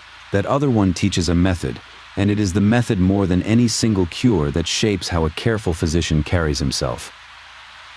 Its lessons are written in the second person, plainly, as if a teacher were standing at the shoulder of a pupil. Its sentences begin the same way, over and over, a phrasing worn smooth by use. If thou examinest a man having a wound in his, and then the naming of the part, and then the looking, and then the judgment. The method rests on a small handful of judgments, and this is the part worth dwelling on. After the looking and the touching, the physician was taught to place each case into one of 3 plain sentences. An ailment which I will treat, an ailment with which I will contend, an ailment not to be treated. 3 doors, and every case walks through one of them. The first is the easy one, a thing he can mend. The second is the harder one, a thing he will wrestle with, uncertain of the end. The third is the honest one, and its honesty is rare. That third verdict, the ailment not to be treated, appears in 14 of the 48 cases, and it is found in no other Egyptian medical text. It is easy to pass over how quiet a thing that is. A physician wrote down, plainly, the cases he could not mend, and set them beside the ones he could. He did not promise more than he could give. There is a kind of steadiness in that admission. The same steadiness that lets a man measure a dose without shaking. The book does not pretend. It teaches its pupil to look, to name what is before him, and to say honestly which of the 3 doors it is. Behind the looking lies a way of understanding the body, and it too is calm and orderly. The physician was taught that the body is woven through with channels, and that they run from the heart to every limb. The heart is the center, and the channels carry outward from it. So when he laid his fingers on a man, he was not only feeling a wrist. He believed he was reading the heart at a distance, through the network that ties the far parts of the body back to the middle. It is a picture of a body held together, everything connected to one steady source. The teaching book says this in its own words. If any physician put his hands or his fingers upon the head, upon the two hands, upon the pulse, upon the 2 feet, he measures the heart, because its pulsation is in every vessel of every member. Read it slowly. The hands go to the head, to the hands, to the pulse, to the feet, and each touch is a way of reaching the same center. There is no rush in the sentence and none in the act. The physician moves from one point to another, listening with his fingers, gathering a picture of the whole from the quiet drumming under the skin. So the method has 3 unhurried movements, and they fold neatly into one another. Look at the man before you. Lay your fingers on him and feel what runs beneath. Then place him into one of the 3 plain sentences: treat, contend, or leave. And only then, if the door is one of the first 2, do you turn to the great roll of remedies and find the recipe that matches. The examining and the mixing are 2 halves of the same evening. One reads the body, the other reads the book, and both are done at the same measured pace, with the same care not to overreach. Now he writes out the recipe he settled on earlier at the mortar. The heading first, in red, so his eye or another's will find it later. Then the ingredients, each named and each given its measure, a mouthful of this, a small jug of that, poured in the little standard cups the trade agrees on. He does not weigh most of these on the balance. Powders and metals want the scale, but a remedy of honey and herb and beer is a matter of volume, of the familiar cups and jugs, and he pours by them as he has always poured. Then come the making verbs, and the book has taught him their shapes. To be ground finely, to be made into a single mass, to be cooked, then squeezed out, and a gentler one that suits the hour, a mixture to be left overnight for the dew to form, and then squeezed out in the morning. He writes the phrases without thinking hard about them, because the doing is already behind him, and the words only record it. Even so, the last one carries the night in it, something left out under the dark to gather its own moisture while the house sleeps. Last of all comes the giving, and here the book leaves its plainest mark on the evening. A dose is not a single act, but a small routine spread across the mornings. The phrase he writes is the one the tradition writes again and again, to be drunk over 4 days. 4 days, 4 measured cups, 4 quiet repetitions of the same ordered work. Not a cure swallowed once and forgotten, but a rhythm, the same amount at the same hour, morning after morning, until the 4 are done. He sets the words down, and they feel less like a prescription than like a small calendar of care. On the jars themselves, he makes no such careful writing. Where a stoppered pot needs a note, he adds only a few tiny faded marks, small dashes and dots like the tallies a man keeps to remember what is where. They are not sentences, only reminders, the shorthand of a working shelf. A full recipe belongs to the roll, where it can be read and copied. The jar wants nothing more than a hint, a scratch to tell one pale pot from its neighbor when the light is low and the hand is reaching without the eye. He sets the pen down in the well and lets the ink on the sheet dry in its own time. Nothing about the recipe is hurried into use. The words will sit and set, black and red, the heading found easily, the measures marked, the making named, the 4 mornings written at the end. This is the shape the tradition gave him, and the shape he gives back, entry after entry, evening after evening. A craft written down long before him, kept in a book already old, and carried forward one steady line at a time by a hand that does not overreach. The roll is loosely gathered again and left within reach, not rolled all the way shut. So the evening's entry stays open a while longer. The pen rests.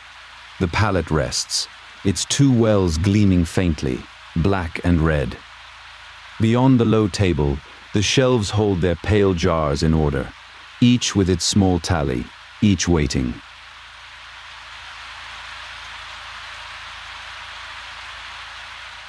The examining and the writing and the mixing have all come to the same still point.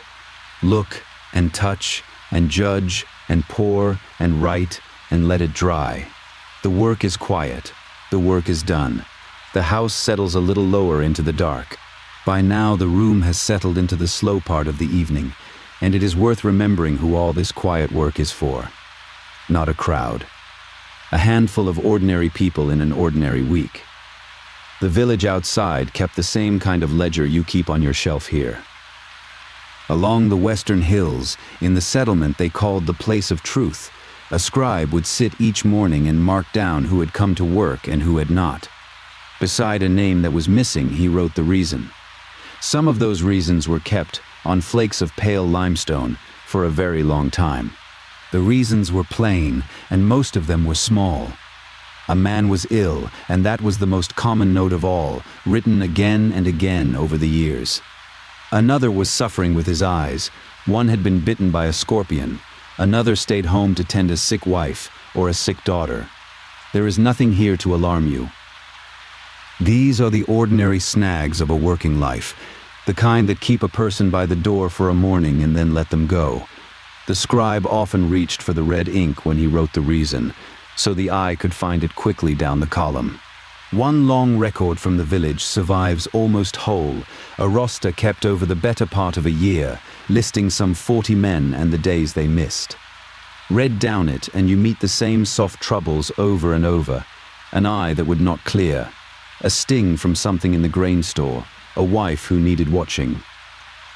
Now and then a man was simply away celebrating with his God, or brewing beer, or strengthening the door of his house.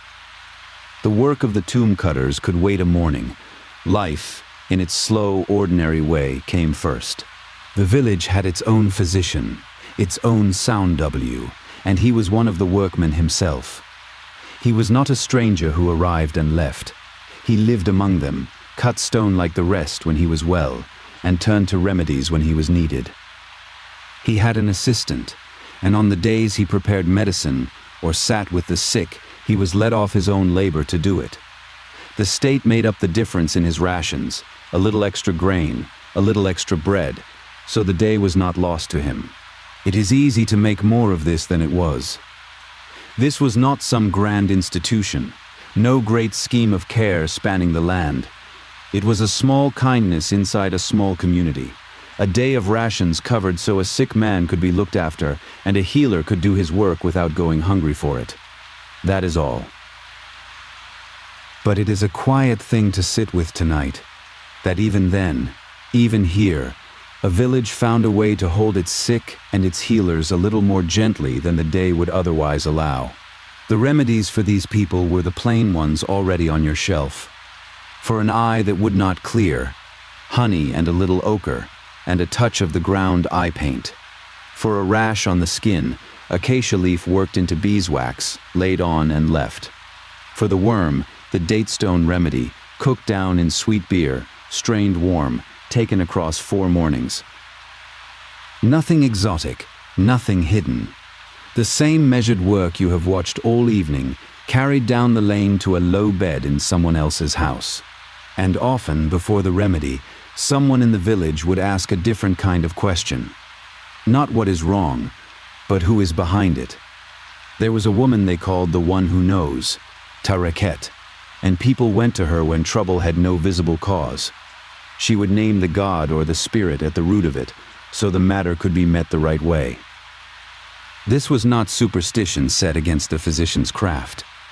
To them, the two were one cloth. A thing had a cause you could see and a cause you could not, and both were to be answered. The physician knew this too, and he was not the only kind of healer who shared the old written traditions.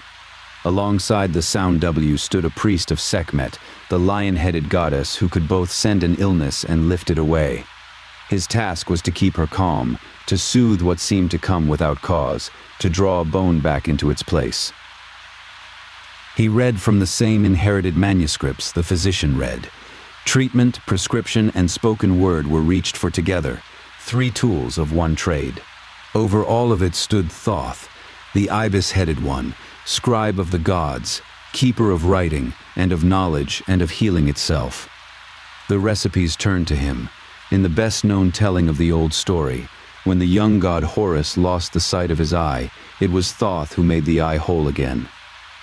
That made the eye a sign of healing and of things restored, and its shape found its way onto small amulets, worn against the skin, hoped over. To write a remedy at all was to work a little in Thoth's own line of craft. This is why the word and the medicine were never truly separate. There was a force the Egyptians called Heka, the ordering power that held things in their proper shape, and to their mind a spoken phrase and a measured drug were two channels of the same current. When the physician ground his herbs, he might also say the words that belonged to them. The remedy comes, one such phrase runs, that which drives out the trouble from my body, from these my limbs.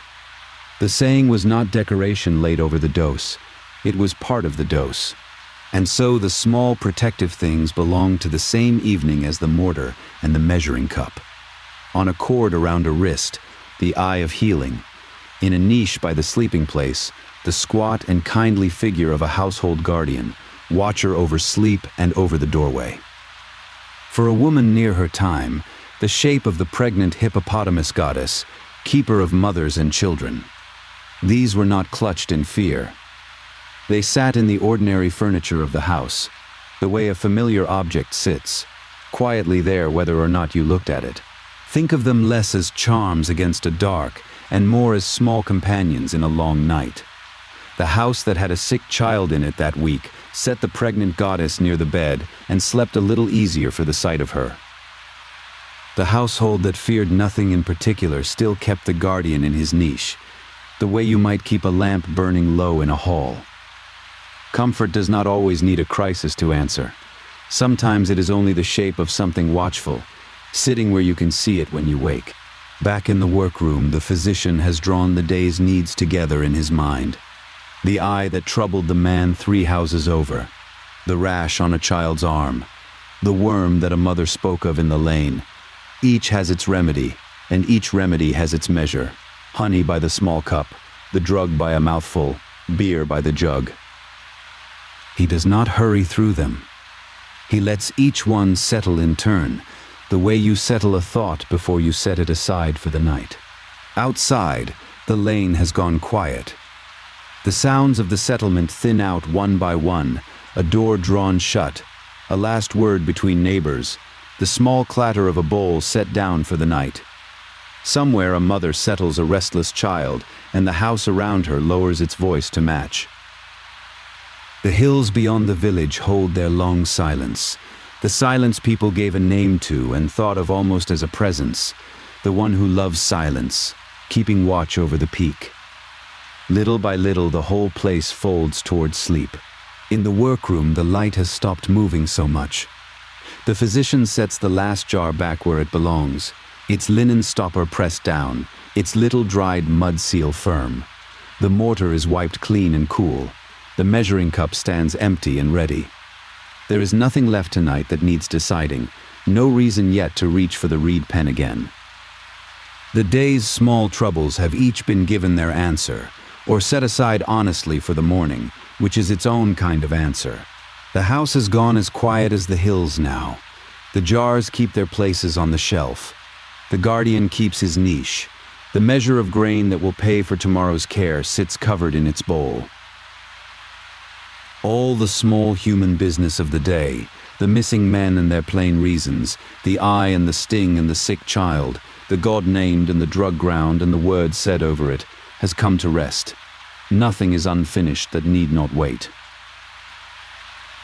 The lamp burns low and even, and the evening lets itself down, gently, toward the long, still middle of the night. The grinding is done for the night. You set the pestle down in the mortar and leave it there, the way it likes to rest, its rounded belly settled in the bowl. There is nothing left to crush.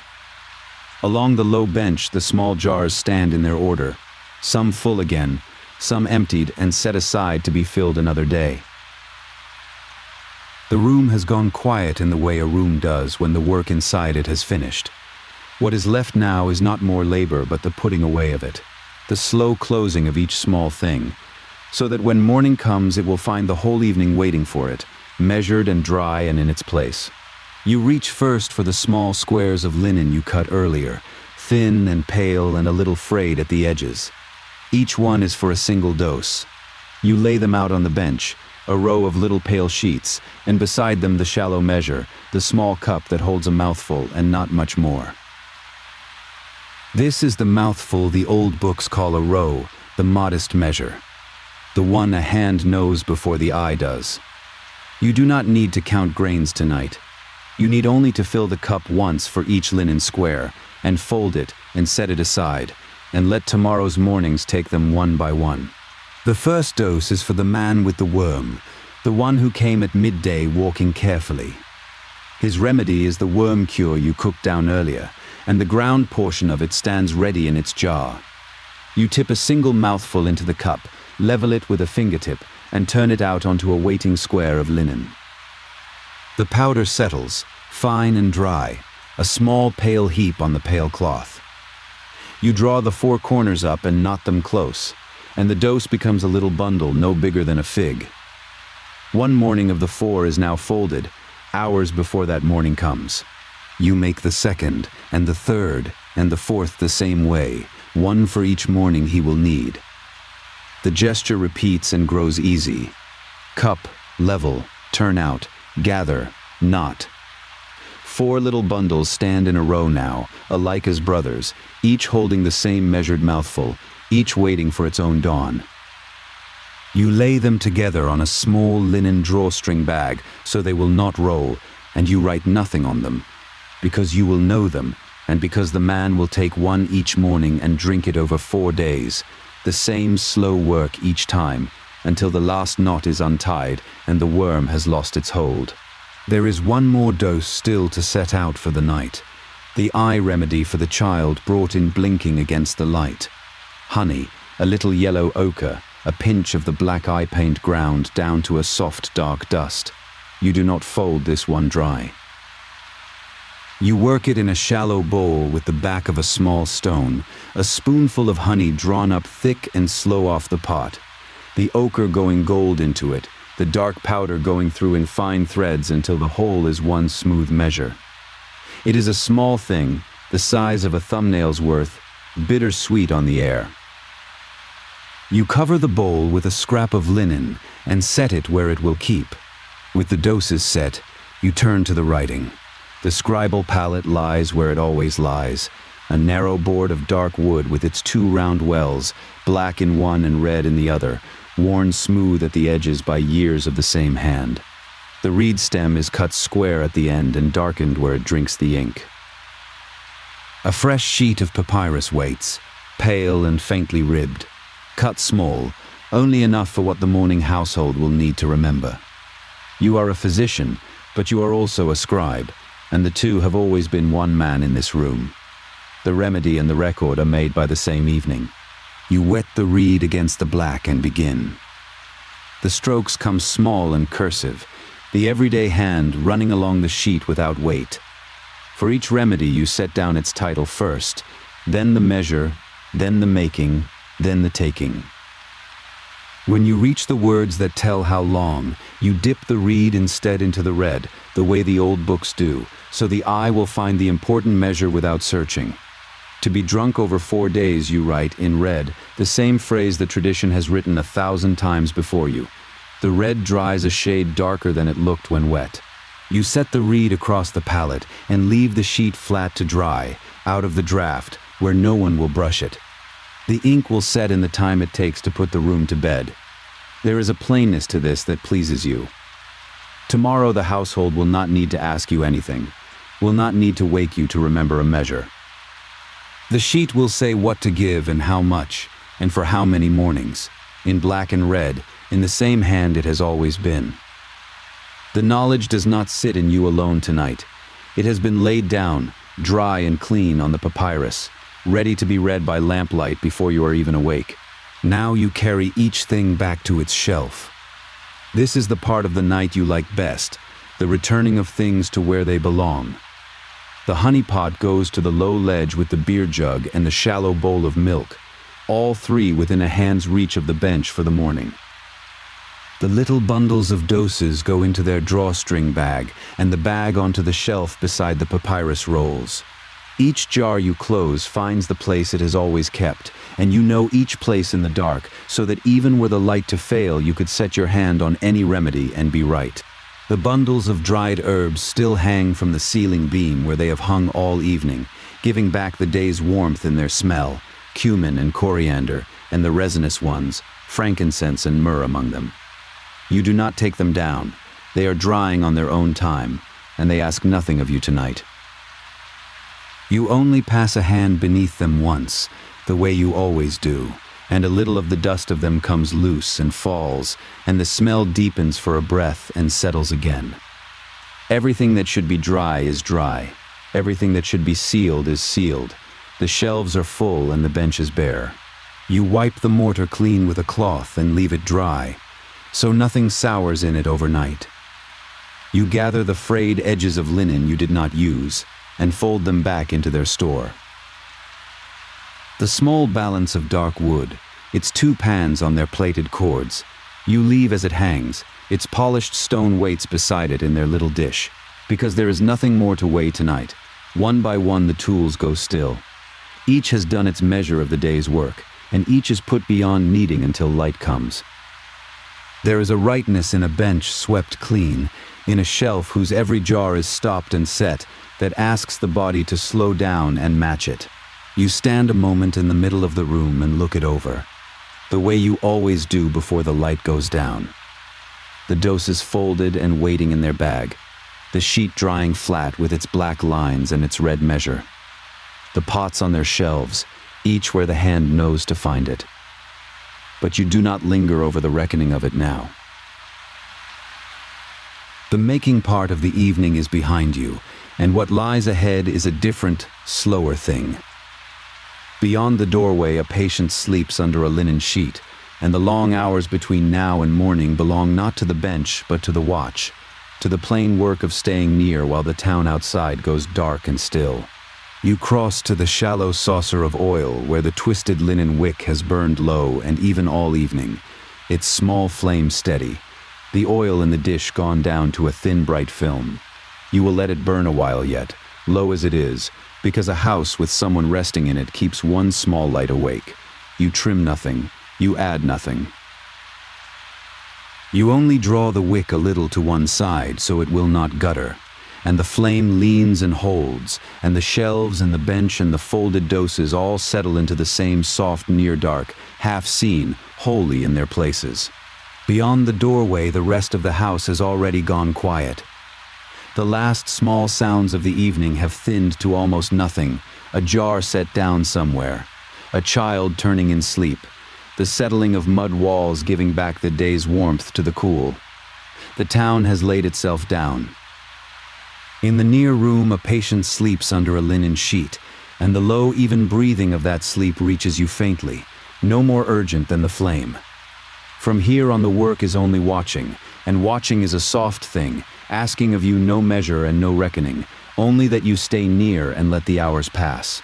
So you draw the low stool near the small flame and sit, and the night watch of the house begins. The making is behind you, and the weighing, and the writing. What remains of the dark is not labor but keeping. You will sit here in the low light and listen to the slow breathing of the sleeper in the near room, and feed the wick when it leans, and let the hours pass one after another the way the river passes, without hurry and without your steering them. The lamp will sit low. The night has its own slow watch now, and you have only to keep it, near and quiet, until the gray comes to the doorway. The house has gone quiet around you, and now there is only the one small room and the one small light. Earlier the doses were measured and the recipe written and left to dry, and all of that belongs to the day. This belongs to the night. You have carried the shallow clay saucer of oil in from the workshop and set it on a low ledge near the bed, where the twisted linen wick holds a flame no wider than a fingertip. The oil is castor oil, the same kiki you would give as a mild purge, put here instead to burning slow. Across the room, At a careful distance, a figure lies under a linen sheet on a low wooden bed, mostly in shadow, breathing in the long, even way of someone finally at rest. You do not lean over that figure. You do not study a face. The night watch of a physician is not a matter of hovering. It is a matter of sitting near, keeping the light fed, and letting the hours pass in order. So you settle onto a low stool where the wall still holds a little of the day's warmth, fold your hands, and begin the plain work of waiting well. The old book that you copy from has a way of teaching a physician how to watch, and its way is patient. It says, "If thou examinest a man," and then it goes on slowly, one plain instruction at a time.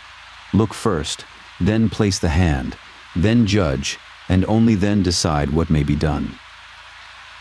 The book you keep for this kind of night is a treatise on injuries of the body, copied long ago from a text far older still, older by perhaps 1,000 years or more before the roll you own.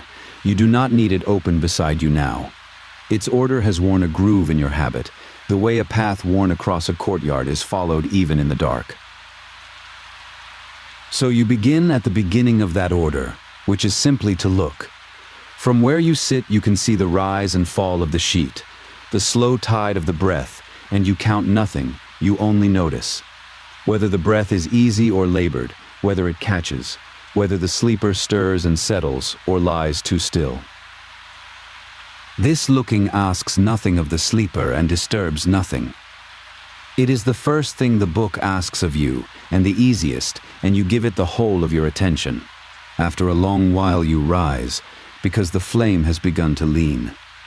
The little tongue of light that was standing straight has started to gutter and pull to one side, and the pool it throws across the floor has narrowed. This is the first task of the watch, and it will return many times before morning, so you learn to do it without hurry and without thought of it as an interruption. You lift the twisted linen wick a small amount with the tip of a reed, drawing a little more of it up out of the oil so a fresh length can catch. You settle it back into the shallow saucer. You wait for the flame to find its footing again, and it does, standing taller, steadier, spreading the pool of light a little wider across the mud floor. The room comes back. The far corner where the sleeper lies stays shadowed, as you want it, but the middle ground steadies into warm amber again. Tending a light is one of the quietest kinds of work there is. It gives the hands something plain to do while the mind stays near the breathing across the room, and it asks only that you notice, in time, when the light needs you. There is a moment in the watch when looking is no longer enough, and the book knows this too, and moves you gently to the next plain step, which is to place the hand. Not to press, not to probe, only to lay the fingers where the body speaks quietly through the skin. You cross the room without haste and rest the back of your hand, and then the tips of your fingers, in the ways you were taught. It is the same line you copied at the bench earlier, worn smooth in your habit now, that the heart may be felt at the throat, at the wrists, at the feet, at any place where the flow runs close beneath the skin. You do not need the roll open to know it. You lay 2 fingers at the wrist and let the beat come up to them out of the dark. You do not count against any measure. You feel only whether the flow is steady or thin or hurried, and you keep the finding to yourself, and you take your hand away. You return to your stool and let the finding sit with you, unhurried. You keep near you, on nights like this one, the 3 sentences the book gives a physician once he has looked and touched and judged, the 3 plain verdicts you set down at the bench earlier in the evening, one to treat, one to contend with, one to leave alone. You do not repeat them over in your head now. You only rest, tonight, in the first of them. This is a thing you can treat, and the treatment is largely this: to keep the room quiet and warm and the doses ready for morning, and the watch faithfully kept. It is a small thing to be able to say, and it is a great deal. You do not need the 2nd sentence tonight, nor the 3rd, but you keep all 3 near, because a physician who cannot say the 3rd has not learned the first 2 honestly, and the one who wrote the book understood that. The house has its own sounds at this hour, and you come to know them the way you know the order of the book. Somewhere beyond the wall, a sleeper turns and the reed mat sighs. A dog settles in a courtyard 2 doors down and is quiet. The mud brick, warmed all day by the sun, gives back its heat now in the smallest of tickings as it cools, a sound you would never hear by daylight. These are the sounds of a household that has laid its work down and gone to sleep, wife and children and the rest of them, everyone at rest but you and the sleeper you sit beside. There is nothing to be done about any of these sounds, and nothing that should be done. They are the ordinary music of a house at night, and a watch kept well lets them pass without alarm. You have learned that a physician who startles at every settling timber is no use to anyone by dawn, so you let the house breathe around you. You let the small tickings and sighings come and go, and underneath all of them, if you keep still, you can still hear the one breath that matters, even and slow across the darkened room. The oil in the saucer sinks slowly, and you know its rate the way a boatman knows his river. When the level drops to a certain worn mark on the inside of the clay, the flame will begin to want more, and you would rather add before it does than scramble after. So you keep a small stoppered jar of oil at your foot, its mouth closed with linen and dried mud. And when the time comes, you draw the stopper and pour a thin, steady thread into the saucer, tilting the jar low so the sound is almost nothing. The fresh oil rises around the base of the wick. The flame, which had begun to shrink, sits back down into a fuller pool and burns easier for it. You press the stopper back into the jar and set it down again at your foot. This is the arithmetic of the whole night, oil against hours, and there is a plain satisfaction in keeping ahead of it. A light that never gutters, that never gives the sleeper a stutter of darkness, is a light tended by someone paying attention. You wipe a thread of oil from the rim with a twist of linen and settle back to your watch. The book taught you to look and to touch and to judge, but it taught you one more thing that is harder than all of these, which is honesty about the edge of what you can do. It does not flinch from the third sentence, the plain admission that here is a thing beyond mending, and it sets that verdict down as steadily as the others, without shame and without pretending. You have come to think of that honesty as the strongest thing in the whole role. It is easy to offer a remedy for everything. It is harder and truer to know the difference between what you may mend, what you may struggle against, and what you must simply keep watch beside. Tonight is not one of the hard nights. Tonight the judgment is kind. But you carry the third sentence into every watch you keep, because it is the thing that keeps the first two honest, and a physician without it is only a man making promises in the dark. The one who wrote the book knew that. That is why you copy it. You cross the room again, quietly, and lay your fingers once more, this time at the 2 feet, because the book names those places too, the head, the 2 hands, the wrist, the 2 feet, as if to say the heart may be listened for at any of them. The book's understanding is simple and holds together. The vessels, the metu, run everywhere, from the heart out to the farthest reach of the body, and so a beat felt at the ankle is the same heart speaking as the beat felt at the wrist. You rest your fingers there a while and let the slow, steady flow tell you what it will. It is even. It is unhurried. It matches the tide of the breath you have been watching all evening, and the two together, breath and flow, agree with each other, and that agreement is what you were listening for. You take your hand away and draw the sheet a little straighter where it had slipped, a small, gentle thing, then return to your stool. The book does not tell you to straighten the sheet, but a night watch is made of the small kindnesses that fall in the spaces between its instructions, and you have kept enough of them to know they belong. Some hours in the middle of the night have no name and no landmark, and they pass most slowly of all. There is no window to show the sky moving, only the flame, and the flame does not tell time so much as ask to be kept. You sit with the plainness of it. You have learned not to fight the slowness, but to sink into it, to let one long minute follow another without wishing them faster, because wishing them faster is how a watcher grows tired and careless. So you rest your eyes on the middle ground where the light is warmest, and you let your thoughts go quiet, and you keep the one part of you that listens turned toward the breathing across the room. There is a discipline in doing very little well.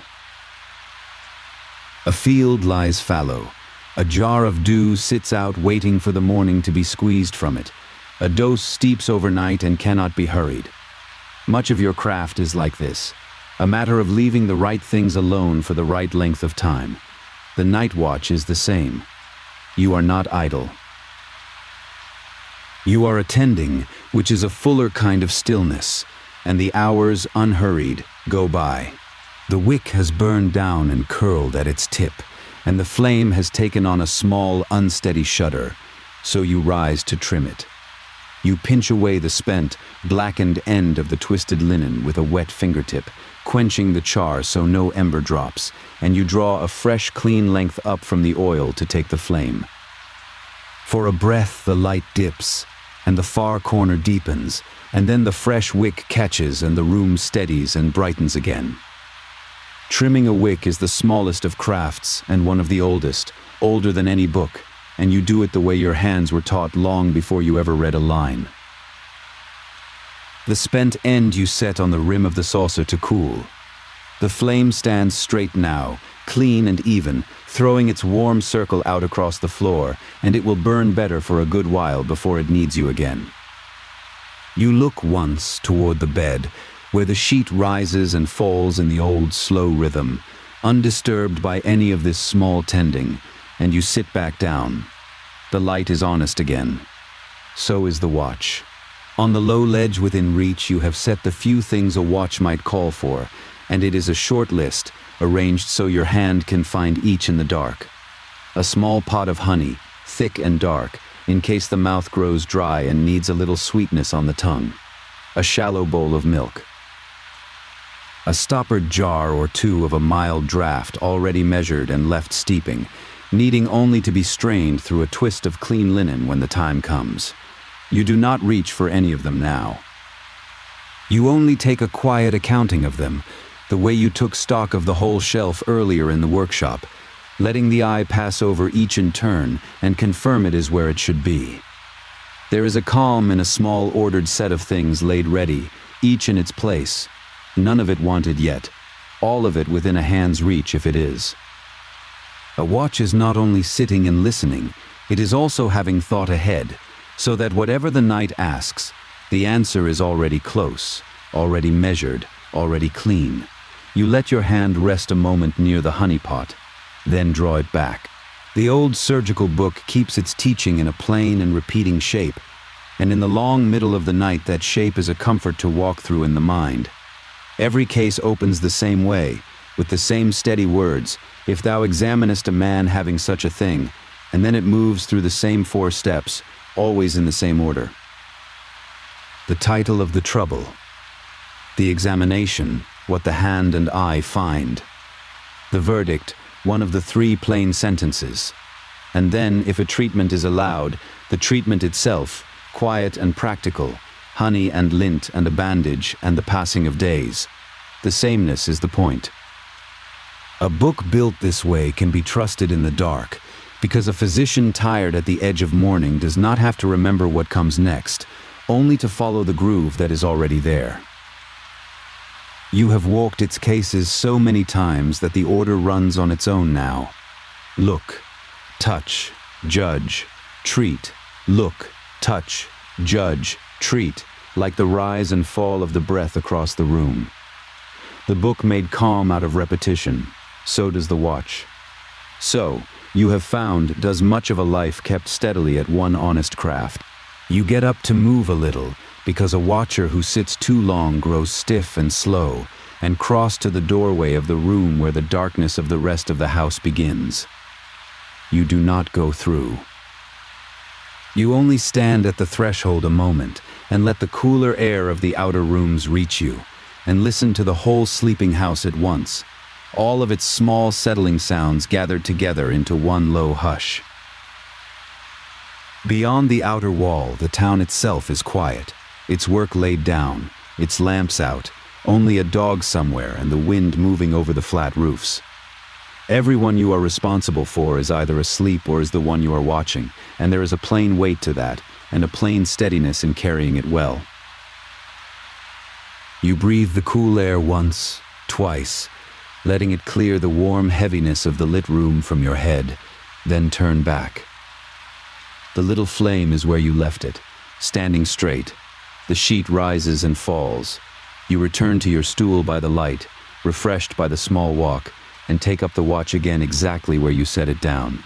You lay the hand again, and this is the plain rhythm the night settles into, a return every so often to the wrist or the ankle, a quiet listening, and then a withdrawal back to the stool. You are careful never to make it a fuss. The sleeper should barely know you are there, and the best watch is one the watched person sleeps through entirely. So the touch is light and brief and gone before it can wake anyone, and what it tells you, you keep. The book's understanding steadies you each time. The heart is measured in every vessel of every member, so you do not need to disturb the chest or the rest of the sleeper to know how things stand. Only to rest 2 fingers where the flow runs close beneath the skin. Even, steady, in agreement with the breath.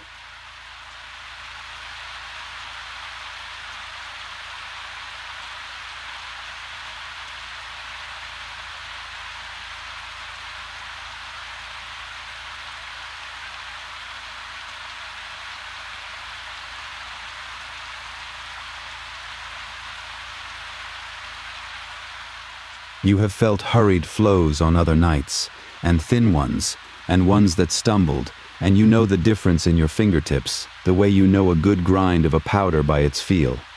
Tonight the fingers report nothing that troubles them. You take your hand away and draw the sheet straight again where it has crept, and sit, and the flow of the night goes on as evenly as the flow beneath your fingers.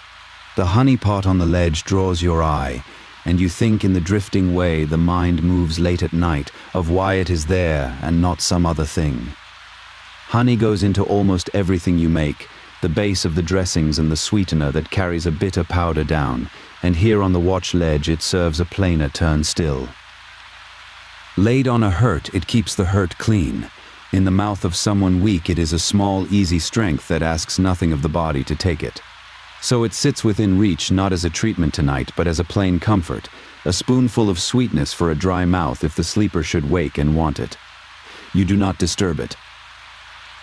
You only let the thought of it settle you, the way a well-stocked shelf settles a physician, the knowledge that the ordinary strong things are near.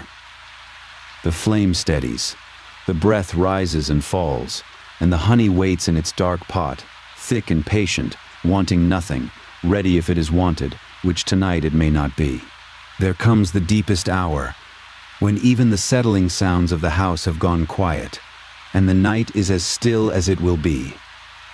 The mud brick has given back nearly all its warmth and cooled. No sleeper turns, no dog stirs. There is only the small, steady sound of the flame, which is barely a sound at all, and beneath it the breath across the room, even, slow, unbroken. In this deepest stillness, the watch is at its plainest and its truest. There is nothing to do but be present, awake, attending, one quiet mind holding the room together while everyone in it sleeps. You have kept enough of these hours to know they are not empty. They only look empty. They are the hours when a physician's whole worth is in simply being there, alert to the one thing that matters, ready if the night should turn, which most nights it does not. You feed the flame a little more oil, unhurried, keeping ahead of it as you have all night. You settle, and you let the deepest hour carry you, without resistance, toward the far edge where it will begin, very slowly, to give way. You take up the small jar of the draught that has been steeping on the ledge, because there is a plain, slow task you can do in this hour that will have the morning dose ready. It has sat through the night the way certain preparations are meant to, left overnight for the dew and the cool to work in it, and now it is time to strain it clear.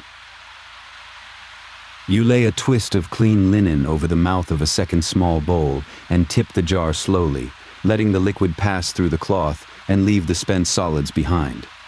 The linen catches the fibers and the grit, and what runs through into the bowl is clean and even. You do not hurry the pour. A slow pour strains better than a fast one, and there is nothing in this hour to hurry for. When the jar is empty, you gather the corners of the linen and press the last of the liquid gently through and set the spent cloth aside. The morning draft is ready now, clean and measured, needing only to be given when the light comes. You cover the bowl with a clean cloth against the dust and set it back in its place. One more thing prepared, one less thing the morning will have to wait for. You lay the hand once more, and this time you let it rest a little longer, listening with more care, because the deepest hour is the one where a change, if it were coming, would most likely show. But there is no change.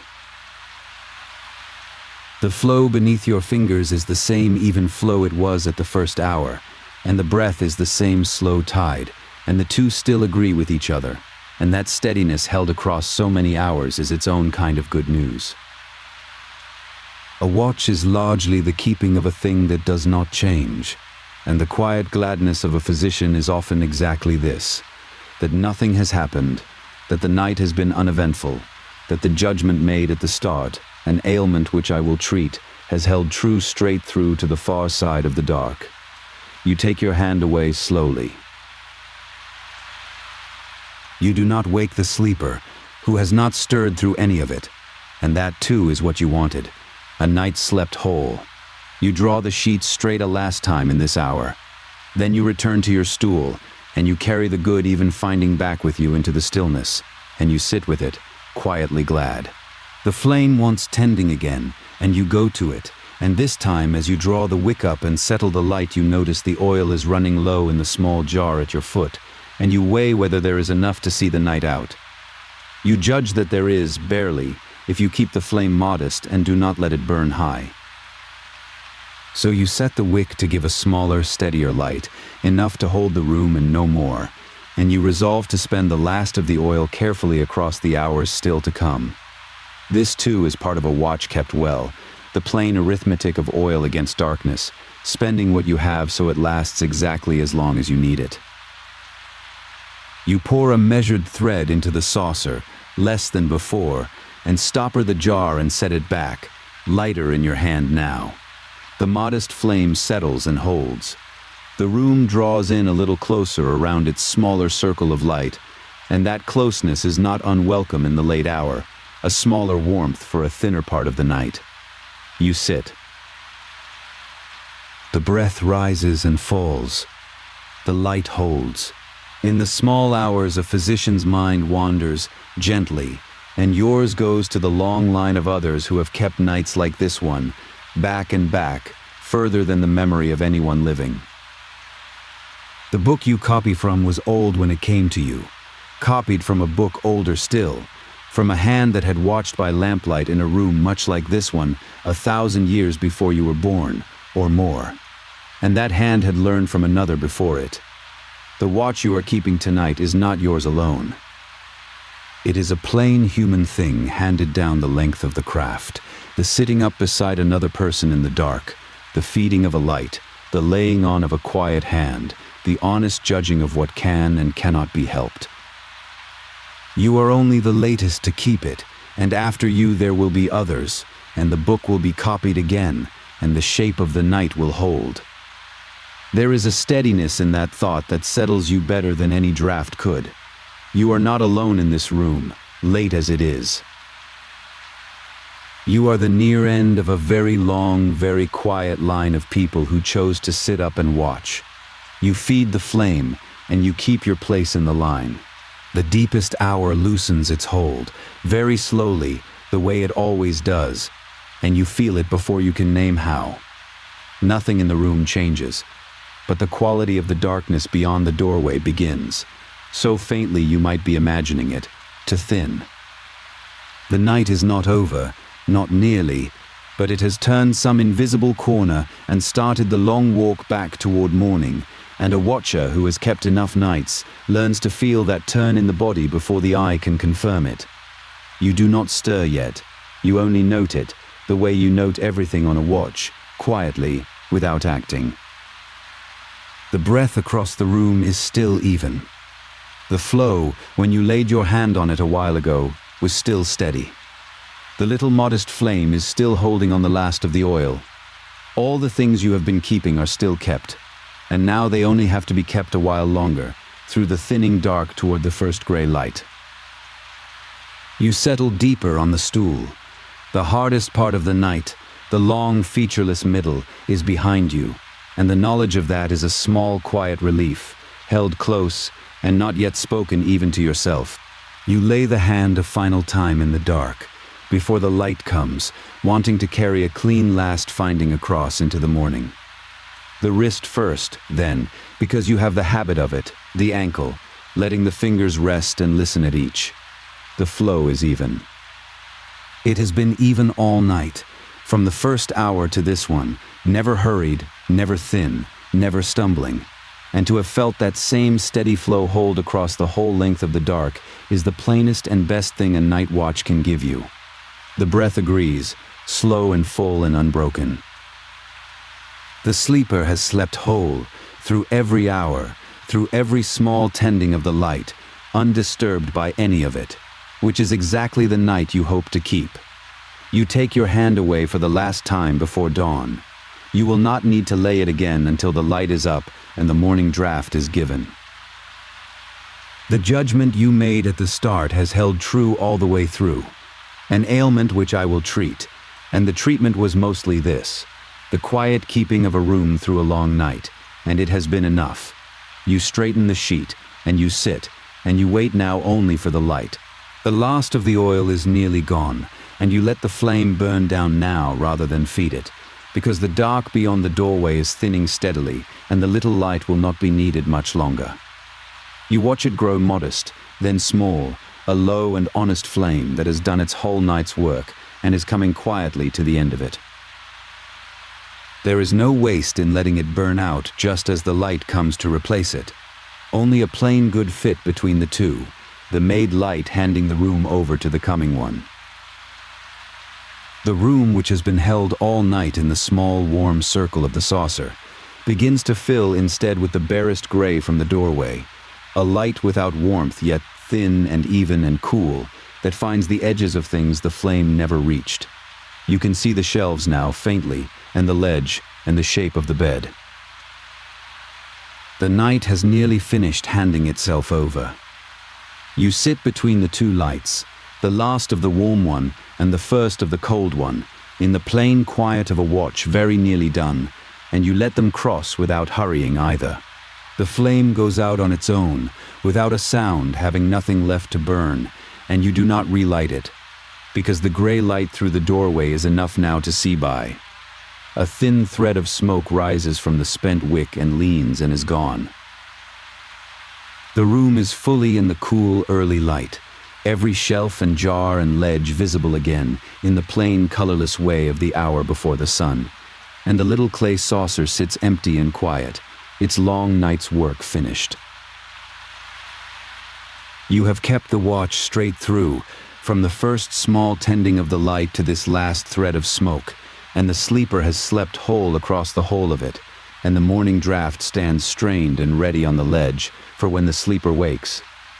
There is nothing left the night requires of you. The judgment held. The flow stayed even, the breath never broke. A quiet night, an uneventful night, which in this craft is very nearly the best kind of night there is. You sit a while longer in the gray stillness, in no hurry to move, letting the watch end as gently as it was kept, the long dark behind you and the ordinary day not yet quite begun. The house is still asleep, all but you, and the light that fills the room now is the plain gray light of a day not yet risen, and the watch is over. You do not wake the sleeper. There is no need. The breath is even. The draft is ready. The night is safely crossed, and the sleeper can be left to sleep on into the morning, which is the kindest thing the watch can end with. You gather the few things quietly, the spent wick, the empty oil jar, the twist of used linen, and set them where they belong, moving softly so as not to disturb the whole. The old book you leave closed on its ledge, its plain teaching kept once more, its order carried through another night without fail. You take one last quiet accounting of the room, the sheeted figure at rest, the covered bowl of the morning draught, the jars back on their shelves, the empty saucer cool and clean. Everything is where it should be. Everything has been kept. And so you let the last of the night settle into the first of the day. Unhurried, the room quiet, the sleeper breathing slow and even, the long watch done and asking nothing more of you than to have been kept well, which it has. The patient sleeps, and the house has gone quiet around you, and so you carry the little saucer of oil with its twisted linen wick toward the far wall of the workroom, where the store is kept. This is a different kind of task than mixing. Nothing is ground tonight, nothing measured into a cup for a mouth to take.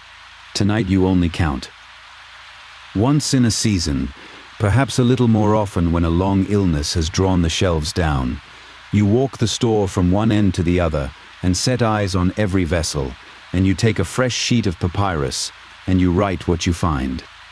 It is slow work, and it suits the hour. The light moves ahead of you along the low mud brick ledge and the wooden shelves above it, and the jars come out of the dark one by one as it passes, buff clay and red-brown clay, a few pieces of pale banded alabaster, each stoppered with linen and dried mud. You know most of them by their shape before the light even reaches them. You know which ones are heavy and which have gone light. But knowing is not the same as counting, and so you begin at the near corner, where the honey is kept, and you let the tally take the whole night if it must. You set the light down on the ledge beside the honey pot, and you lift it and feel its weight in both hands. Honey is the first thing you count, because it is the thing you can least afford to run short of. It goes into almost everything.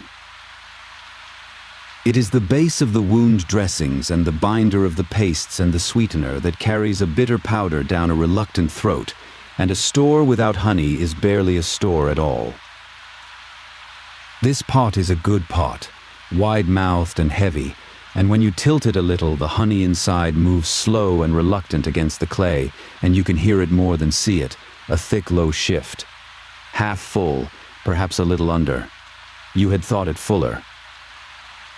The season of the swollen eyes drew more from it than you had marked.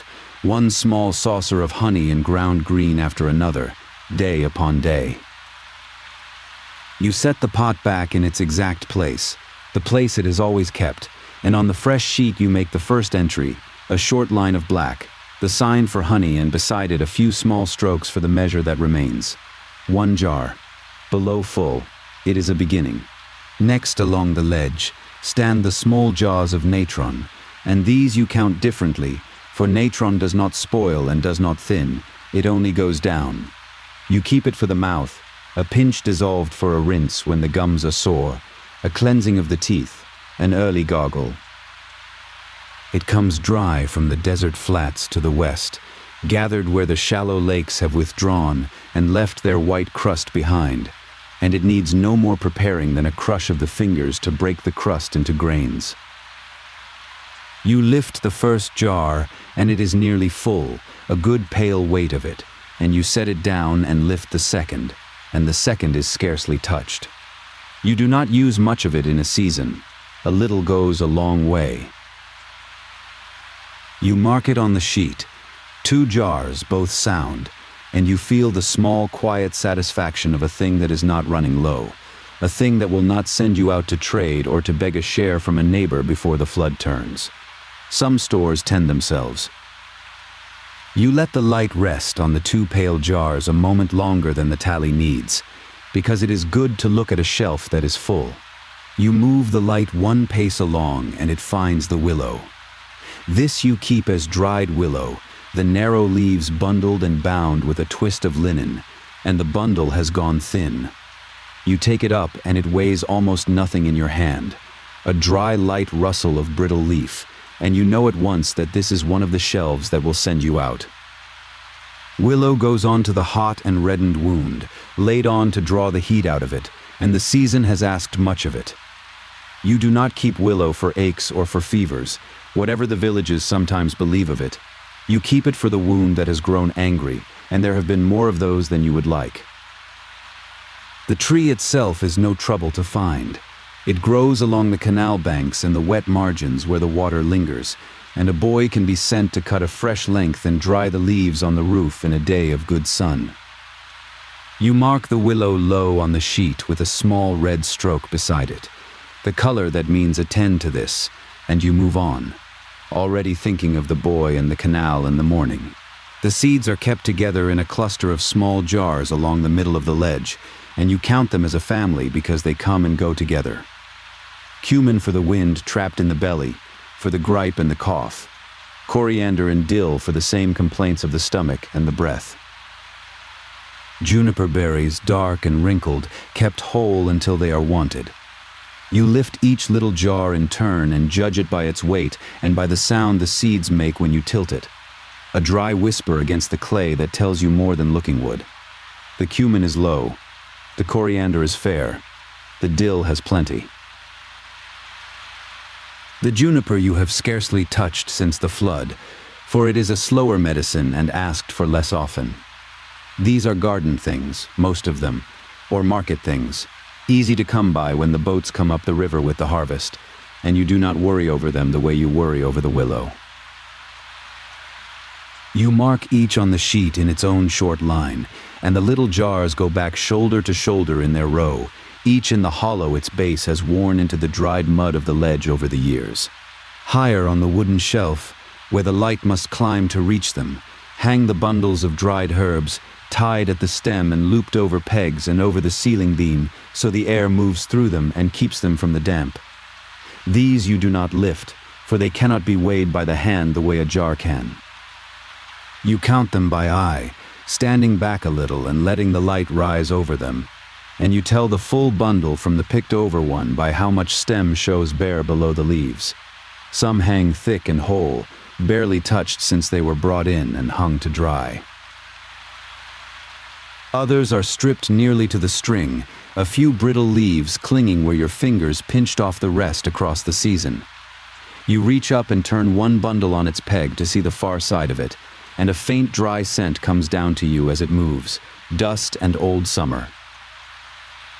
You note which bundles have gone thin and will want replacing when the plants come up again, and which will last, and you leave them hanging where they are. The high shelf keeps its own kind of tally, written in bare stems. The pomegranate you keep apart from the seeds, on its own small ledge, because it is a particular medicine for a particular trouble, and you like to know exactly where it is when it is wanted. It is the dried rind and the root bark, kept in a stoppered jar, and it is what you reach for when a child has the worm and the belly aches and the appetite fails. Steeped and given over the 4 mornings, it loosens the creature's hold and carries it out, and the mother is grateful and the child mends. And so you never let this jar run empty if you can help it. You lift it and it is better than half, which pleases you, for the pomegranate is not always easy to renew.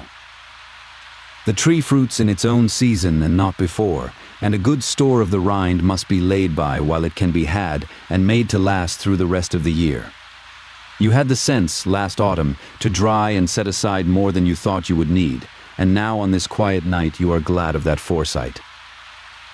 You mark its sound, and you set the jar back in its lonely place, and you go on.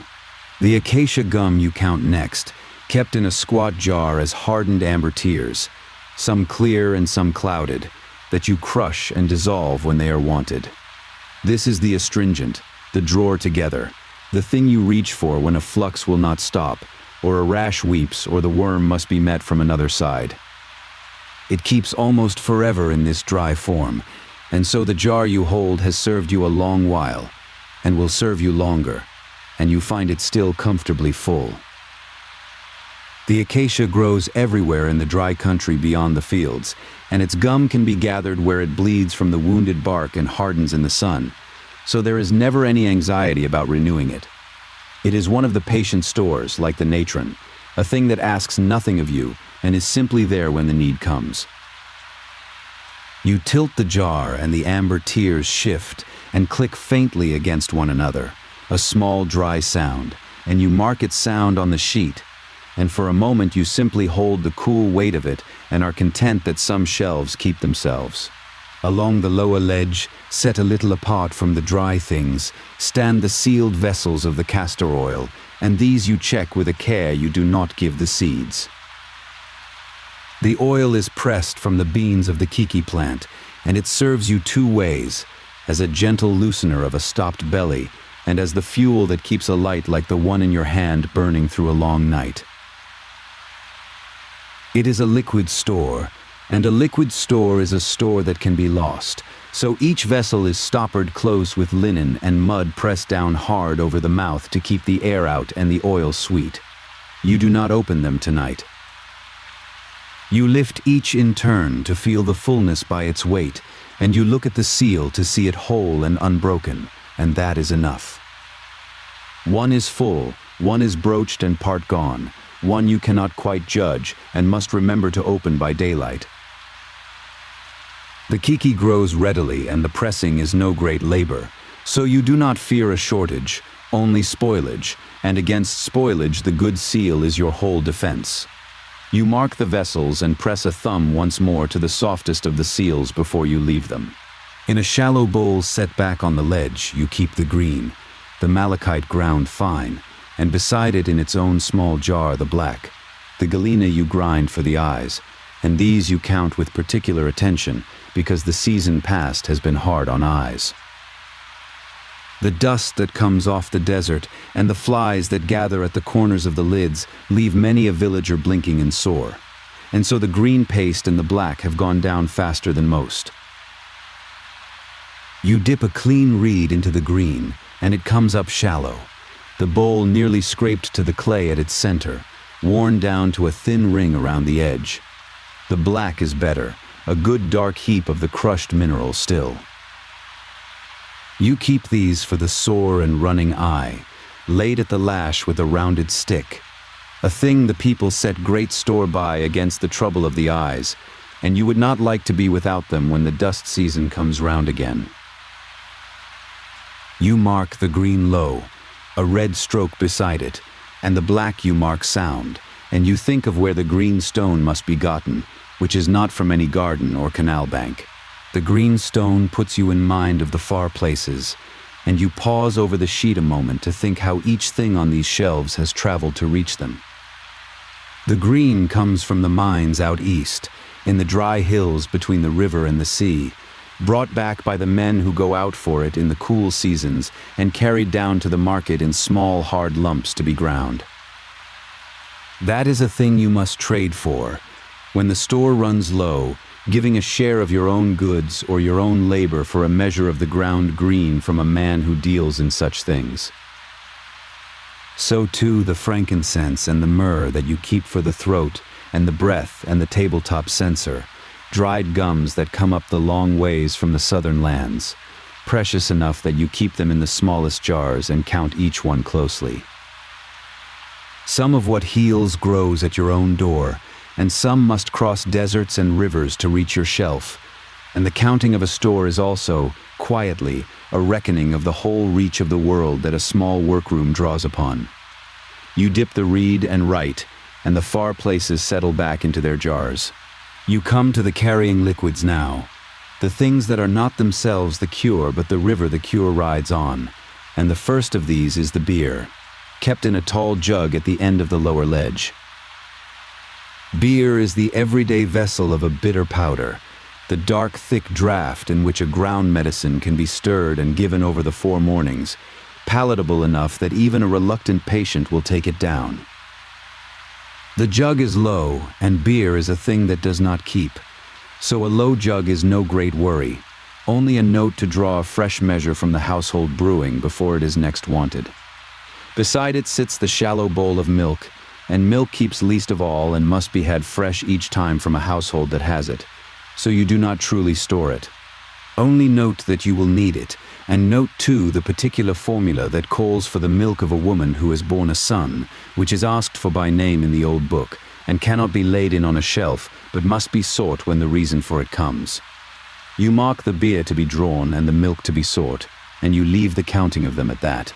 The wax you keep in a squat covered jar, the beeswax that binds a salve and gives it body, that lets an ointment cling to skin instead of running off it, and you count it by lifting the lid and looking, for wax neither spoils nor spills and needs no closer reckoning than the eye. There is a good pale block of it, more than half the jar, and it will last a long season yet, for a little of it goes into each salve, and no salve calls for much. Beside it in another jar is the rendered animal fat, the goose fat mostly, the other base of the ointments, softer than the wax and quicker to go, and this you find lower, for the season of the wounds has drawn on the salves and the salves on the fat. The fat is a household thing, come by whenever a bird is dressed for the table, and the fat set aside and rendered clean. So you have only to ask at home for more of it, and wait for the next good goose. You mark the wax full and the fat to be replenished, and you set both lids back snug, and the ointment shelf is counted. At the base of the store, tucked into the shadow beneath the lowest ledge, stand the larger sealed jars, the ones you do not open often, where the bulk of a thing is kept in reserve while a smaller working jar is drawn from above. This is how a careful store is kept, a little out where the hand can reach it, and much held back sealed against the day the little runs dry.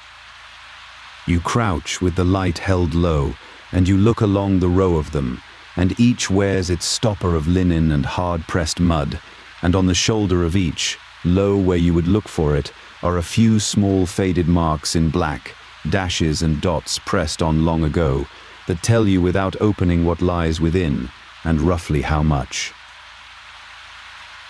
You read them by the light, running a finger near but not on them, and you count the sealed reserve into your tally, for a store is not truly counted until you know what waits below as well as what stands above. Some of these jars have not been broached since the last flood. The marks on their shoulders are your memory made to keep, so that a busy season need never guess at what the deep shelf holds. The marks on the jar shoulders were made in the same hand and the same manner as the lines now growing down your fresh sheet, small strokes of black, a few of red where a thing must be watched.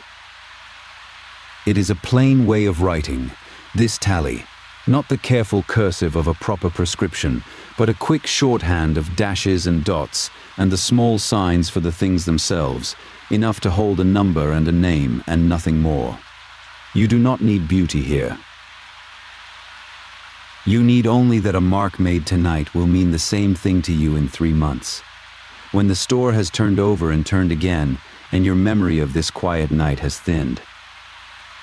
So you keep the marks consistent, the same sign always for honey, the same for the green, the same small cluster of strokes for full and for half and for low, a private language of the shelf that you have used so long you no longer think of it as writing at all.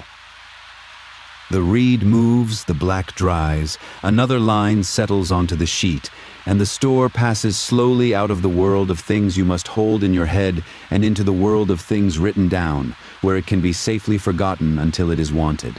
Partway down the sheet you stop and hold the reed still, and let your eye run back up the lines you have made, and you begin to sort them in your mind into the things that are well and the things that are wanting. It is a small pleasure of this work, the moment where scattered counting becomes a plan.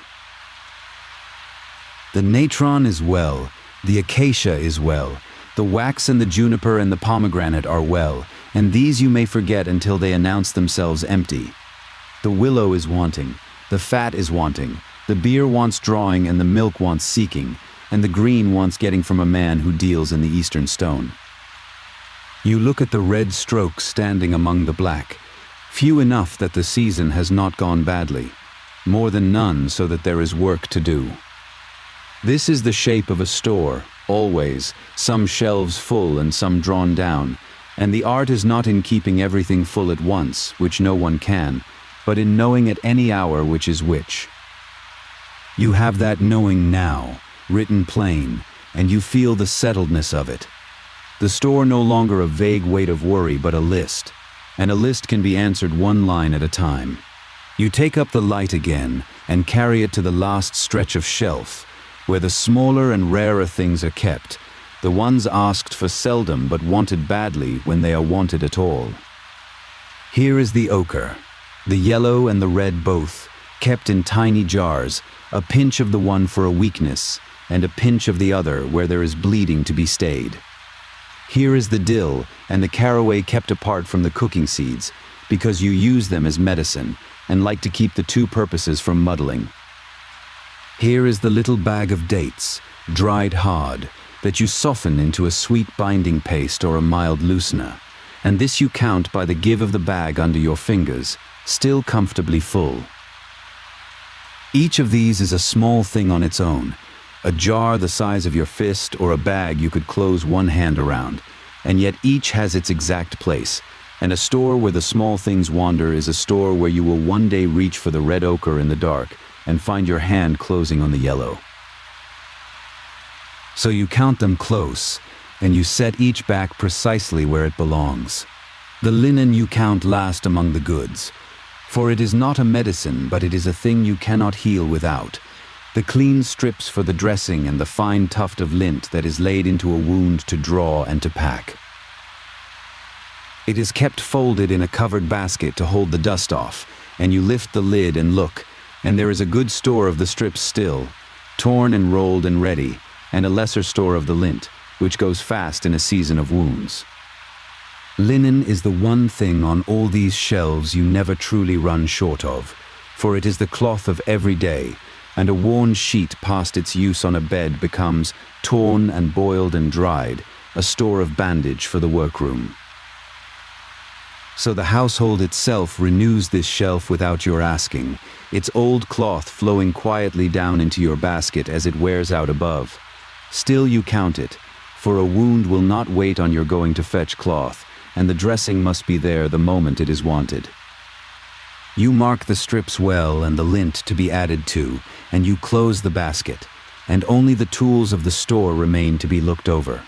You turn the light back toward the middle of the workroom, to the low bench where the heavy dark stone mortar sits, with its smooth rounded pestle laid across it, and though these are not stores to be counted, still you look them over as part of the night's reckoning, for a tool worn out is as much a gap in your store as an empty jar.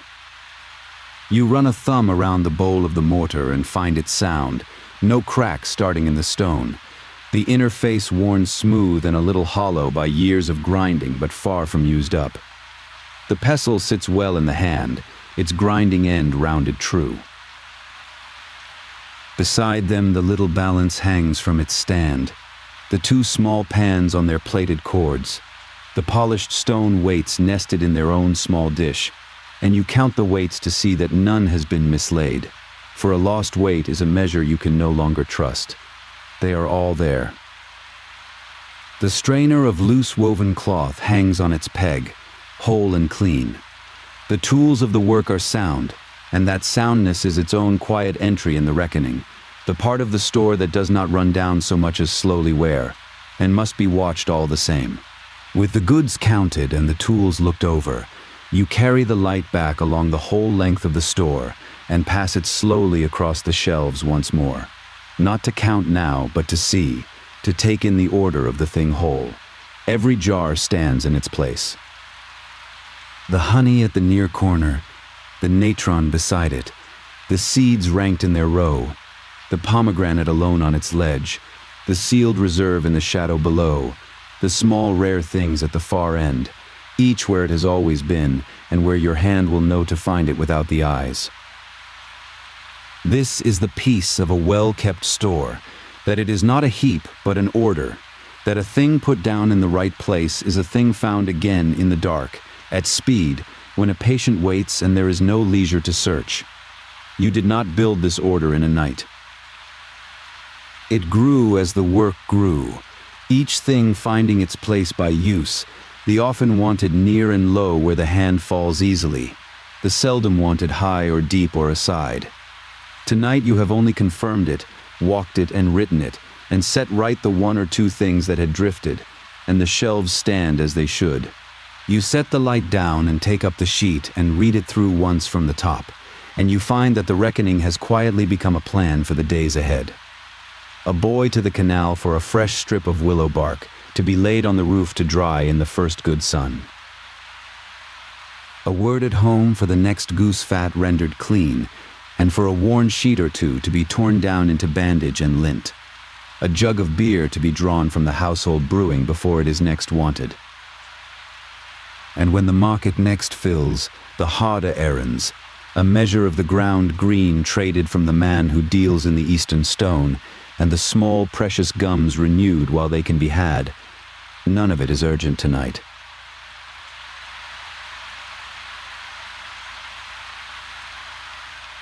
That is the whole point of counting before the need comes, that a shortage seen early is only an errand, where a shortage found in the moment of wanting is a patient sent away or made to wait. You have turned a season's slow drawing down into a short list of quiet tasks, each of which can be answered in its own time, and the answering of them will keep the store whole into the seasons ahead. There is a comfort in this that goes beyond the plain use of it, and you let yourself feel it a moment before the sheet is rolled and put away. A store counted is a night's worry lifted. All through the busy season, the shelves sit at the back of the mind, a low unease, the half-known sense that something is running low and might not be there when the hand reaches for it, and that unease colors the work even when the work goes well. Tonight you have gone and looked, jar by jar, and turned the half-knowing into knowing, and the unease has nowhere left to live. You know exactly what you have and exactly what you lack, and knowing the lack, you no longer fear it, for a named thing can be gotten. This is why the counting is worth the hours it takes, worth the slow walk of the light along the shelves in the dead of the night while the house sleeps. Not for the list alone, though the list is good, but for the quiet that settles once the last jar is weighed and the last mark dries. The store is known. Nothing on these shelves can take you by surprise now, and a physician who cannot be surprised by his own shelves sleeps the better for it. Before you roll the sheet, you leave a little space at the foot of it, and you make a few last marks, not of what the store holds, but of where its lacks must be answered. A memory set down so the morning need not begin by remembering. The willow to the canal bank, the fat and the cloth to the household. The green and the gums to the market when it fills. You write them small and plain, in the same quick hand as the tally above, and you know that when you unroll this sheet next, it will tell you not only what you had on this night, but what you meant to do about what you lacked, and that is worth as much as the count itself. A store keeps two kinds of memory, the one on the shelf and the one on the sheet, and it is the sheet that carries a plan across the gap of sleep, that lets a thought had in the deep of the night survive into the working day when the night's clarity has faded. You dip the reed a last time and finish the final mark, and the ink darkens and begins to dry, and the record is whole. You wait for the last of the ink to set, for a rolled sheet with wet marks smears itself and makes a ruin of the night's careful count. And while you wait, you do a small last thing. You go back to the one or two jars that had drifted from their places over the season, and you set them true. A jar of the coriander had wandered a hand's breadth down the ledge, crowding the dill. A small pot had been set back facing wrong, its faded shoulder marks turned to the wall where you could not read them, and you turn it so the marks face out. These are tiny corrections, the work of a moment, and yet they matter more than their size. For the order of the store is only ever a hand's breadth from disorder, and it holds because someone, now and then, in a quiet hour, sets the drifted things back true. No one asked you to. No patient will ever know the coriander stood a hand's breadth off. But you will know it in the dark of some busy day to come, when your hand goes to where the coriander ought to be and finds it there, and the finding is the whole reward of this small, unwatched care. The ink is dry now, and you roll the sheet with care, gently, so the marks lie flat against one another and take no harm, and you tie it with a thin strip of linen and set it in its place among the other rolls where the records of the store are kept together. There it will wait, holding this night's count safe, until the next season turns and you come with the light to walk the shelves again and set a new sheet beside it. In time, these rolls make a kind of long memory of the store, a season laid against a season, and from them you can read how the year moves through the shelves, which things the dust season draws down and which the flood, when the eyes are sore and when the bellies, the slow tides of a small town's ailments written in the rising and falling of jars. But that is a reading for another night. Tonight the sheet is simply put away, the count is done, the store is known and ordered and provided for as far as this hour can provide, and the little rolls sit together in the dark like the quiet ledger of a life's careful work. You take up the little saucer of oil one last time and turn from the store, and the light draws back off the shelves as you go and lets them return to the dark, jar by jar, the honey and the natron, and the seeds and the sealed reserve sinking one after another into shadow behind you, each in its place, each known, each waiting. The store is counted and true. It will keep without you until morning. It is provided for as far as this hour can provide, and it will hold through the sleeping hours as it held before, asking nothing until the day comes and a hand reaches for it again. You carry the light back across the workroom toward the low bench and the quiet house beyond, and the small flame steadies as you walk, and the shelves stand ordered in the dark at your back.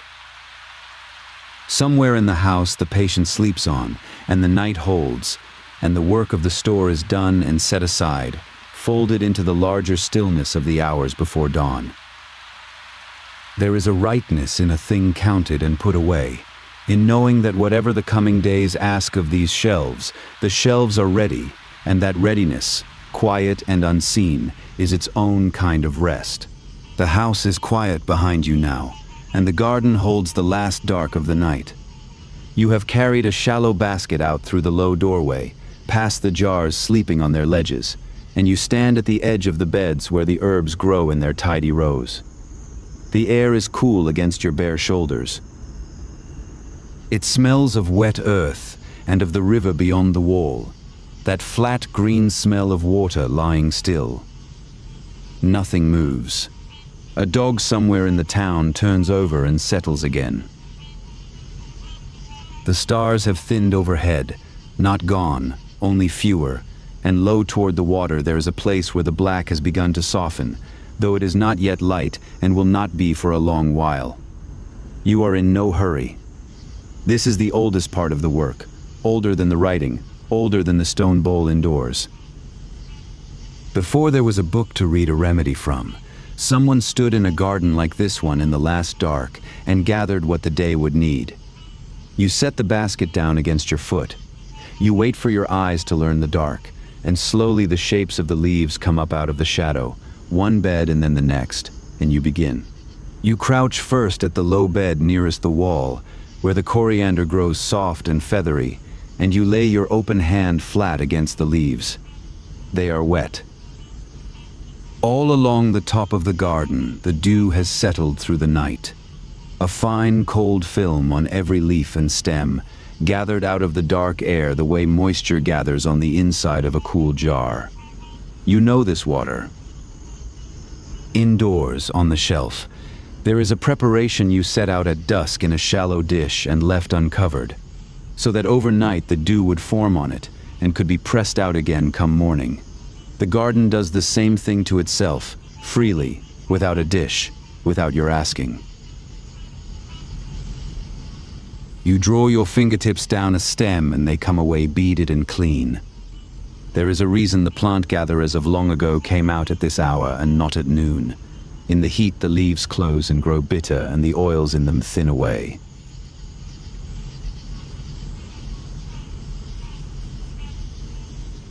Now, cold and full of the night's water, they are at their heaviest and their sweetest, and what you cut will keep its strength on the walk back. You gather a small handful, pinching low near the root, and lay it in the basket. The dill stands a little taller in the next bed, its stems dry and hollow when you snap them, and its smell sharpens the moment you break one. This is a plant for the belly, for the wind and the cramp that keep a person turning half the night, and it works better the fresher it is cut. You take only the young growth near the crown, leaving the flowering heads for seed, because seed is a different medicine and belongs to a different jar. Beside the dill there is cumin, low and gray-green and heavy with its own oil, and you rub a leaf between two fingers and hold it to your face and breathe it in. Warm, dusty, a little bitter underneath. This is the one you reach for when a stomach is soured and knotted, when the wind will not pass, and you gather it slowly, a stem at a time, feeling for the good growth in the dark. Your basket is not filling quickly. That is not the point of it. Each plant wants its own moment, its own hour, its own light, and the work of the gathering is mostly waiting and choosing and moving your hand once, cleanly, when the choice is made. The town sleeps on. You move to the next bed. At the far corner of the garden, where the wall gives way to a low gap, the ground slopes down toward the river, and here the beds end and the wild growth begins. You step through the gap carefully, one hand on the cool brick, and the earth underfoot changes from the raked soil of the garden to the softer, damper ground of the bank. The river is close now, a broad flat quiet off to your left, holding the last of the stars in its skin. Reeds stand black against it. You have come down here for the plants that will not grow behind a wall, the ones that like their feet in the wet, and you know where each of them keeps to. There is a rhythm to how you move along the bank, slow and low, letting the ground tell your feet where it is firm. You do not carry a light. A light out here would only blind you to the shapes you have learned to read by their darkness, the tall reed, the low creeper, the round leaf of the water plant floating out where the mud begins. Your eyes have the whole night in them now, and they see well enough. You stand a moment and let the river smell settle over you, cold and green, before you begin along the edge. The first thing you find on the bank is the willow, a low stand of it leaning out over the water, its narrow leaves hanging in the dark like fine wet ribbons. You take a small branch, bending it down and cutting where it is green and supple, and you strip a few of the leaves into your palm. The willow is not for pain, whatever the market herb sellers may claim. You keep to what the old book keeps to. The willow is for a wound that has grown hot and angry, laid over the swelling to draw the heat out of it, and that is the whole of what you ask of it. You have watched it do that work with your own eyes, watched a red and burning place go cool and quiet under a willow dressing over 4 days, and you do not need it to be more than it is. The book is honest that way. It writes down what a thing does and no more, and where it does not know, it says so plainly, and there is a kind of rest in that honesty. You do not carry the burden of promising what you cannot give. You cut a second small branch, bind the two together with a strip of reed, and lay them across the basket where they will not crush the softer leaves beneath. Further along the bank, the ground grows softer still, and here the acacia has seeded itself, a scrubby low tree with thorns you have learned to reach around.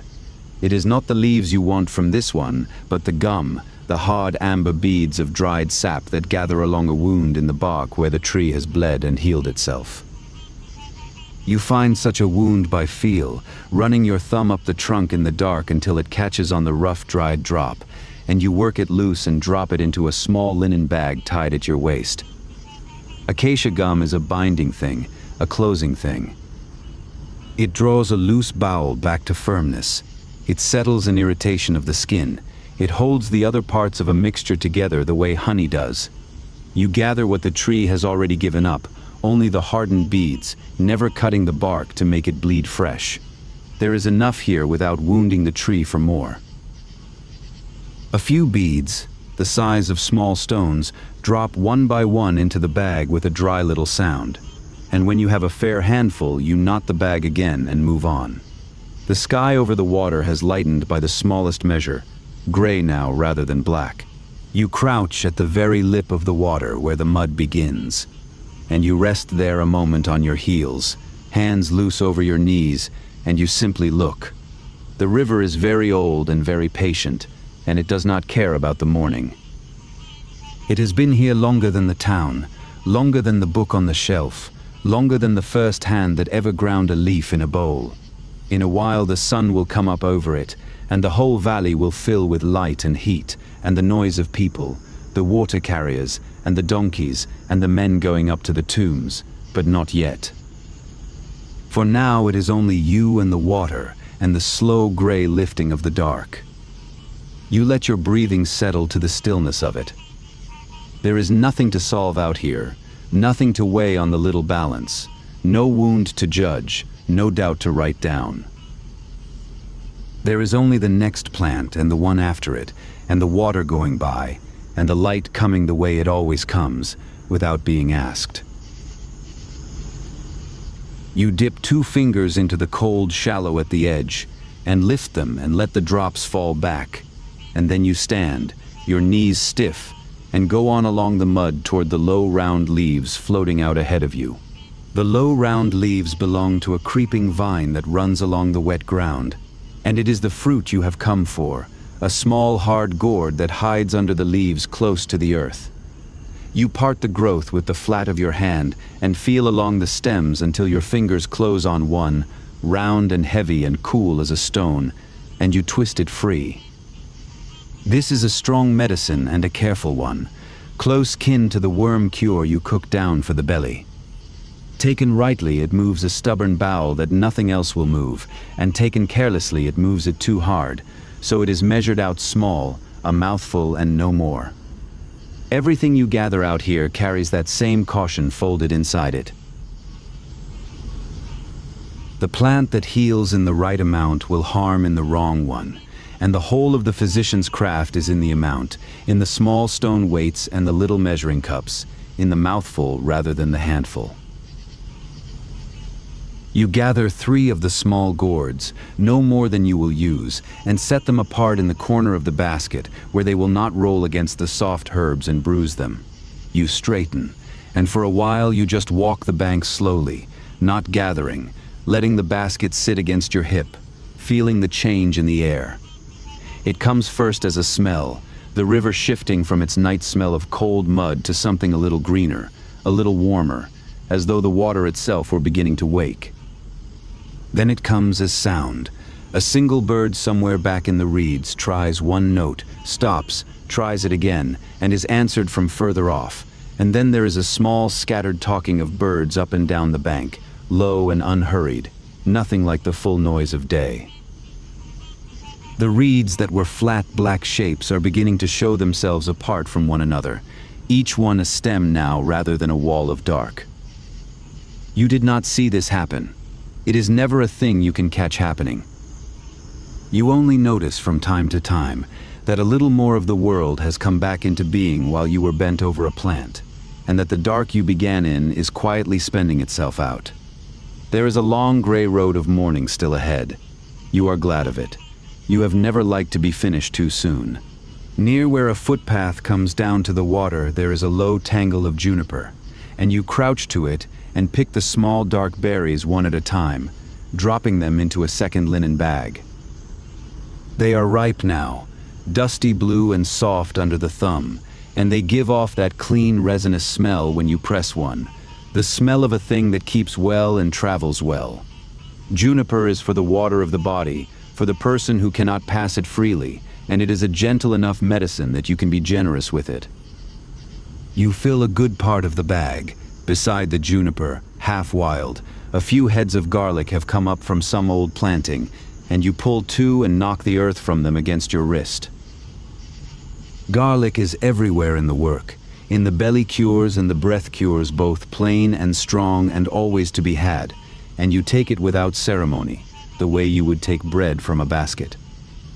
The gathering has its own order, the rare and careful things sought out one by one in the dark, the common strong things pulled up by the handful when you pass them.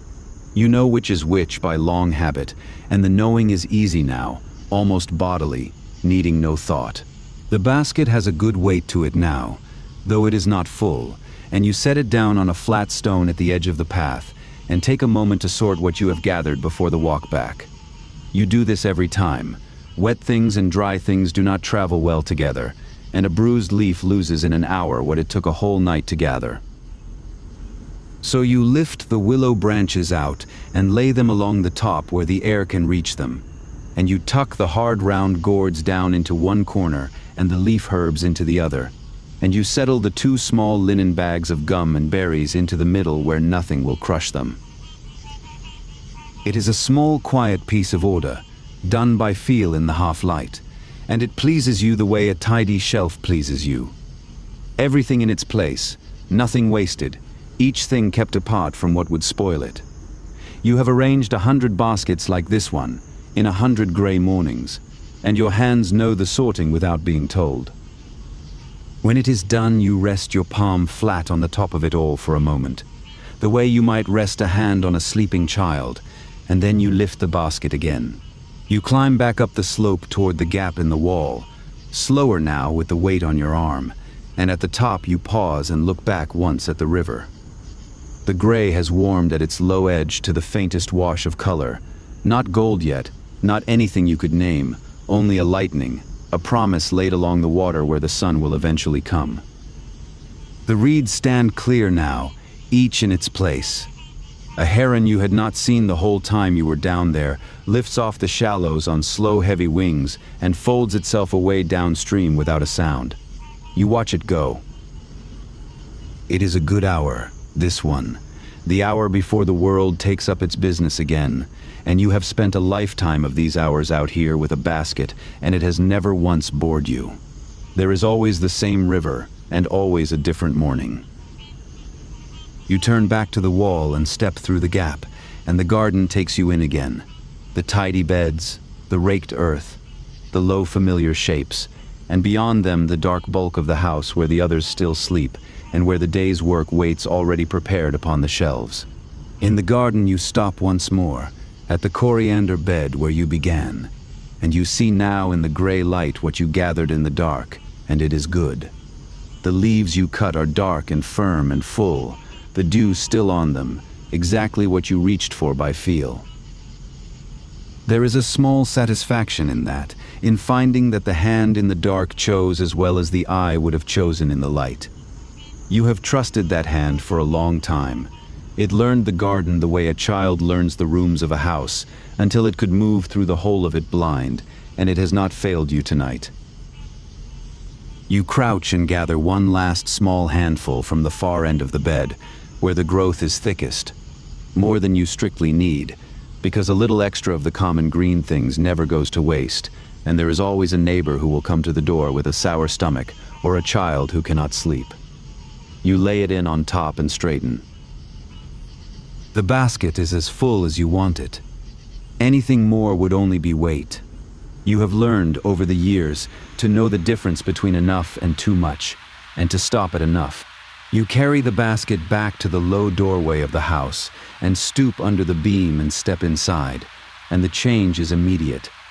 The outdoor gray giving way to the deeper indoor dark and the close warm smell of the workroom, the dried herbs hanging from the ceiling beam, the faint bitterness of the ground medicines, the honey and the beer and the old mud walls. It is cooler in here than out, and very still.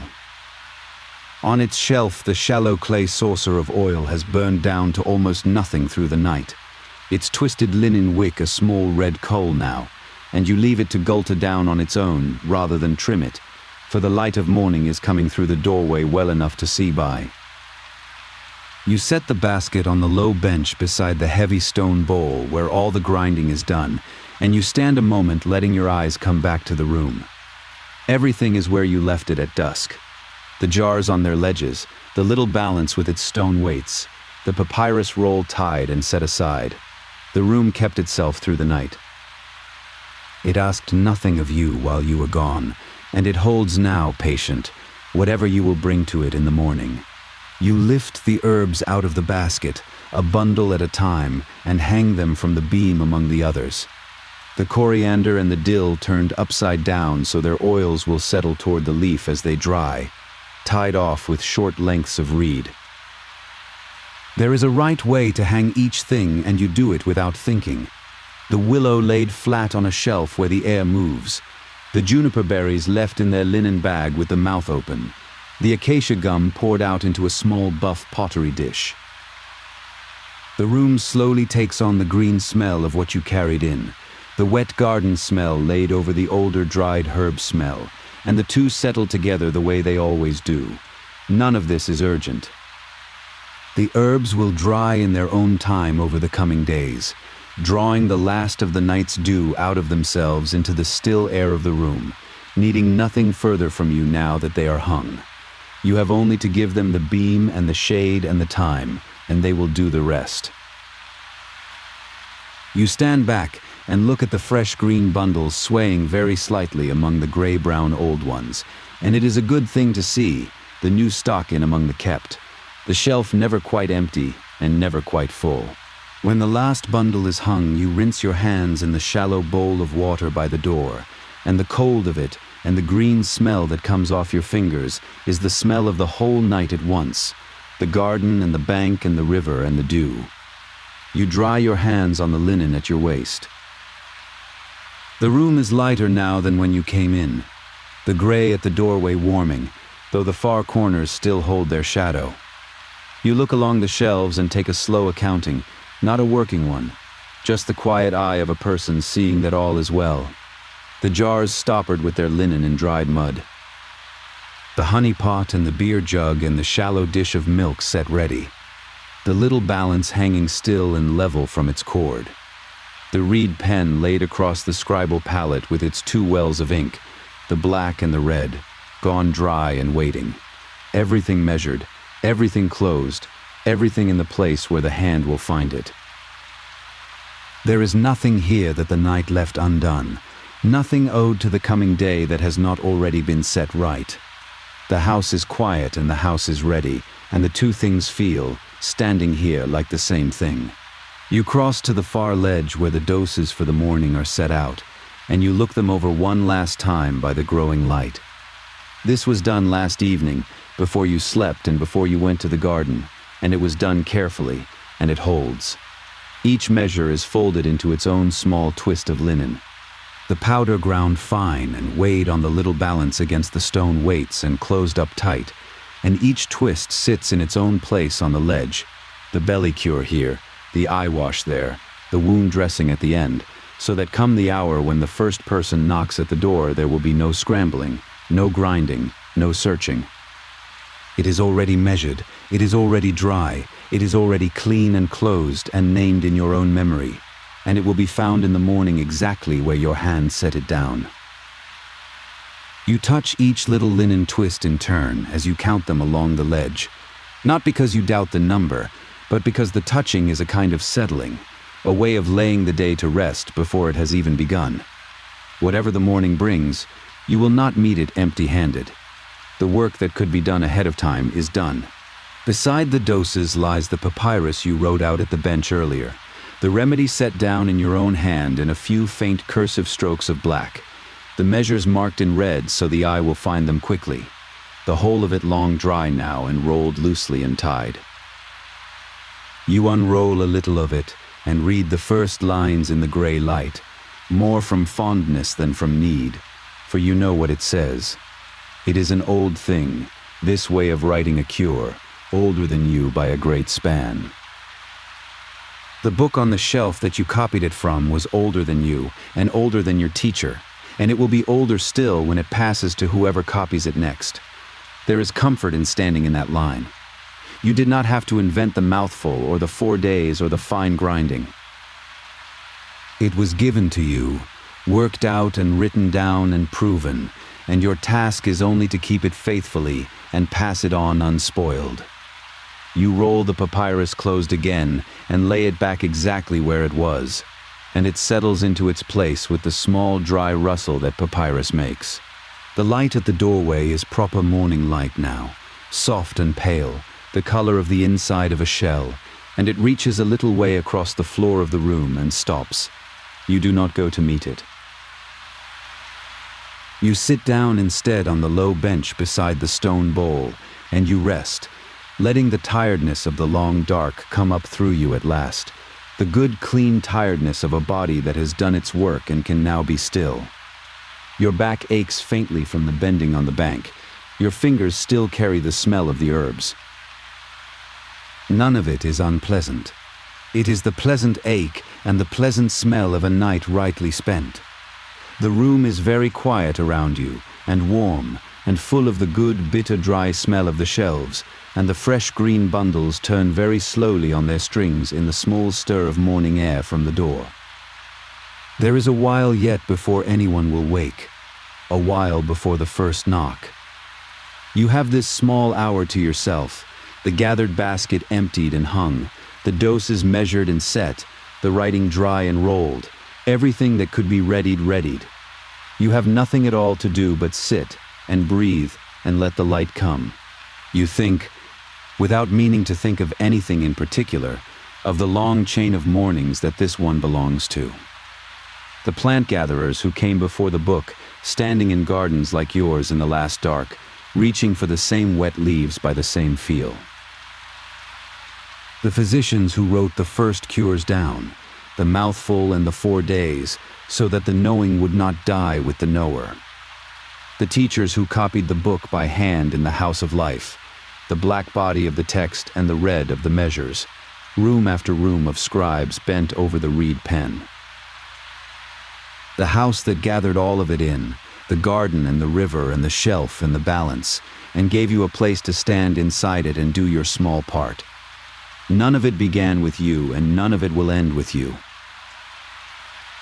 You are one morning in a very long line of mornings, one hand among many hands, and there is a deep rest in that, in being small inside a large and patient thing, in owing the day nothing that the night has not already paid. The work goes on without you when you sleep. That is the whole quiet meaning of a night rightly spent. The pale light has crept a hand's width further across the floor while you sat. So slowly you did not see it move, and it has reached the foot of the shelf now and lies there quiet. You watch it without watching. The way you watch the reeds come clear on the bank, letting it be what it is. The room grows a little warmer as the morning settles into it. Somewhere out in the town, the first true sounds of the day begin, far off and soft, a door, a voice, the flat knock of a water jar set down on stone, but they do not reach into the room so much as lap gently at the edge of it, and the room keeps its stillness against them the way a deep pool keeps its stillness under a light wind. You are not asleep, and you are not awake, only resting in that wide, slow place between the two, where the body has stopped and the mind has stopped, and there is nothing left that needs doing. The herbs dry on their strings. The doses wait on the ledge. The river goes by beyond the wall, carrying the morning down toward the sea the way it has carried every morning there ever was.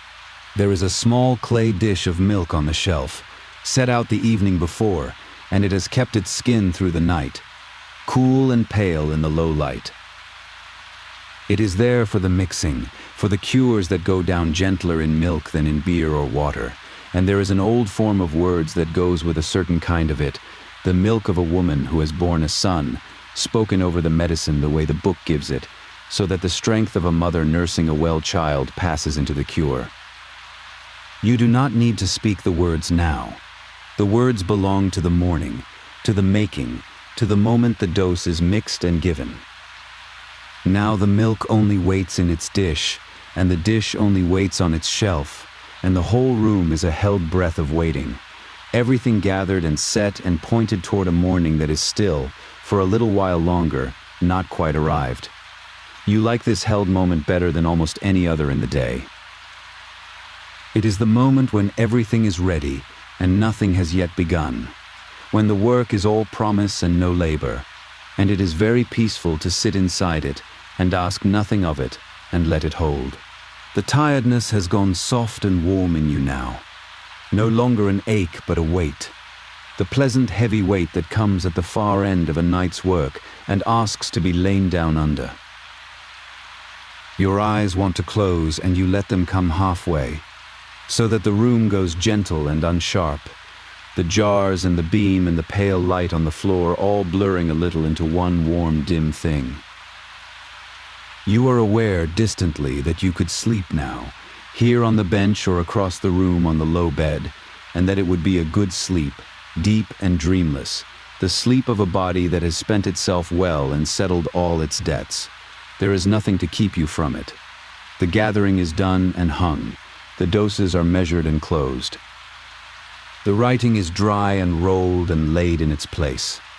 The night handed everything forward to the morning already prepared, and the morning will find it all waiting, and you owe the coming day no scramble and no worry, only your presence when it wants you, which is not yet, not for a while. The room breathes slow around you. The light comes on, unhurried, the way it always comes. Let it come then.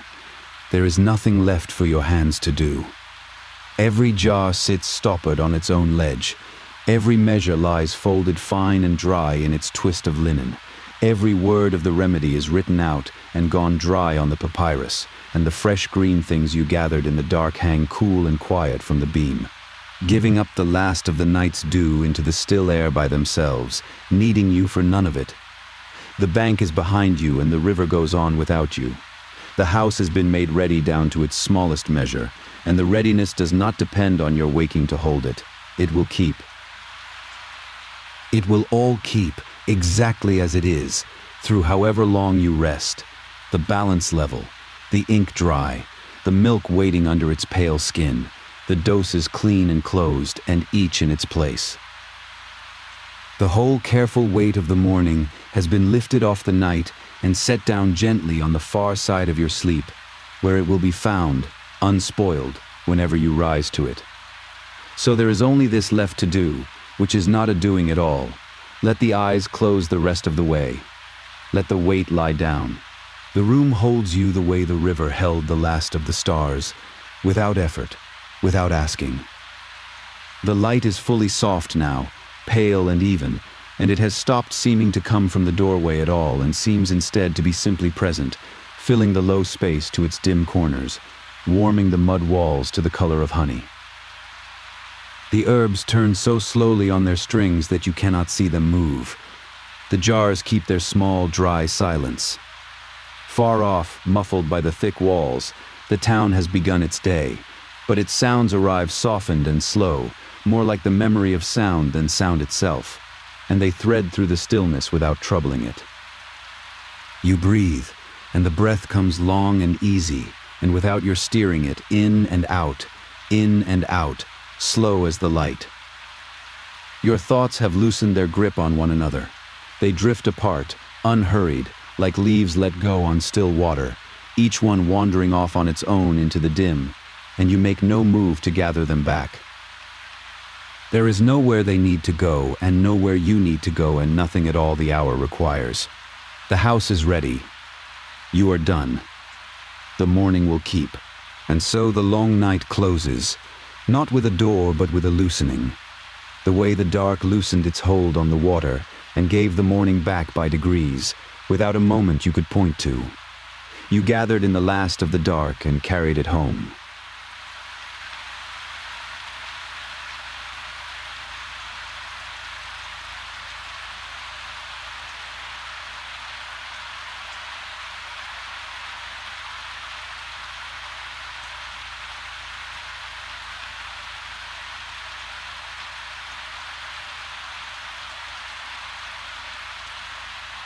You hung the green things to dry and set the measures on the ledge and rolled the writing away, and each thing found its place, and the place is held. There is nothing more the night asks of you, and nothing the morning cannot wait for. The doses are fine and dry and measured, folded clean in their linen, each in its own quiet place on the shelf, and they will be there, exactly there, whenever you wake to them, whether that is in an hour or in the full light of a risen sun. The work is not undone by your resting. It was made, all of it, to be set down and left, to keep itself faithfully while the one who made it sleeps. So let the breath go long, and let the room grow dim and warm around you, and let the pale light lie where it lies, and rest now fully, having left nothing behind you but what is ready. Rest. Everything is measured, everything is kept.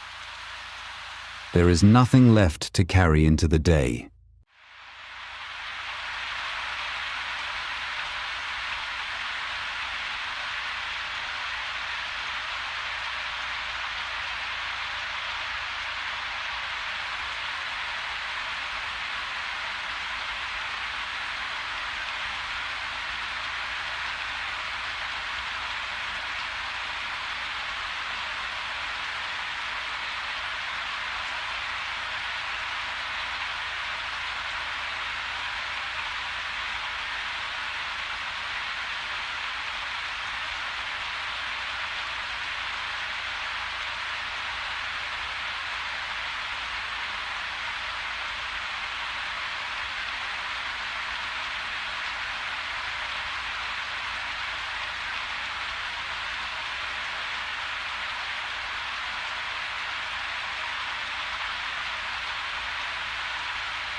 Before dawn, the physician's lamp goes out at last, and the town sleeps its final hour of the night.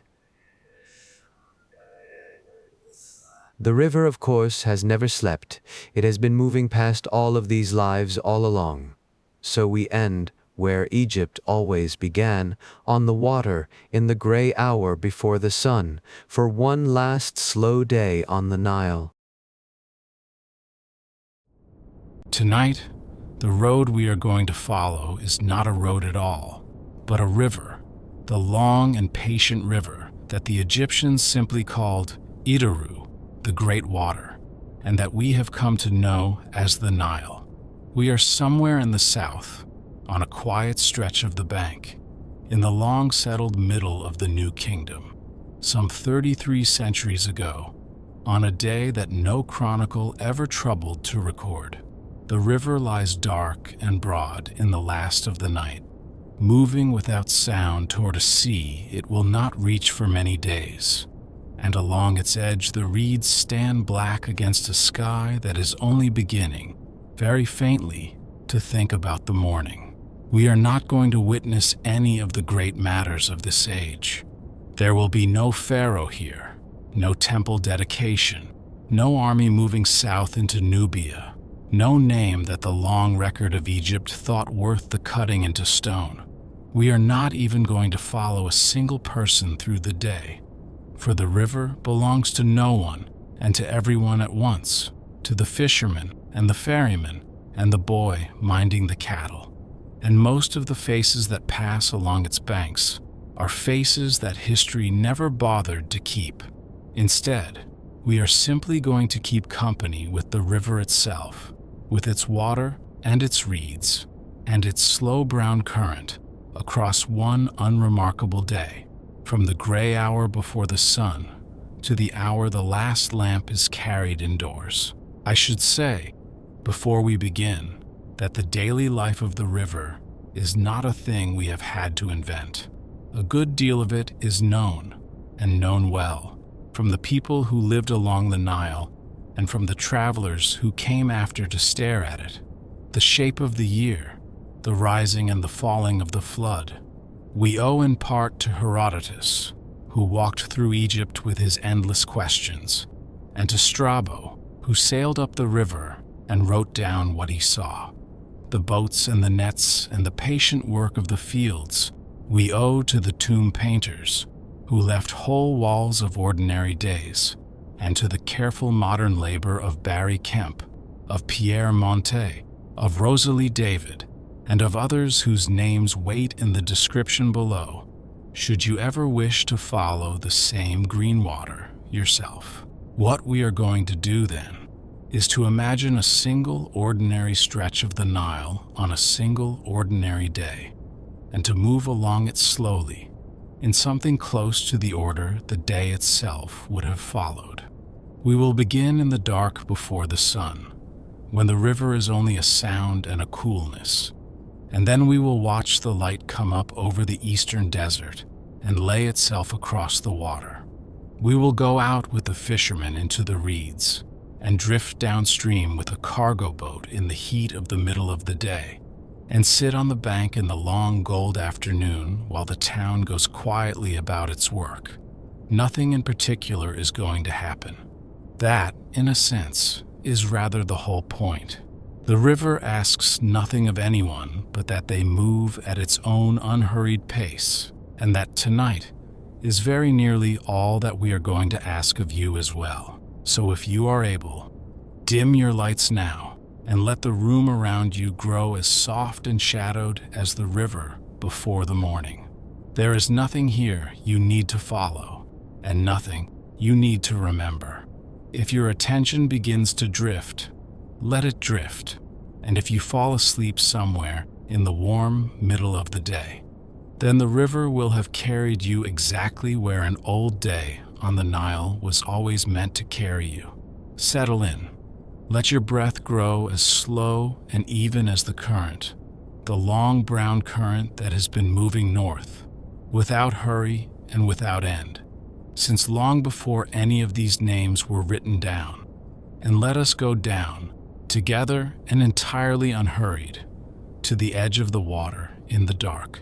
Before there is any light at all, there is the river, and the river is mostly a sound.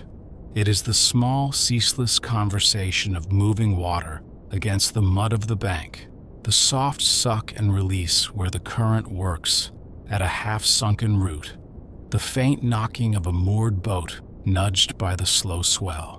The air over the water is cool, far cooler than it will be in only a few hours, and it carries the green and mineral smell of the Nile, the smell of silt and wet reed and fish, the oldest smell in this whole long country. Nothing is moving yet that you could see. The river simply goes on, broad and unhurried, carrying the dark north with it. For the people who live along it, this river is not one thing but two, and the line between them is sharp enough to stand upon. There is the black land, Kemet, the narrow ribbon of dark, rich soil that the flood lays down fresh each year on either bank, soil so dark and so fertile that the whole country took its name from it. And then, a stride or two beyond, there is the red land, Shred, the desert that begins where the water's gift runs out, pale and stony and endless, climbing away into the hills. A man can stand with 1 foot in the living mud and 1 foot in the dead sand, and in the gray of this hour, both are the same colorless shadow, waiting, like everything else, for the sun to tell them apart. The whole life of this place is bound to one slow rhythm, and it is the rhythm of the river rising and falling across the year. For most of its length the year is dry, the fields baked hard, the level of the water sinking lower and lower in its bed. And then, in the heat of the summer, fed by rains that fall in mountains no Egyptian has ever seen, the river begins, very gradually, to swell. It spreads out over the fields and covers them, and when at last it draws back, it leaves behind that fresh, dark mud, and with it the promise of another harvest. The day we are sitting in now is not a flood day. It is an ordinary day in the long part of the year, when the river is low and patient and keeps, for the most part, to its own broad channel. Far off to the east, beyond the river and beyond the strip of fields, and beyond the first low ridges of the desert, the sky has begun to change. It is not light yet, not anything you could call color, but the deep blue-black of the night has thinned somewhere down at the rim of the world, into a paler and more uncertain gray. The stars over there have grown faint and few. The morning is coming, as it has come over this same river, for more mornings than there are grains of sand in the bank, and it comes without any sound at all, only this slow soaking of gray into the darkness, like ink drawn up into cloth. Down at the water's edge, where the mud is firm enough to stand on, the first of the fishermen has come out of the dark. He has come quietly, the way men come who do this every day of their lives, without lamp and without talk, knowing the path down the bank by the feel of it under his bare feet. He stands for a moment at the edge, a still shape against the paling river, and he looks at the water the way a farmer looks at his field, reading in its surface the things that only long habit can read. Then he bends to the small light boat drawn up on the mud, a slender thing of bound papyrus, and he begins, without hurry, to make it ready. The boat is a humble craft, and an old one, older in its design than the pyramids themselves. It is made of nothing but the river's own reeds, the tall green papyrus that grows in the marshes in great soft forests, cut and dried and bound into long tapering bundles, and then lashed together, bundle against bundle, until they make a shape that will hold a man and his catch and ride high on the water. It has no nails and no planks and no keel. It is light enough for one person to lift and carry on his shoulder, and when at last it grows waterlogged and tired, it costs nothing to let it go and to cut and bind another. Half the small boats on the river are made this way, and have been, time out of mind. He steps in, and the boat takes his weight with a soft give, and he pushes off from the mud with the butt of his pole, and the bank slides away behind him into the mist. For a few strokes, there is the small drip and dip of the pole, and the faint parting of the water at the prow. And then he lets the boat drift and goes still, and the river takes hold of it and turns it slowly with the current. Out here, away from the bank, the world is very wide and very quiet. The water and the mist and the paling sky run together with no clear line between them, and the man and his small reed boat hang in the middle of it all, a single dark mark on an immense soft grayness. And then, while he is sitting there, the thing happens that the whole night has been moving toward. Away in the east, over the low dark line of the desert hills, the first edge of the sun comes up. It does not come slowly. After all that patient grayness, it lifts clear of the horizon in only a few minutes, a disk of pale fire, and the light of it comes flat and level across the water and turns the whole surface of the river in one long breath, from gray to a soft beaten gold. The mist begins, very gently, to thin and lift. The reeds along the far bank, that were only shadow, stand up green and distinct, and the day, the ordinary day, has begun. With the light, the river wakes. It does not wake the way a city wakes, with noise and hurry, but the way a slow animal wakes, by small degrees. A heron that has stood all night in the shallows like a gray post unfolds itself and lifts, with 2 or 3 deep, unhurried beats of its wings, and glides low over the water to settle further along the bank. A file of ducks crosses the brightening sky. Somewhere among the reeds, a moorhen makes its small clucking complaint, and the fisherman, taking all of this in without a thought, for he has seen it 10,000 times, reaches now for his net and begins the patient work that has brought him out onto the cool water before the sun. The net goes out across the water with a soft sound, a wide pale circle that opens in the air and falls and sinks, the little weights along its hem carrying it down through the gold and the green into the dark. And then there is nothing to do but wait, and waiting is the larger part of this work. The man sits with the line resting loosely across his fingers, feeling the river through it, the small steady pull of the current, and now and then a faint living tremor that may be a fish and may be only a drifting weed. The boat turns idly. The sun climbs. The cool of the night begins, very slowly, to lift off the water, and the first real warmth of the day comes to rest on his bare shoulders. It is worth saying, while we drift here, that the river gives the people who live on it a great deal more than fish. It gives them the water they drink and the water that grows their grain. It gives them the papyrus for their boats and their mats and their sandals, and the same papyrus, beaten and dried into pale sheets, for the writing that holds the whole kingdom together. It gives them clay for their pots and their houses, and reeds for their roofs, and birds in their thousands in the marshes, and a broad, smooth road that runs the entire length of the land, on which a man may float downstream with the current or sail back upstream on the wind. To live beside this river is to be given, every single day, almost everything a life requires. After a while, the line tightens, gently, and then with a slow, steady weight, and the man draws it in, hand over patient hand, and lifts the net dripping from the river with a few fish turning silver inside it.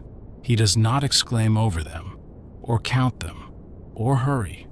He takes them quietly into the wet basket at his feet, and shakes the net clean, and gathers it for the next cast, and looks out again across the brightening water. There will be other casts and other quiet hours before the heat of the day drives him in. For now, there is only the boat and the river and the climbing sun and the simple, unremarkable rhythm of a morning's work on the oldest water in the world.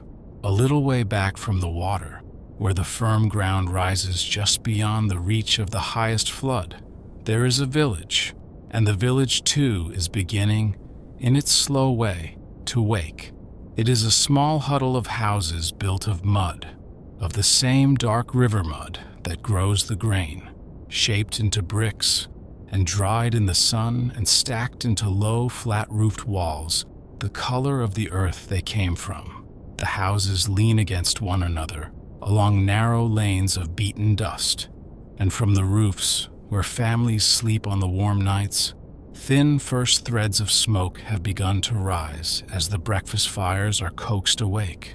Down the path to the river come the women of the village, as they come every morning, to fetch the day's water. They walk without haste, balancing the tall, rounded jars easily against a hip or upon a folded cloth on the head, and the empty jars knock together softly as they go. At the water's edge they crouch and let the jars drink, holding them under until the air is all bubbled out, and then they straighten, slowly, under the new weight, and turn back toward the houses. The river gives, and they carry, and the path between the two has been worn smooth and pale by the same patient errand repeated through more years than anyone could hope to number. Out beyond the houses, where the fields lie waiting for the next planting, a herdsman has brought his cattle down toward the water. They are the long-horned cattle of the valley, dun and patient, moving in a loose, unhurried line, and the dust they raise hangs gold in the low light behind them. At the river, they wade in to the knee and lower their heavy heads to drink, and the small sounds of them carry far in the morning quiet. The soft pull of their drinking, the slap of a tail, the occasional low call of one beast to another. The herdsman leans on his staff and watches, in no hurry at all, while the sun climbs another hand's breadth above the hills. The marshes along this part of the bank are wide and shallow and thick with reeds, and they are, in their quiet way, the busiest place on the whole river. Here the papyrus grows in soft green thickets, taller than a standing man, and among its stems the life of the water gathers in a great unhurried abundance. There are ducks and geese in their hundreds, dabbling and preening in the open lanes of water. There are herons and ibis stalking the shallows on careful legs. There are little birds without number that flit and chitter in the reed tops, and turtles sunning on a half-sunk log, and the slow swirl now and then of something larger moving below. To stand at the edge of the marsh in the morning is to stand at the edge of a whole patient world. Into this world, with great care, a fowler has poled his little reed boat. He goes silently, lying almost flat among the cut reeds he has heaped over himself for cover, letting the boat slide on the last of its momentum into a lane of open water where the birds are thick. He has with him a throwing stick, a curved length of polished hardwood, and a few decoy birds, and an endless patience. This is old work and pictured work, the same scene of a man among the reeds, hunting birds from a slender boat, is painted on the walls of tombs up and down the valley, repeated across 1,000 years, because it was, for so very long, simply one of the ordinary things a man did by the river in the morning. He does not, in the end, do very much. He waits and watches and lets a long while pass, and at some moment that only he can judge, he rises a little and sends the throwing stick spinning low across the water, and a bird or two is taken, and the rest of the birds lift together in a great clattering rush of wings that fills the whole sky over the marsh, and then, by slow degrees, settles again. The noise of it rolls away across the water and is gone, and the quiet comes back, deeper than before. The fowler gathers what he has and lies down again among his reeds, and the marsh, which forgets such things almost at once, closes over the small disturbance and returns to its slow business.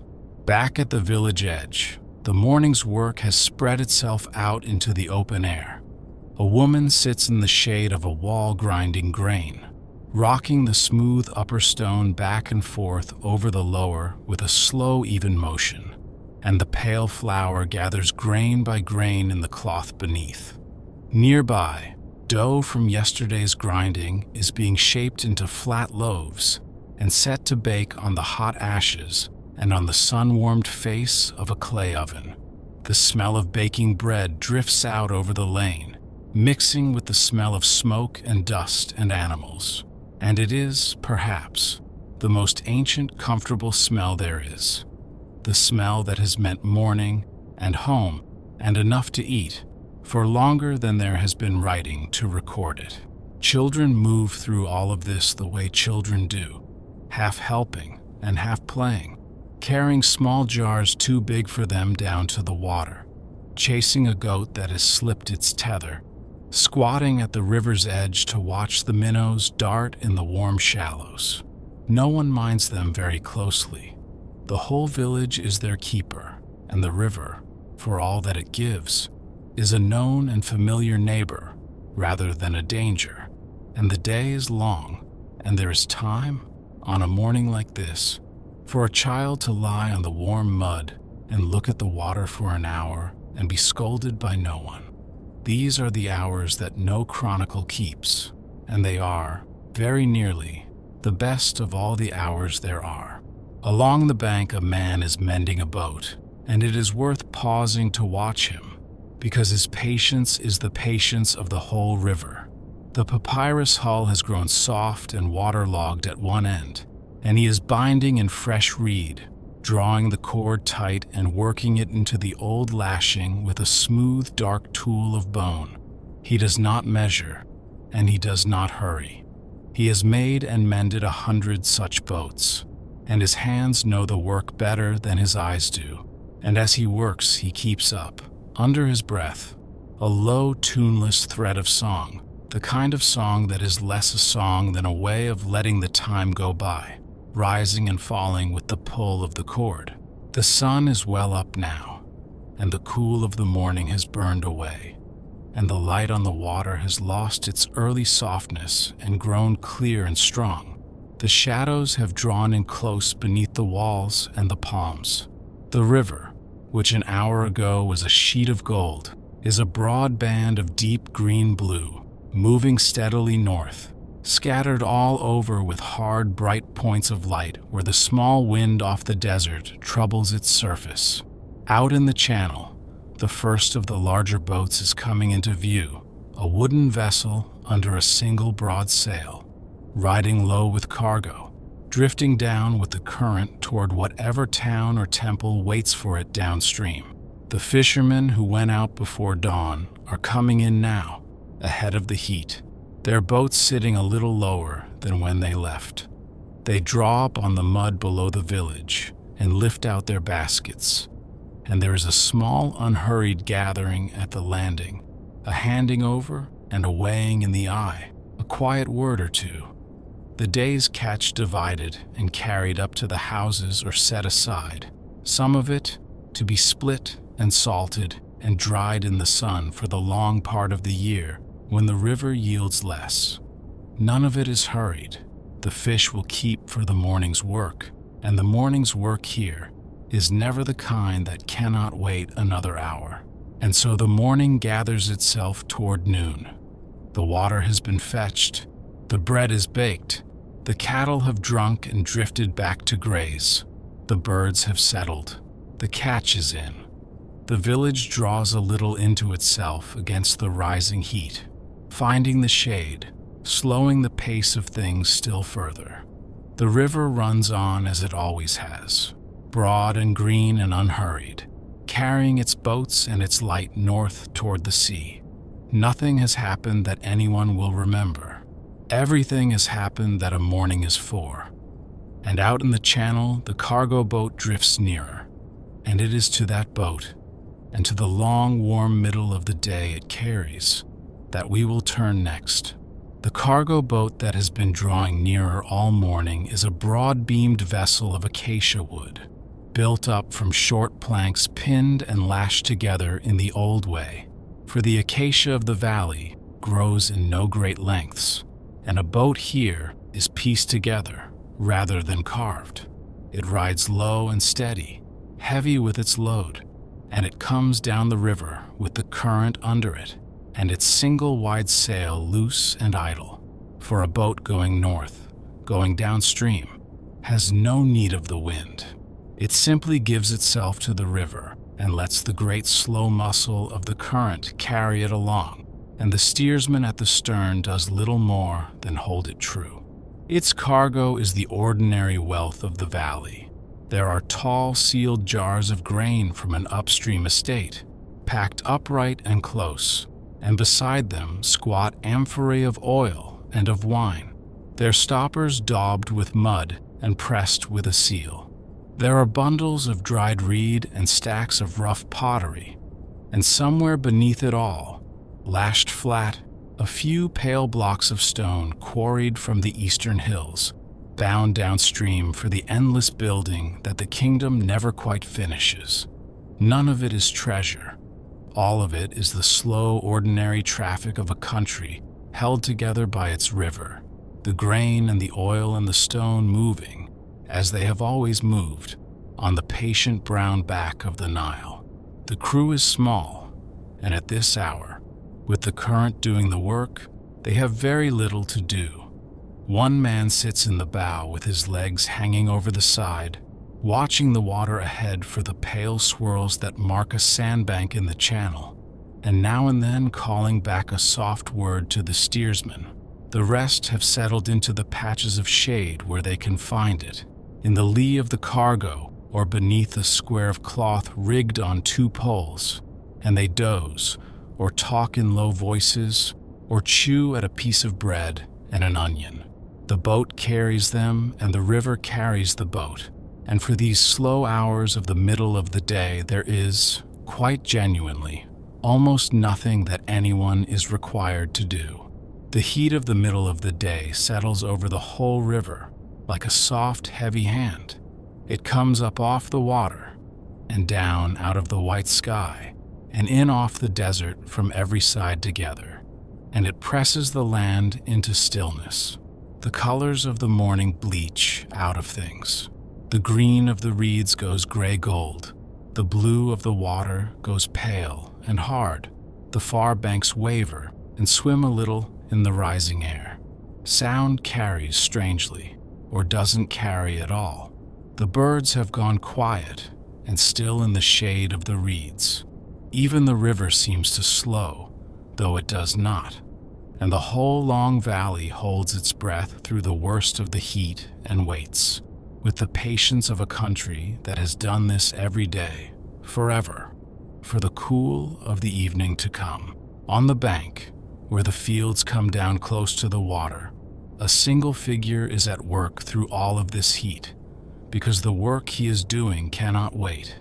He is lifting water from the river to the field above with a shaduf, a simple and patient machine, no more than a long pole balanced across an upright frame, with a bucket of leather and reed hung at one end, and a heavy lump of dried mud at the other, for a weight.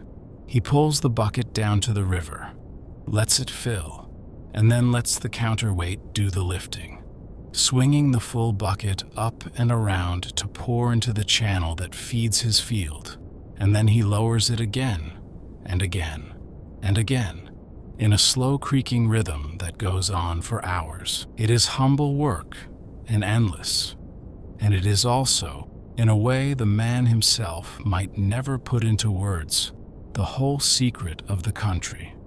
For the river, left to itself, waters only the narrow strip it floods each year. Everything beyond that, every field that has been coaxed out of the desert's edge, is held green by exactly this. by water lifted a bucket at a time, by channels scratched into the earth and tended and cleared, by the patient daily labor of countless hands along the whole length of the valley.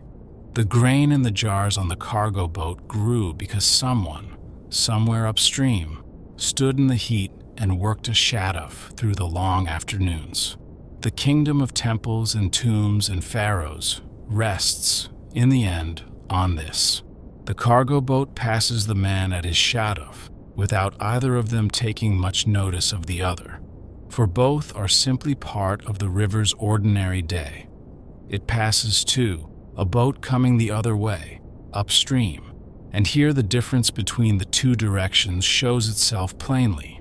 The upstream boat cannot drift. It must work for every length it gains.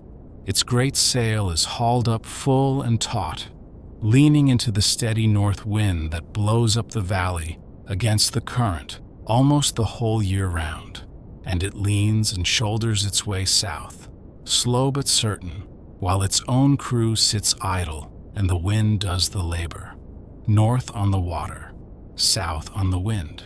The river and the air between them carry a boat either way it needs to go. From the deck of the drifting boat, the banks slide past with a slowness that is almost a kind of sleep.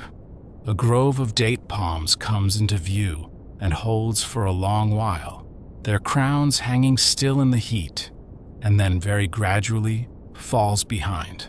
A stretch of pale reed gives way to a low mud brick hamlet, and then to reed again. A white heron stands in the shallows and does not move as the boat goes by.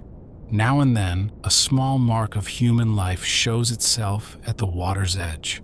A woman rinsing cloth, a child watching, a man asleep in the shade of his beached boat, and each one rises into view, holds for a moment, and slips away behind, like a thought you do not quite finish before another takes its place. There is a small clay brazier set on a bed of sand near the stern, and one of the crew has roused himself to make the midday meal, which is no great matter, only bread warmed on the coals, and a few of the fish bought that morning from a passing skiff, split and laid on the embers until the skin blisters and lifts.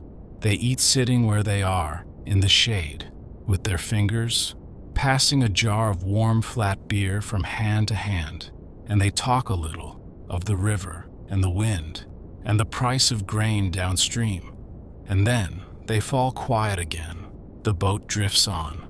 A thread of smoke from the dying brazier leans away over the water and disappears. If you were to lie back now on the warm planks of the deck, in the shade of the cargo, and look up, you would see the single great sail hanging slack above you against the white sky, and the mast swaying very slightly, very slowly, as the boat rocks on the broad water.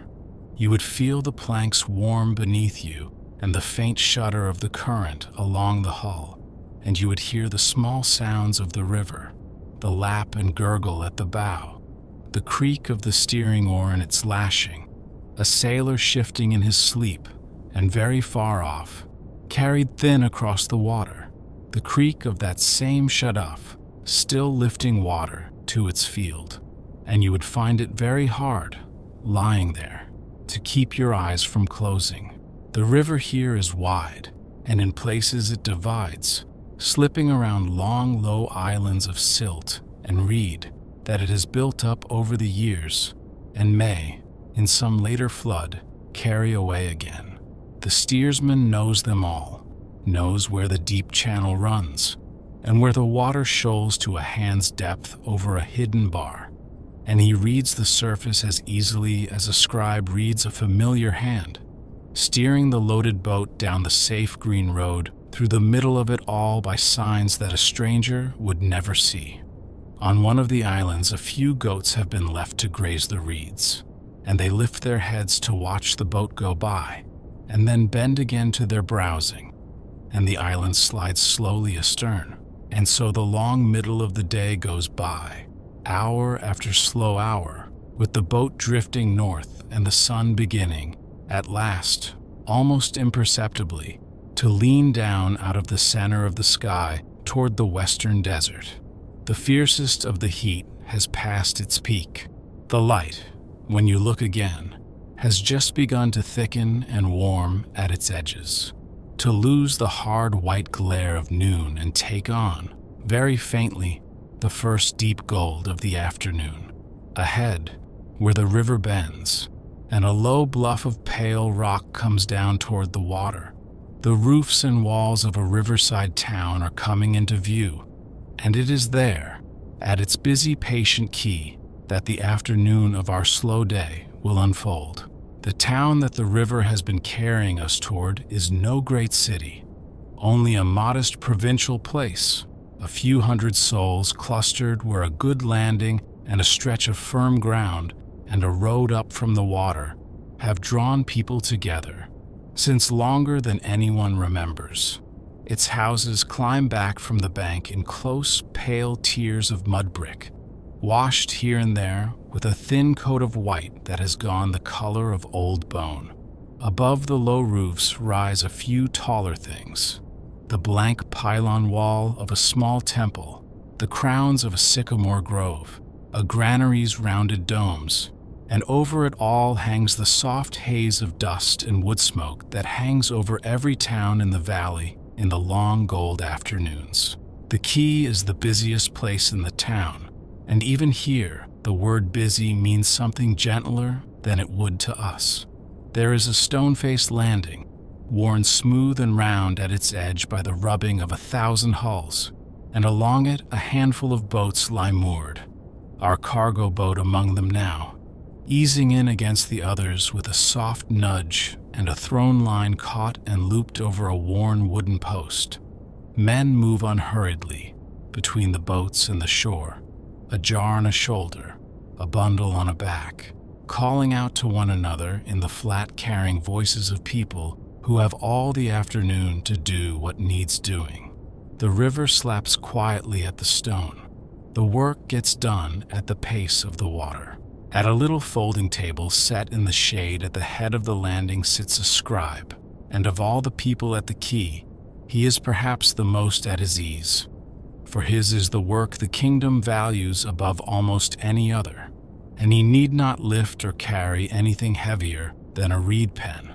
Before him is a smooth board and a half-unrolled sheet of papyrus, and a wooden pallet with 2 cakes of ink, black and red, and a little pot of water. As each boat unloads, he watches and counts and notes down what comes ashore: the jars of grain, the measures of oil, the bundles and the blocks, his pen moving in quick, small strokes that dry almost at once in the warm air. Nothing moves through this town that the scribe does not write down. Back from the quay, where 2 lanes meet in a small open space of beaten earth, the town holds the nearest thing it has to a market. There are no shops and no stalls in any fixed sense, only people who have something to trade sitting on mats in the shade with their goods spread before them, and other people wandering slowly among them. There is no money here, for coin has not yet come to Egypt. Everything is barter and balance.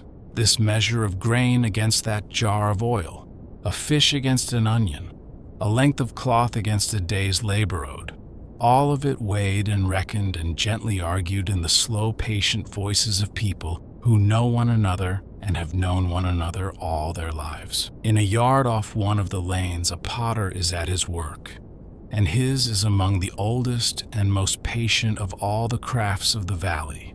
He sits low beside a simple turning wheel, a heavy disc of wood or stone that he keeps moving with one hand or a bare foot, while the other hand shapes the wet river clay, rising between his fingers. From the same dark mud that grows the grain and builds the houses, he draws up jar after jar, bowl after bowl, the walls thinning and rising under the steady pressure of his hands. And each one, when it is finished, is set aside on a board in the sun to harden before the firing. The clay is the river's, and the water is the river's. and the slow-turning patience of the work is the river's too. Down at the lower end of the landing, a little apart from the cargo work, a ferryman keeps his crossing. The river here is too wide and too deep to ford, and the town on this bank has fields and kin on the far one, and so all day long the ferryman poles and paddles his broad flat boat back and forth across the green water, carrying whoever needs to go, a farmer in his hoe, a woman with a basket, a donkey standing patient and unhappy in the middle of the boat. He asks little for the crossing, a small share of whatever his passengers carry, and he knows every face that lives within a morning's walk, and his slow back and forth across the river is one of the quiet threads that holds the two banks of the town into a single place. Above the town, where the ground rises a little and the noise of the quay falls away, stands the small temple, and around it the air seems to grow quieter and cooler of its own accord. It is not one of the great temples whose names have come down to us.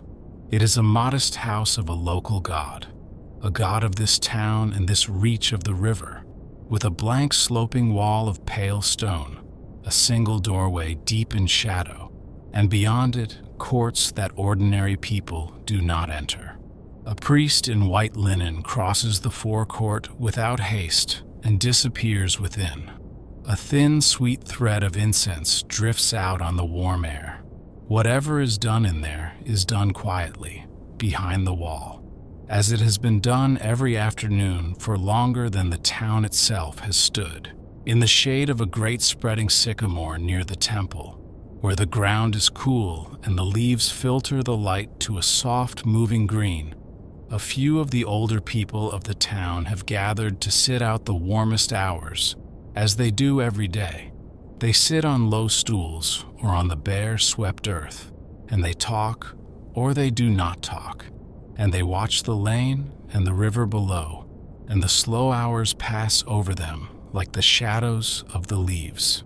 Now and then, one of them says something, and the others consider it, and a while later, one of them answers, and that is the whole shape of the conversation, unhurried as the water, with long, easy silences in it that no one feels any need to fill.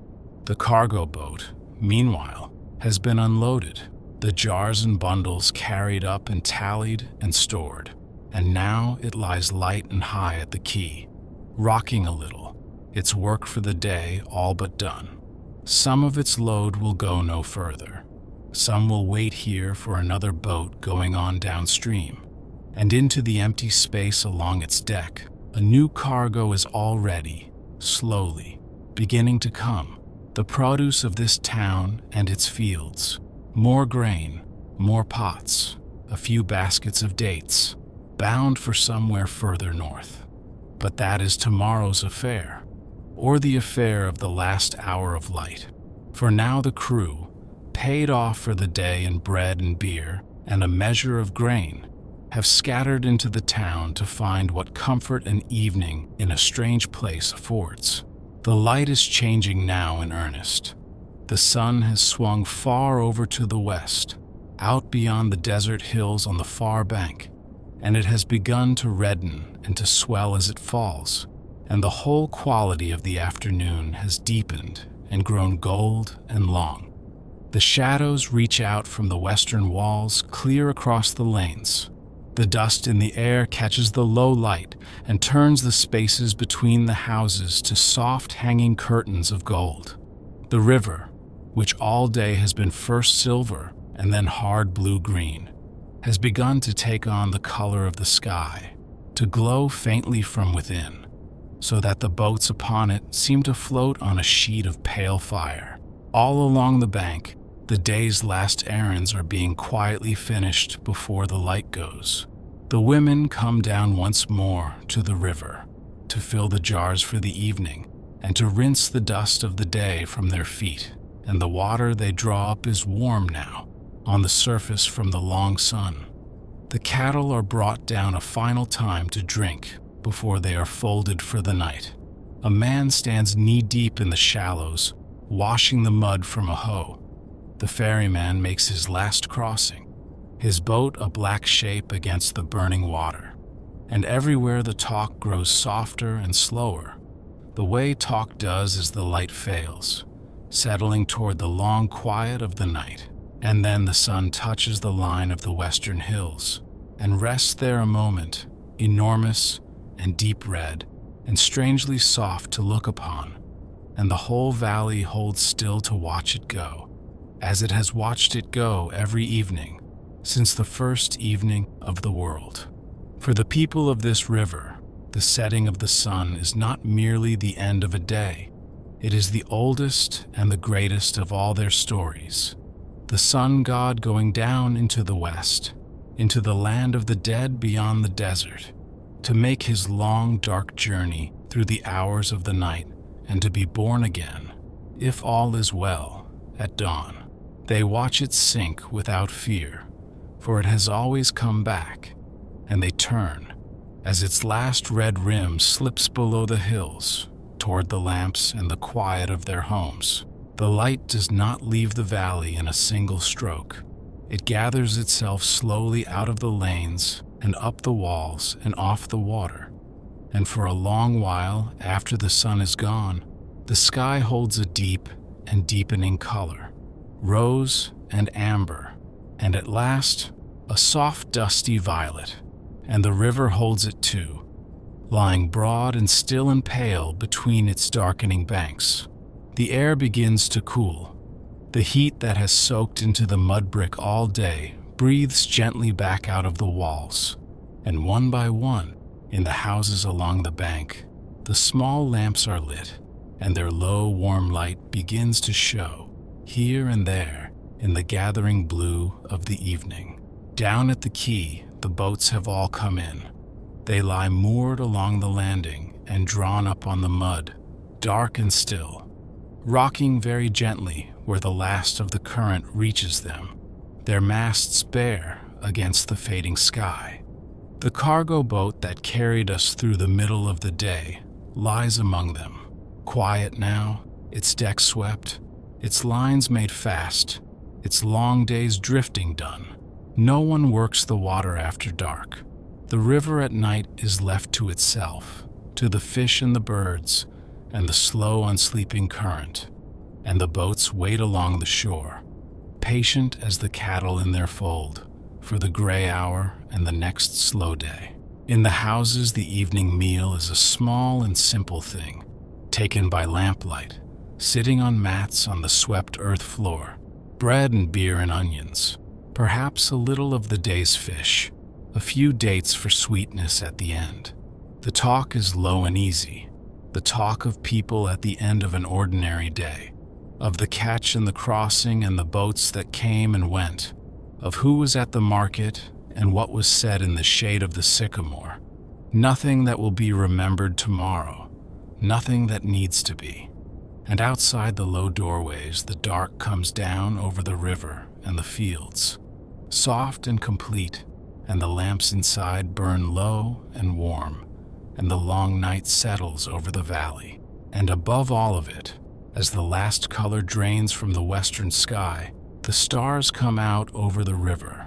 They come out slowly at first, one and then another in the deep clear violet, and then, as the dark grows complete, in their thousands and their tens of thousands, a great soft drift of them spilled across the whole black width of the sky, brighter and nearer here, over the desert, than they are almost anywhere else on earth.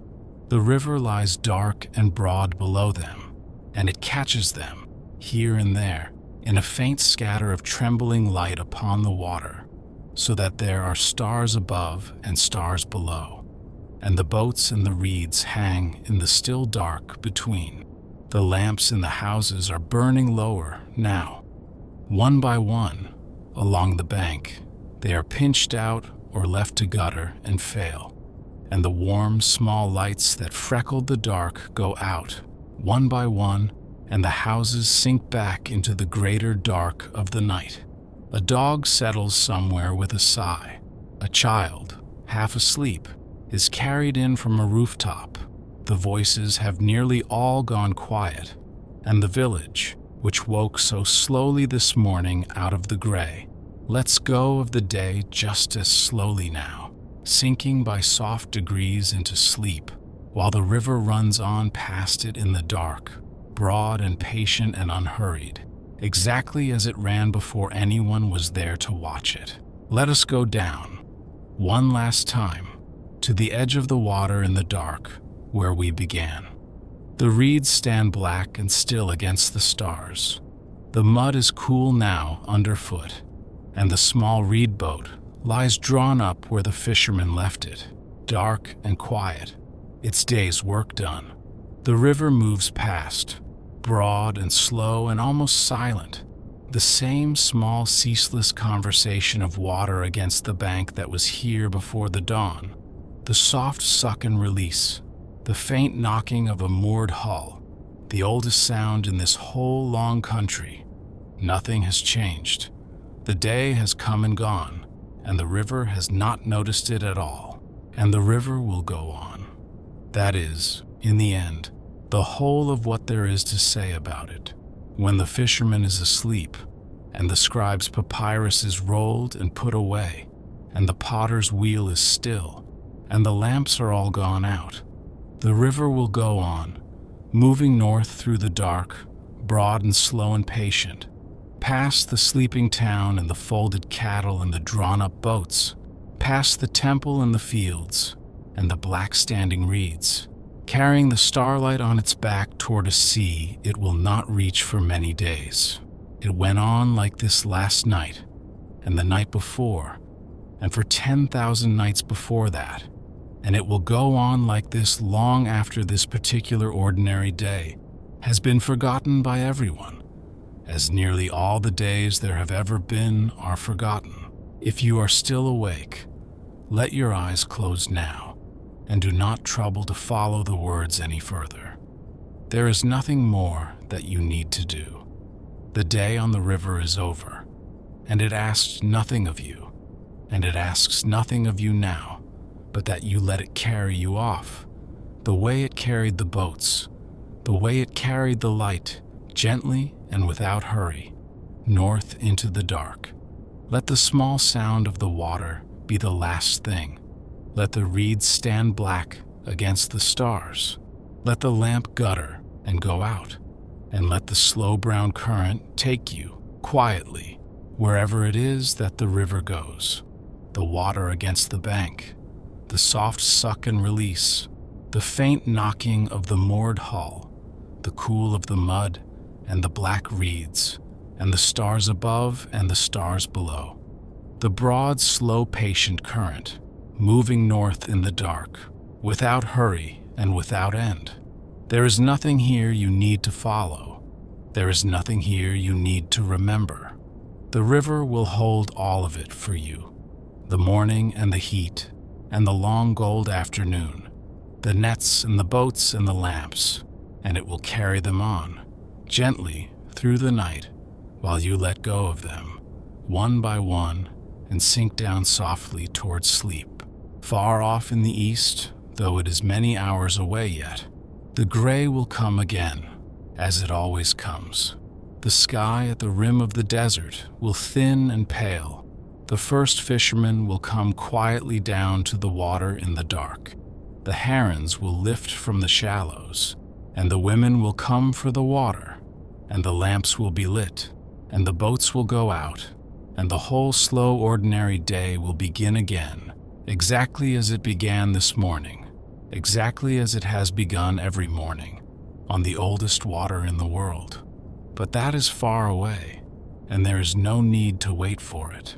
For now there is only the dark, and the stars, and the slow sound of the river, and sleep. Sleep now, if you have not already. The day is put away, the boats are moored, and the nets are dry, and the lamps are out, and the river is dark. There is nothing left to tend, and nothing left to carry. The current moves on without you, broad and slow and kind, and it does not need you to watch it, and it does not need you to stay awake. Let your breath be as slow as the water. Let the reeds stand black against the stars. Let the night be long and soft and complete. And let the river, the old and patient river, carry you the rest of the way down into sleep. And the river goes on, through the dark, and through the silence, and through the long hours of the night, past the sleeping town and the still boats and the black standing reeds. It goes on, broad and slow and unhurried, carrying the stars upon its back. North toward a sea it will not reach for many days, exactly as it did before any of us were here to watch it, and exactly as it will when we are gone.